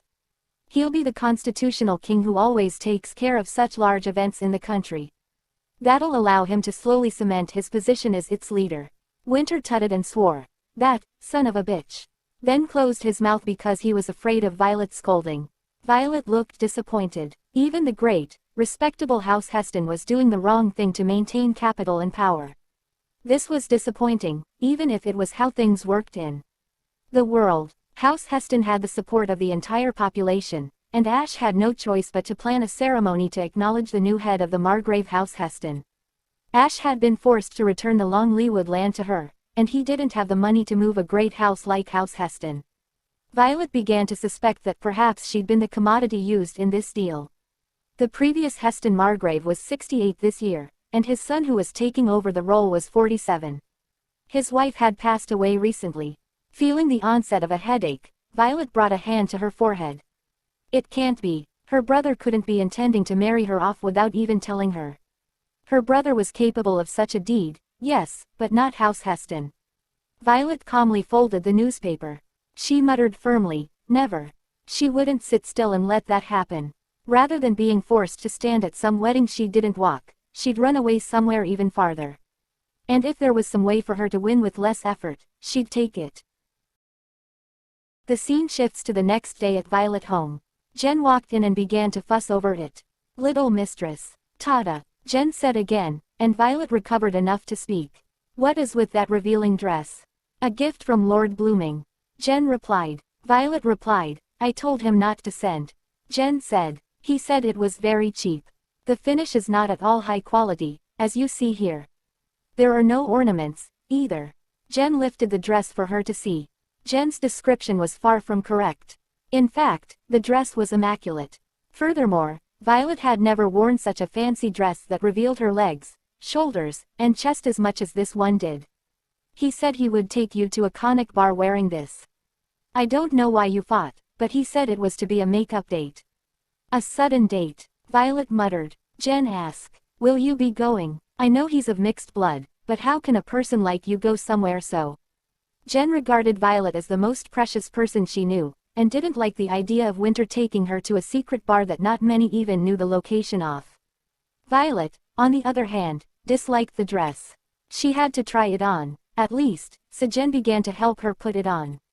Violet was wondering why Winter had sent such a dark dress when he knew how sick she was of such colors. When she'd put it on, however, she changed her mind. The dress was made of the highest quality fabric and was lighter than it looked. Even the slightest movement made it shimmer with a faintly different color. It showed off the soft skin on her arms and legs, which she'd always covered over in the Blooming mansion. Instead of imparting a stifling, dark feeling, the dress looked elegant and modern. Violet walked over to her and opened the door, and Winter looked at her for a moment. Then he opened his mouth and spoke. Did you cut your hair? Seeing his surprised expression, Violet decided to have a little fun. Yes, it was getting a bit hot. He continued. You should have asked me about it. Why? So you could tell me not to cut it. Violet replied. No, he muttered, shaking his head. I was thinking I'd start taking more of an interest. What? She spoke. He spoke. Before you died for the first time, you cut your hair. You asked me at that time if you should cut your hair, remember? Yes, she replied. He continued. I told you to do as you liked because I really thought the choice was yours to make, but people swore at me when I told them what I'd said. They told me I sounded like I didn't care. That's not how it is. I just meant that I didn't mind whether you cut your hair shorter or not if that's what you wanted. And in the event that you asked my opinion again, I was planning to give you a more proper answer. Violet had an odd expression on her face. What were you going to tell me? He continued. I've learned a thing or two about talking to women. Go on, try me. She then spoke. It's getting warmer and I thought I should cut my hair. I see. I guess that would be cooler in the warm weather. His casual reply made Violet laugh. She began speaking again. Oh, but I like long hair better. He spoke. Oh, is that right? I feel that way too. But it'll be a problem if it feels stifling, right? He replied. She continued. I can tie it up. I think that would look cool and cute. He replied. Winter kept up his replies to the end, nodding at her. Violet burst into laughter. Then she spoke. What is that? So you don't actually have an opinion? I really don't mind either way, but saying that would make me sound uninterested. He replied. You still prefer longer hair, right? She asked. No, now that you've cut it, I prefer it shorter. He replied. I didn't cut my hair. It's been tied up and rolled inwards. She answered. You should have told me so. Longer hair it is, then, Winter said quickly. Violet's eyes drooped with laughter at his adroit change of tack.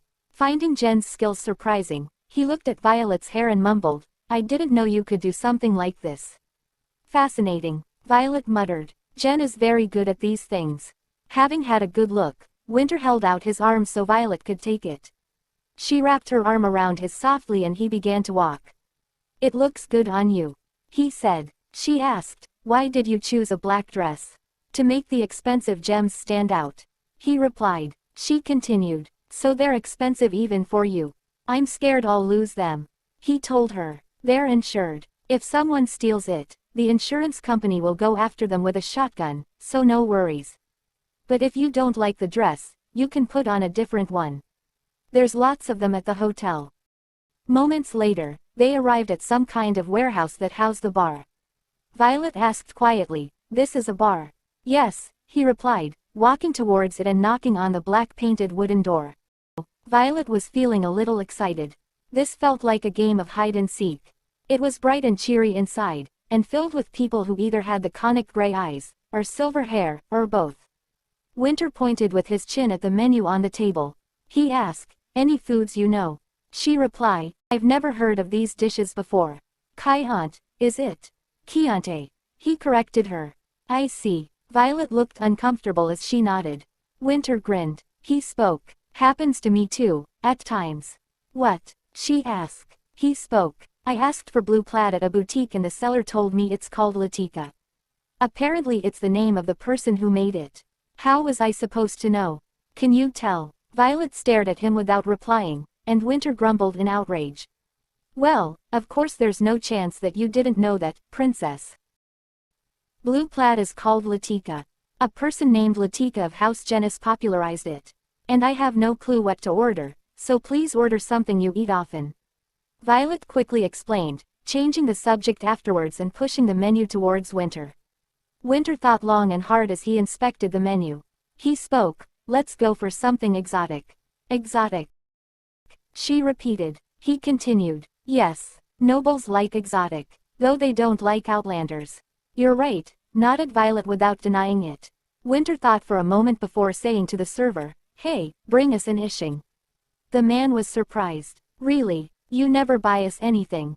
What's the occasion?" Winter replied, "Why would I use my money on you? I wonder if brazenness is in the conic blood."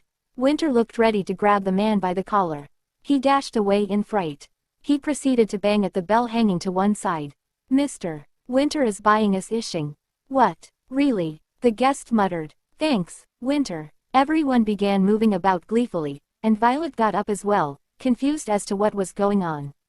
She said, "I've never seen something like that before." Winter replied, "I've never lived among conics so I have no first-hand experience, but in their culture they celebrate by pouring in every food they have into a pot and boiling it using a traditional sauce. It's quite banal, if you ask me." "Fascinating," she replied. Winter had expected Violet to think it rude for everyone to gather around a pot and share the food. Instead, her eyes were sparkling like gems with curiosity. The broth was already boiling and the foods were cooked in no time. The employees gave out bowls to everyone gathered around, and people sat around the pot and helped themselves using the ladles hanging on the pot. Violet also brought some in her dish and sprinkled some conic condiments on top. She tried some and broke into a smile. "This is wonderful," Winter spoke. "It has the greatest meat content among conic foods." "And you're a picky eater," mocked Winter. Violet glared at him over her bowl. Winter snickered and began eating himself. The evening air was quite cool, but sitting in front of a boiling stove made the temperature just right. People danced and drank around the pot. The jolly meal was nearly over when a young man holding a rectangular paint-covered wooden container approached them. The young man spoke. "You've fed us, so would you like some free body paint?" Winter instantly grabbed him by the collar. "Are you trying to get your dirty hands on my wife?" The young man was frightened. He spoke. "No, I just thought you might want some traditional conic body paint." Winter continued. "You're trying to draw outlander body paint on the lacrowned princess." The man said. "The paint will come off in a month." The young man blubbered. Violet grabbed Winter's arm and lowered it. She asked, "Where should I get the body paint done?" Winter spoke. "You should learn to refuse." "Why aren't you calling anyone rude today?" She replied. "You think I call everything rude. Besides, you have one too, behind your left shoulder."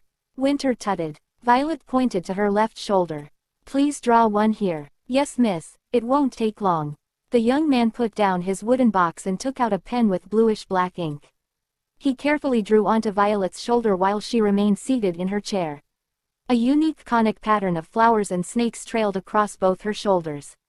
Moments later, the pattern was finished. Violet looked back at Winter. "How does it look?" Violet asked. He's got skills, at least. But why would you get one? He replied. She replied. Because you have one. He asked. What does it have to do with me? Why would you follow the traditions of these petty creatures? He asked, frowning. Violet frowned even more deeply. I told you, you have one too. Your hotel is named Conic Hotel, and you follow Conic traditions. So why do you keep berating your own blood? Her quiet anger placed him at a loss for words. He turned his head and changed the subject. The opening party is a few days from now. That won't come off before then, he said, backing away. Violet, perhaps sorry about the angry outburst, spoke in a more playful tone. Come to think of it, you didn't even invite me to the party properly, did you? We made an agreement of sorts. He replied. She continued. What did you do when you were asking me to come here? I bought you a dress and told your maid about it. He replied. She spoke. Now, is there any way to request a date? Winter grinned from ear to ear and said mockingly, No, Miss Violet. Don't mock me, she said peevishly. Winter held out his hand. Will you go to the hotel opening party with me? The nobles of Lacround will also be there, so it may not be an entirely happy occasion. If you feel like it'll only bring back bad memories, you don't have to come. But I would like it if you attended the party as the wife of the host. Violet tilted her head slightly and looked down at his hand. She put her hand on top of his and pulled. All right. Even if she was preparing for divorce, there was a lot to think of as the wife of the party host. When she arrived at the hotel, she found the floors to be white marble and the walls finished with copious amounts of gold. It looked like some kind of huge temple. Winter gestured with a finger towards Violet, who stood at the entrance, and took the lead. The rooms of a hotel are the most crucial aspect, the entrance is the first impression. It has to be perfect no matter what. Elegant, but not inconvenient. She spoke. I see, but Winter, can you slow down? He replied. I have a lot to tell you, so walk faster. Violet felt like a new recruit as she walked after Winter. The hotel in Chiron was on a different level from the hotel she'd seen in the capital. The lobby spanned 2 floors with huge chandeliers hanging from the ceiling. The second floor, which one could access through the central stairs, featured tables arrayed in a circle skirting the walls. It was one of the 3 restaurants of the hotel, and offered a view of the sea from every single seat. From the front entrance there was the reception desk of the left and a stage opposite for musical performances. An artificial waterfall stood right next to the stairs, and colored glass sparkled within. Violet looked down at her shabby outfit and grabbed his arm. I'm going to have to change. I'm not dressed properly for this place. He smiled and spoke. I'm glad you know. She continued. I'll go back and. They're in the room. He gestured to an employee who'd been about to follow them, to stay back. He had Violet get into the elevator first, then followed her in, closing the door. Moments later, they arrived at the highest floor. He told her, the entire floor here is a single suite. No matter how much money one has, only members of our social club can use this suite. No exceptions, not even for royalty. I see, she muttered. He continued, you should try and look a little more surprised. You're taking the wind out of my sails. The multi-floor suite was obviously perfectly built, even at first sight. The bar had a unique design with pebble-shaped ornaments, and the meeting table and sofas near the balcony felt exceptional. Winter spoke. Here, clothes for you. I brought some here for today. Winter said casually, and headed for the dressing room. Seeing that Violet refused to take any gifts, he was now claiming that everything was his. Violet wondered what this man wanted from her by using all this money on her. The answer was clear. He sought to be loved. Just as he'd continuously poured out money for his parents, just as he paid his employees a very high salary. What Violet hated the most was how her own heart was betraying her, becoming excited even though she knew it wasn't because she meant anything to this man. Violet took the dress. He spoke. It's odd, though, you don't usually care about how your dress looks in relation to your surroundings. She replied. This is your workplace. No woman wants to wear random clothes and meet people at her husband's workplace. He muttered. Oh, you're saying it's my fault. She replied. Why are you twisting my words? I'm changing for your sake. He continued. I twisted them so I could hear you say that, Winter said mischievously. Violet gave a small sigh. He grabbed her by the waist and began to loosen the dress ribbons at her back. Violet hesitated. What are you doing? I'm helping you. He replied. Compared to the suite outside, the dressing room was small. Violet pushed him away, but they were still only an arm's length apart. Winter untucked her white blouse from her dress. And he said, "I want to kiss you." She then spoke. "Do as you like, but this time is really the last. If I move away while you're kissing me, it's because you did something strange, so it'll be your fault." He continued. "Don't miss a single detail, do you?" She gets little angry and spoke. "Don't mock me, I'm serious. And why must you always try to kiss me at moments like this?" He replied, "What moments?" She then said, "When I don't want to." Winter stepped towards her and their bodies met. He lifted her chin with his index finger so she was looking at him, and mumbled, "When I'm looking at you like this, you're always asking me to kiss you quickly." She replied, "That's not because I want it, but because I find it uncomfortable to be looked at that way." "Oh, what a picky princess," he said playfully. He still held his face close to hers, but not quite touching. As Winter said, Violet found it hard to stand it when he stalled close to her like this. She bit her lip and said in an involuntarily plaintive voice, "This really is the last time. All right, don't make any more of those weird excuses." He replied, "I always keep my promises." She continued, "Don't lie. I've never seen anyone more unreliable." Winter grinned at Violet's criticism. He hugged her waist tight and wrapped the other hand around her neck. He kissed her. Violet's shoulders trembled. Winter's hands felt strong. The passionate kissing made her knees buckle. Violet was about to slide downwards, so Winter pushed her and kissed her thoroughly. The inside of her mouth was scoured and Violet's breath grew hot. She began gripping Winter's shirt, wrinkling it. Winter held his hand over hers as if he found the action endearing. They kissed until the small dressing room grew noticeably warmer. Belatedly, Violet pulled herself together and pushed him away. Winter also seemed to have recovered a little of his composure. The heat didn't dissipate even though they were apart. It instead grew hotter, filling their bodies with heat. Winter groaned and spoke. "This is driving me crazy." Violet asked, "Why are you breathing so fast?" "You're breathing that way, too," he replied. Winter was turning his head this way and that to avoid meeting her eyes. "Answer me, why are we breathing so fast?" She hesitated then spoke. "It feels strange." Winter continued, "What's strange about it? And why are you pulling me like this? What do you want to do?" Violet looked at Winter's tormented expression. "I just want to know why you won't look at me."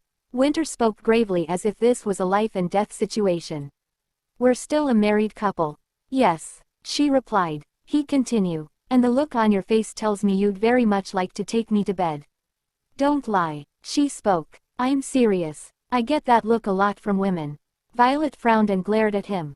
Winter thought to himself that not even the worst perverts the world had produced had received such a look of revulsion. He continued his attempt to tempt her. So he spoke, "Just take me to bed. I won't hold you responsible." She frowned and spoke, "You're wrong. You're not doing this because it's me. This is just instinct. Everyone has it, and so do you. And it's surfaced now, that's all." He continued, "Use me. I'm always thirsty for it," he joked.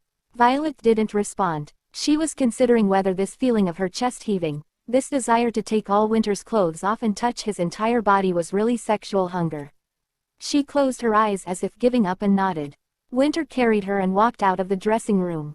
Her body soon fell on the bed, and Winter climbed on top of her. Violet was insistent to the end. She spoke, "It's not me, it's you."